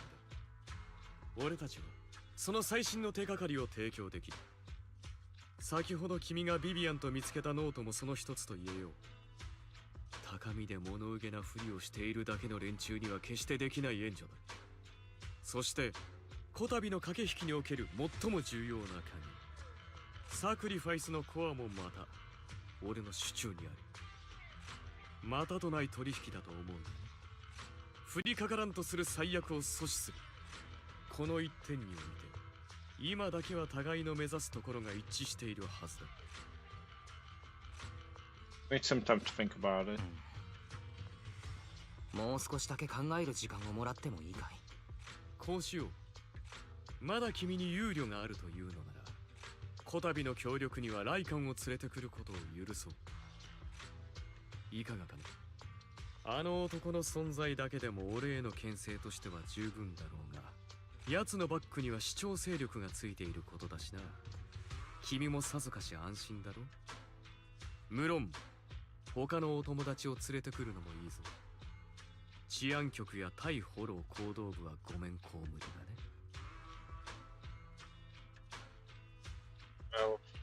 そこまで言うなら分かった。契約成立。グーなのです。プロ騎士さん、これをあげます。That's a collectible.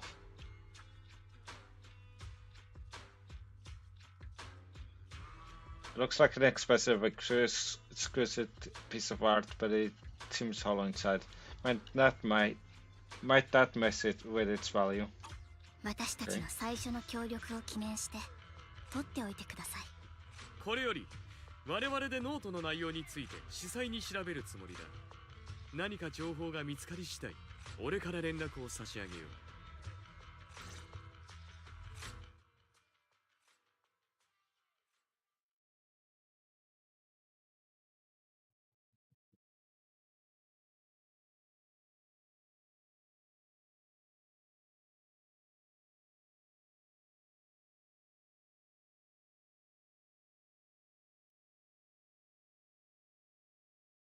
Okay, do I have one more thing to go through? Or would this be end of part 1?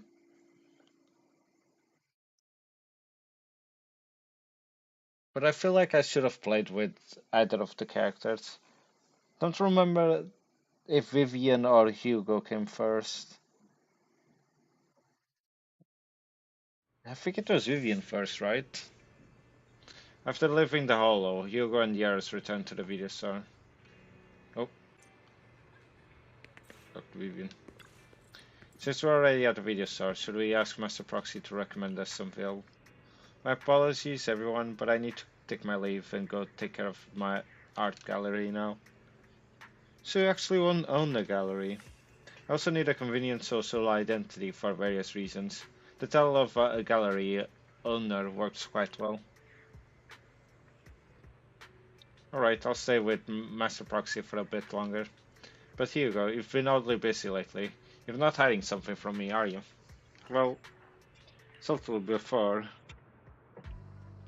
It's been a while since we got one of these. I think the last one was with Jindo. Well, if it isn't our dear collector, Mr. Hugo. Long time no see. I assume you've finished the task I asked you to do, yes? Then as promised, I've already found buyers for the goods you gave me. No shortage of big names among them. Of course, I also recommended your gallery to them as instructed, and spread the word about it in the circle. But getting rid of all this exquisite stuff so suddenly, you're not in trouble, are you? If you have funding issues, I'm also your guy. I've got friends who offer loan services. Thank you for your concern, but my cash flow is very healthy. I have more than just you as my middleman. In essence, I'm just looking to boost my gallery's reputation in the scene. I see. Those rare pieces in your collection definitely caught a few eyes. I'm sure they're all looking forward to collaborating with you. Thank you for the kind words. Alright, it's getting late. I should head off now. See you next time. Now time to find that guy. I remember him mentioning that he would dress up in something more presentable this time.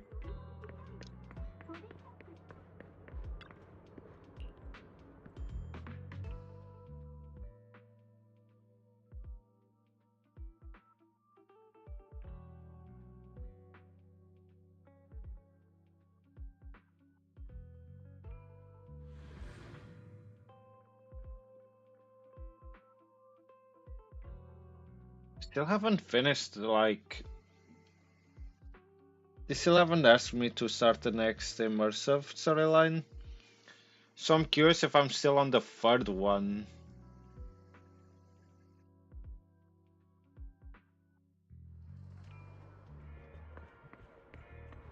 Something presentable.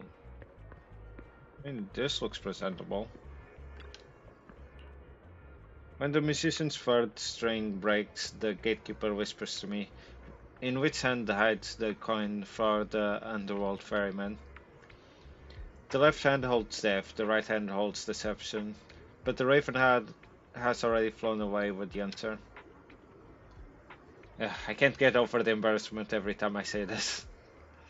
It's quite poetic, isn't it? The meeting with Hartman has been scheduled.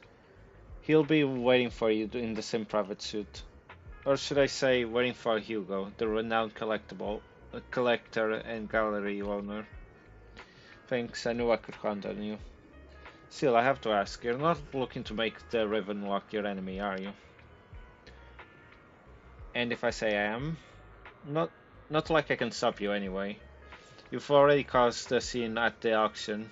That Robo-Hero stunt. I can't believe you actually came up with that. Hartman's been on the move lately. That organ trafficking case from before is linked to him too. I also heard that they're dropping big money on some kind of drug research.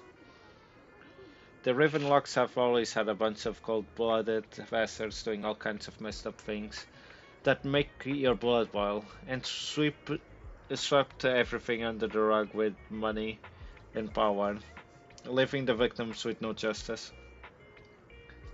But Hartman, he's the worst of the bunch. Rumors says that he personally took out the previous year and clawed his way to the throne.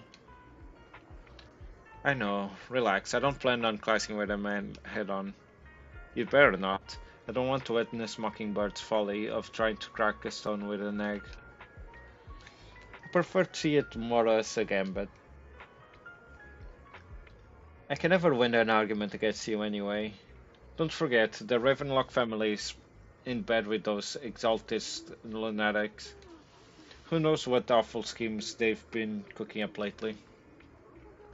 In any case, as your old friend, I sincerely wish you all the best. Thank you. By the way, how is Lycan doing lately? I haven't seen him in a while. What? I know you two split up, but it's been years. Are you still not over it? Don't know, don't care. If there's nothing else, I'll be going now. Alright, fine. Good luck.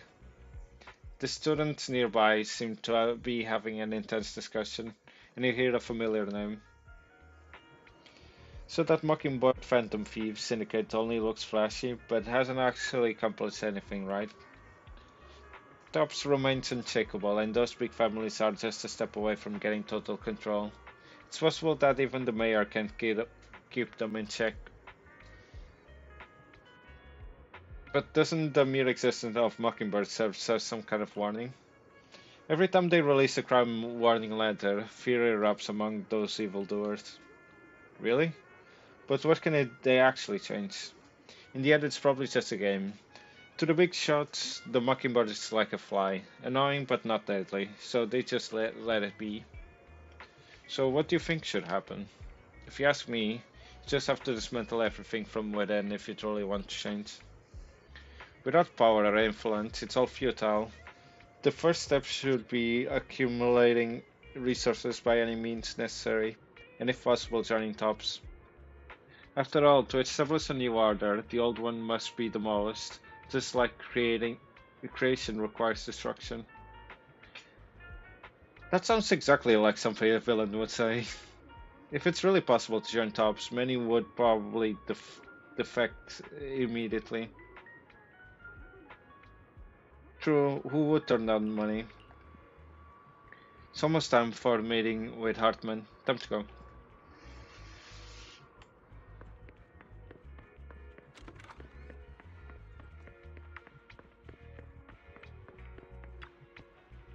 Your invitation has been confirmed, esteemed guest. Would you like to enter the private suite now? Enter the suite.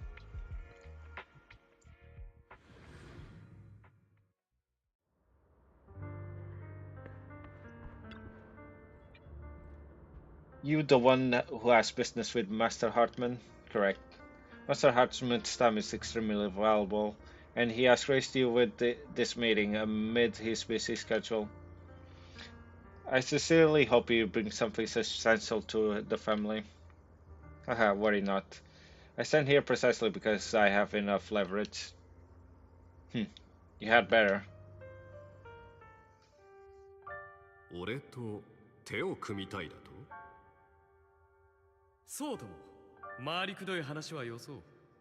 貴公が欲しがっていたサクリファイスのコアは俺が持っている。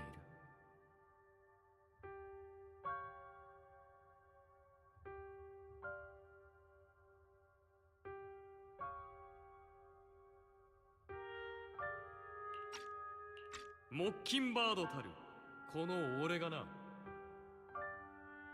あれはお前だったのか。まさか単身乗り込んでくるとは予想外だったが。落ち着きたまえ友よ。目の前の男があの厳重に警備されたオークション会場に忍び込んだことをお忘れか？この場からおいとますることなど造作もない。俺は本気だ。ことと次第によってはコアを貴公に譲ってもいい。何が望みだ？富、栄誉、権力。世人の求めるものなぞ往々にして大差ないだろう。この俺もまたしかりだ。いずれもレイブンロック家の家督を継ぐ貴公にはたやすく用意できるものだ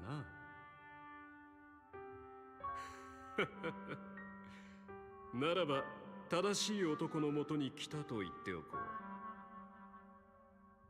う。我が一族は今大いなる計画を準備している。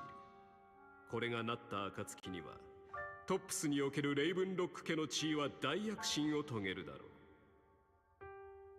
その時にはお前にも席を用意してやる。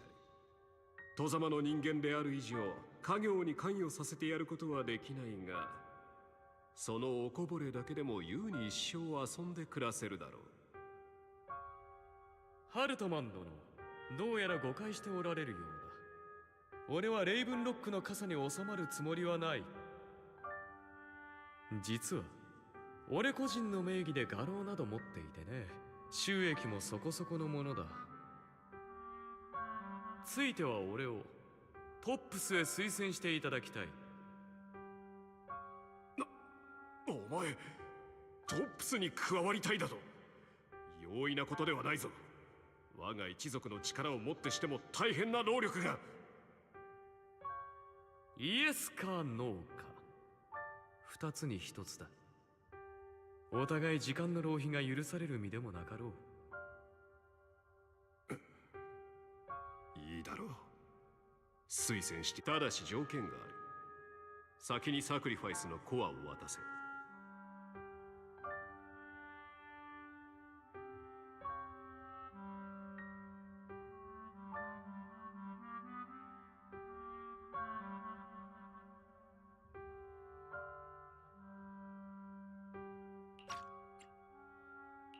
申し訳ないが、それは承服しかねる。サクリファイスのコアは極めて安全な場所に隠させてもらった。俺を除いて場所を知る者は一人としていない。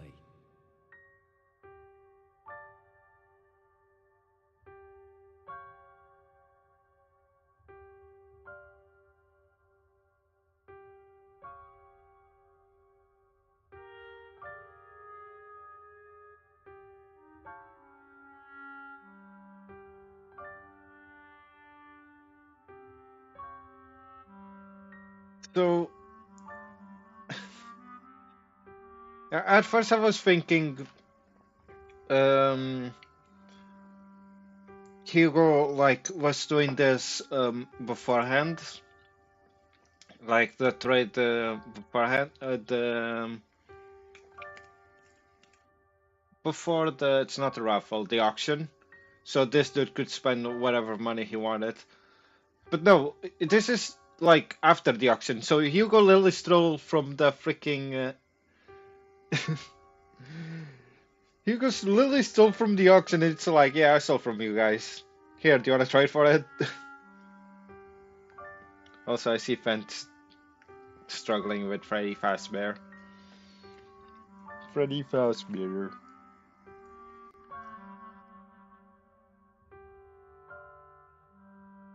The Freddy Fazbear.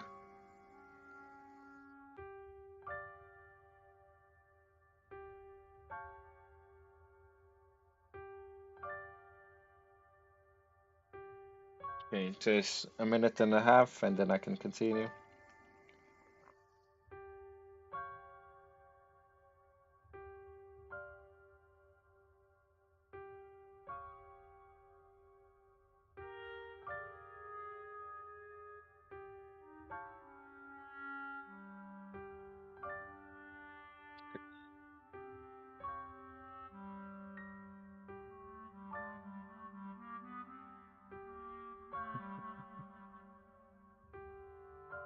Yeah, Hugo's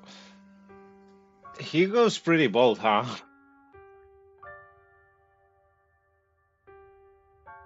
Should I say it's bold or is it reckless? I don't know. It's one of the two.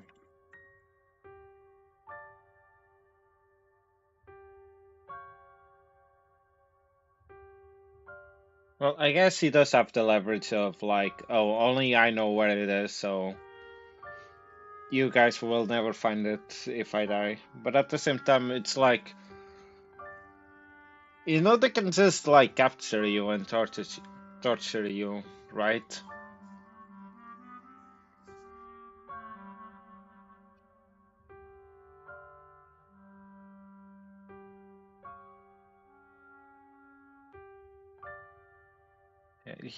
I mean, I guess Hugo's just that confident on his own abilities.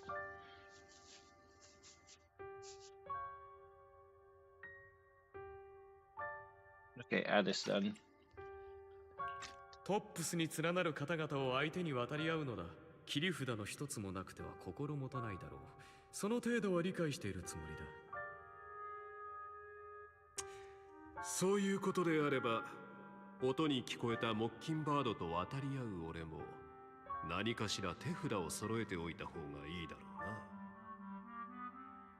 うな。ハルトマン殿、これだけはお伝えしておこう。俺は今何一つ偽りなき正体を貴公の前にさらけ出している。謎めいたモッキンバードが見せられる誠意としてこれ以上のものがあるだろうか。もし俺が裏切ろうと貴公なら指を鳴らすだけで目の前の男をこの世から抹消することができる。違うかね。なるほど。いいだろう。決まりだ。貴公の信頼に感謝しよう。さて、互いの合意を祝して一杯どうかね。Hartman calls over the wire and pours 2 glasses of some expensive-looking deep crimson liquid. He lifts up his glass and nods to Hugo before draining it in one gulp. Hugo flashes a smug grin as he follows suit and takes a gulp.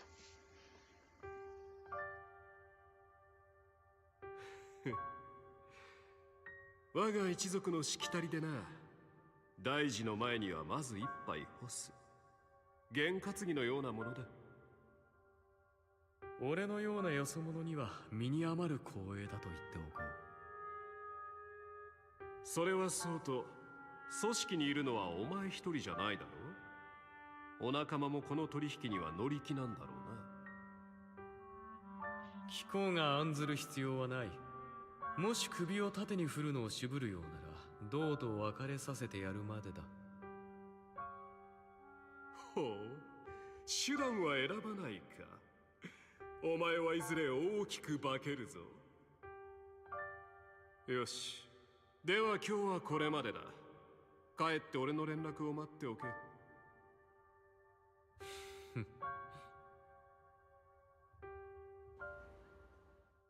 あいつだ。あいつがセレナを殺したんだ。ここであいつによくしてあげてたのってセレナだけでしょ。恩をあだで返すとはこのことね。それ見たことか。これだから混じり者は救いようがないんだ。あいつの目を見ればわかる。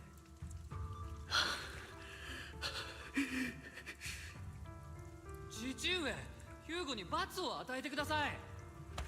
最近はセレナの方がヒューゴのやつより上だったもの。きっとセレナを蹴落としたくてコップに毒を入れたのよ。ひっどいやつだよ。この家に不純な血がのさばってるなんて耐えられない。ヒューゴ、お前がやったのか。はい、僕が彼女を殺しました。認めました。父上、こんなやつ今すぐ追い出すべきです。こいつに私たちと同じ家に住む資格なんてありません。そうですよ。どうせならセレナに会わせてあげましょう。誰にもバレやしないんだし。よくやった、ヒューゴ。お前たち、私は何度も教えたはずだ。この世の頂に立ちたいのであれば、最も冷酷で、最も残酷で、最も手段を選ばない人間でなければならない。ヒューゴのように自分の利益のためであれば、愛する者に対しても躊躇なく手をかけられる。そうした手腕と気迫を持つ者こそが私の後継者となる資格があるのだ。僕は違う。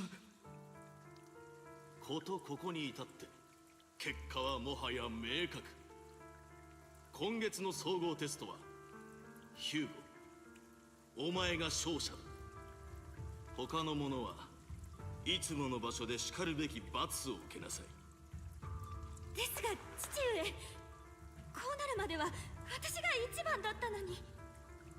言ったはずだ。この家において勝者は常に一人。わずかな差であったとしてもお前は敗者だ。そして敗者にはいかなる存在意義もない。これも全てお前たちのためだ。わかるな。一族の未来のために。さあ、罰を受けてきなさい。わかりました。ごめんなさい。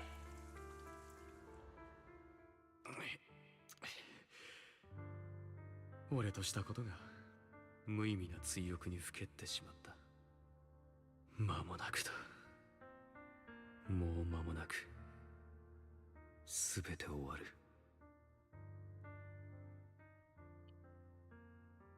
Is the thing finally gonna end here?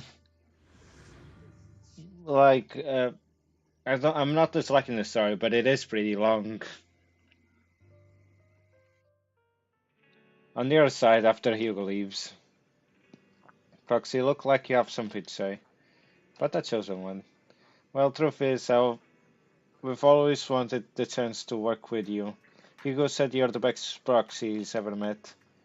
The chosen proxy, in other words, the chosen one. Fine, I believe you. By the way, are you free now? If you're not busy, would you mind taking a walk outside with me? Anywhere's fine. You're off at the Luminous Square with Vivian. Come on, there's more. Thank you.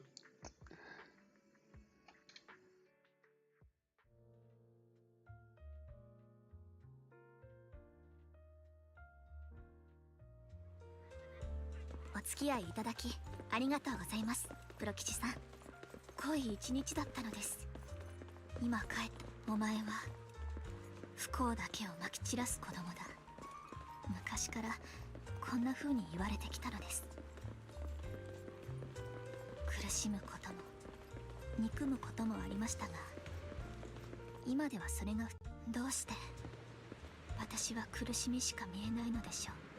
幸せや喜びのような綺麗なものだけを予知できれば、少しはみんなに好かれたのでしょうか。運命は変えられないのかもしれませんね。不幸な人々の運命を何度も何度も変えようとしたのです。本当に運命を変えられたんだってうぬぼれていた時期もありました。でも結局は全てが幻で、私は何一つできていなくて、だからこの力を呪いじゃなく贈り物だと言ってくれて嬉しかったのです。ありがとうございます。プロ騎士さん、あなたに出会えて本当に良かったのです。それにパエトーン様好きのどうしたなんて、これはもう運命の巡り合わせとしか言えません。あなたといるとほっとします。何をしても許してくれそうで、何の心配もせずありのままの自分でいればいい、そんな気がして、オーラが本当にあるとしたら私たちは相性抜群ですね。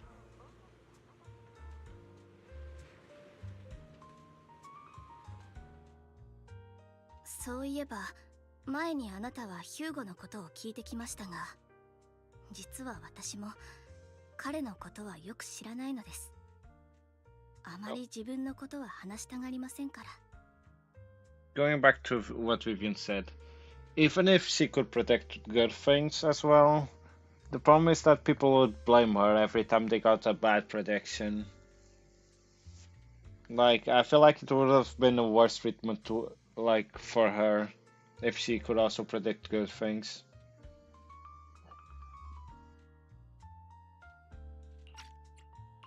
ですが目を見たとき、なんとなく彼が名のある一族の私生児であることは分かりました。ヒューゴのお母様はその目をとても気にしていたらしく、一度は彼を捨てることも考えたそうですが、なぜかその後一族の方から大金で彼を買い取るという打診があったそうなのです。そしてヒューゴは一夜にして借り物のあばら屋を出て豪奢な邸宅の子供になりました。ですが彼曰くその家は地獄だったそうなのです。多分一族の人たちには受け入れてもらえなかったのだと思います。とにかくそこを逃げ出してすぐにライカンさん、そして二人のお師匠様となる方に出会ったとのことです。そうして共にモッキンバードを立ち上げ、得難く楽しい時を過ごした。それもライカンさんが裏切るまでのことだったみたいですが。I mean, if Lycan's betrayal was leaving Mockingbird, he did have like a specific reason for it. What's your take on Hugo? 君はヒューゴのことをどう思っているんだい？彼に出会わなければ私は今でも路頭に迷っていたのです。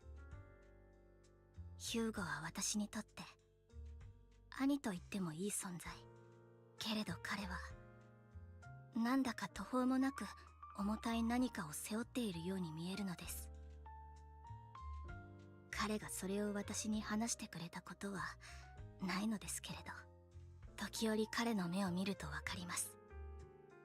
彼はいつも何かと戦っている。言うことは時々極端ですけれど、ヒューゴは決して悪い人ではないのです。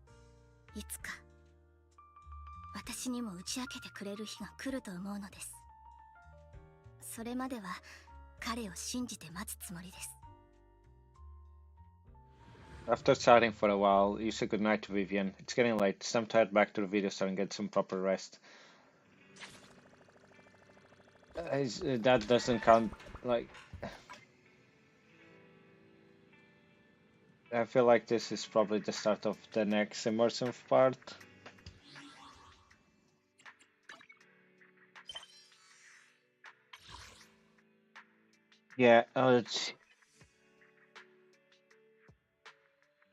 Yeah, that was the end of the third part.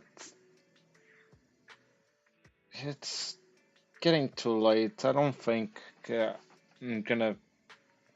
I could try to finish it today, but I don't know how long this is gonna be. If it's around 2 hours, I might as well just wait until the next week, which I think it's probably gonna be that. I would have loved being able to finish this one and then starting this one to finish it, but yeah. Yeah, I thought so, Fant. So I'm just gonna end it here.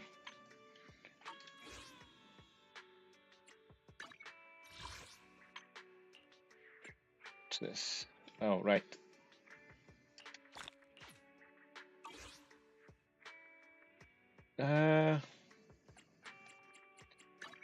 How much time do I have until this? It's gonna end this week.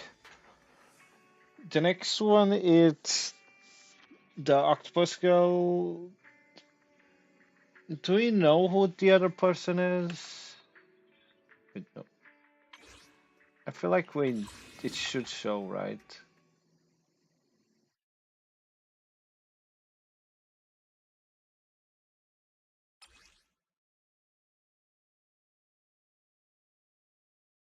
No.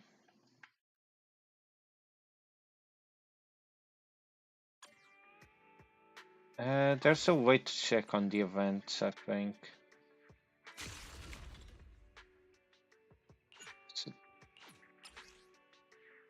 No, I'm still on the freaking immersive storyline, seriously? Let me see if talking to Belle will finish it. Okay. Oh, it's... I did kind of want to fufu, but...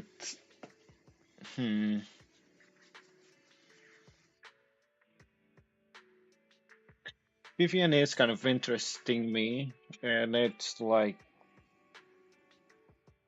You know what, I'll do a 10 pull. I probably won't get anything.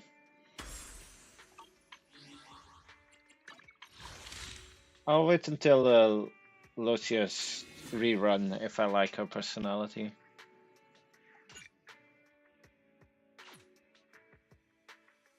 Yeah.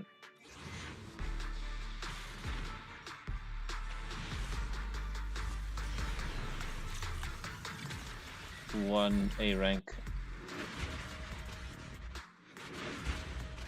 I'm gonna use my pulse for it. I doubt I'll get an S rank. And if I don't get anything, I'll just save for the next one. Nope. Got more of them, I guess.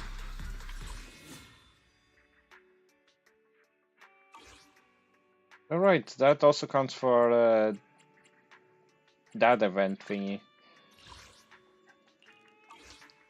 What else? No, it still hasn't reset, right? I think I got the things. Yes, I got it. But it is like about to reset soon.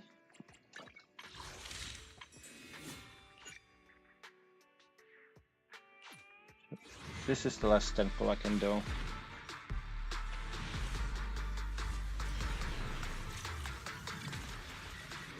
Two A ranks. Pew. Pew. Pew. But we already have that weapon.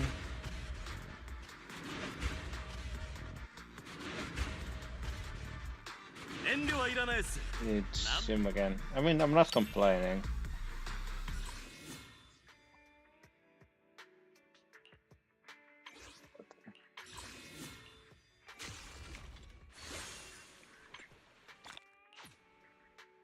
Okay. It didn't get anything. I wasn't expecting. 殴り込みか。俺様も連れてけよ。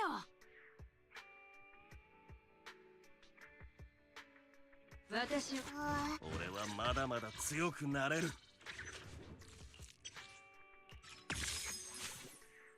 1, 2. I knocked the tail. そう焦んなくてもいいっす Okay, よ。 let me talk to Val. Would that finish the... Okay, why is he a little bit late today?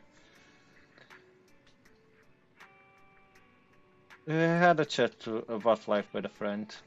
Just a friend? That's suspicious. I'm kidding. It's getting late, so he's too caught up the device. Once Vivian and the others get in touch, we'll have a lot to investigate. Why, Vivian contacted us. She said you'd be investigating the Hollow tomorrow. Beside her, Hugo and Lycon, MB, who we recommended before, will also be joining this operation. She'll explain the details when she comes to pick you up at the video store tomorrow. But are you still planning on heading straight into the Hollow like you did the last few times? I'm used to it. Alright, with so many friends around this time, you should be in good hands. I'll wait for you at home, then. No matter what happens, remember, safety first. Now let's get some rest. Okay, no. Okay, now I should be out of the intro, like, immersive storyline. It took so long for this immersive storyline, Jesus. So...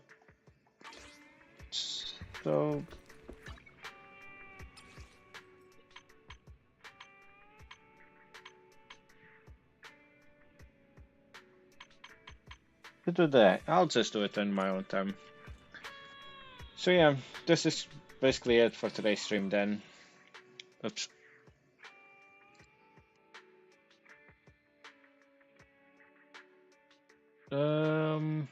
See some people online.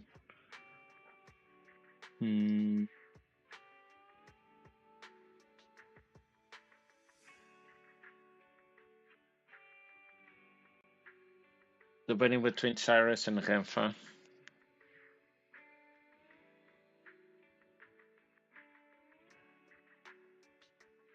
And there's also Davis. I haven't traded Davis in a while. What are they playing? Let me look at this. This name feels familiar.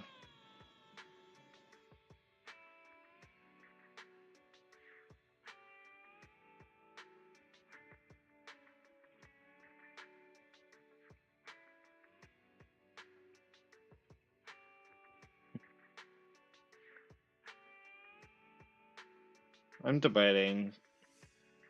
Cyrus is doing art. Renfa is doing Limbus Company, the Galley Pop event. And Davis is playing a game called I Have No Mouth But I'm a Screamer. And I might scream. It's not bad. Which one do you wanna rate?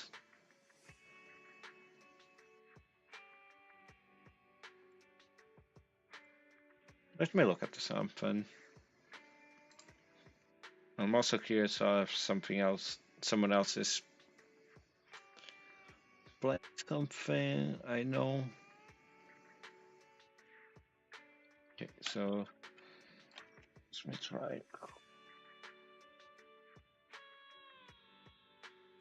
No. Okay.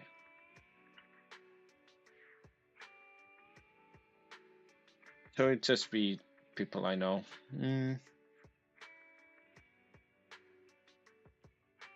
Let's just go for Cyrus again. Why not?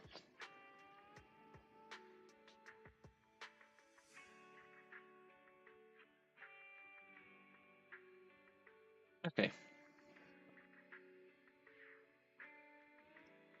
So this is basically it for today's stream. And yeah, I don't have anything special for next week still.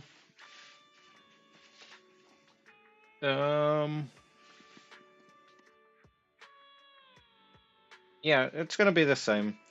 Death and Request Monday, Closers Tuesday, Minecraft Wednesday, and then ZZZ Thursday next week.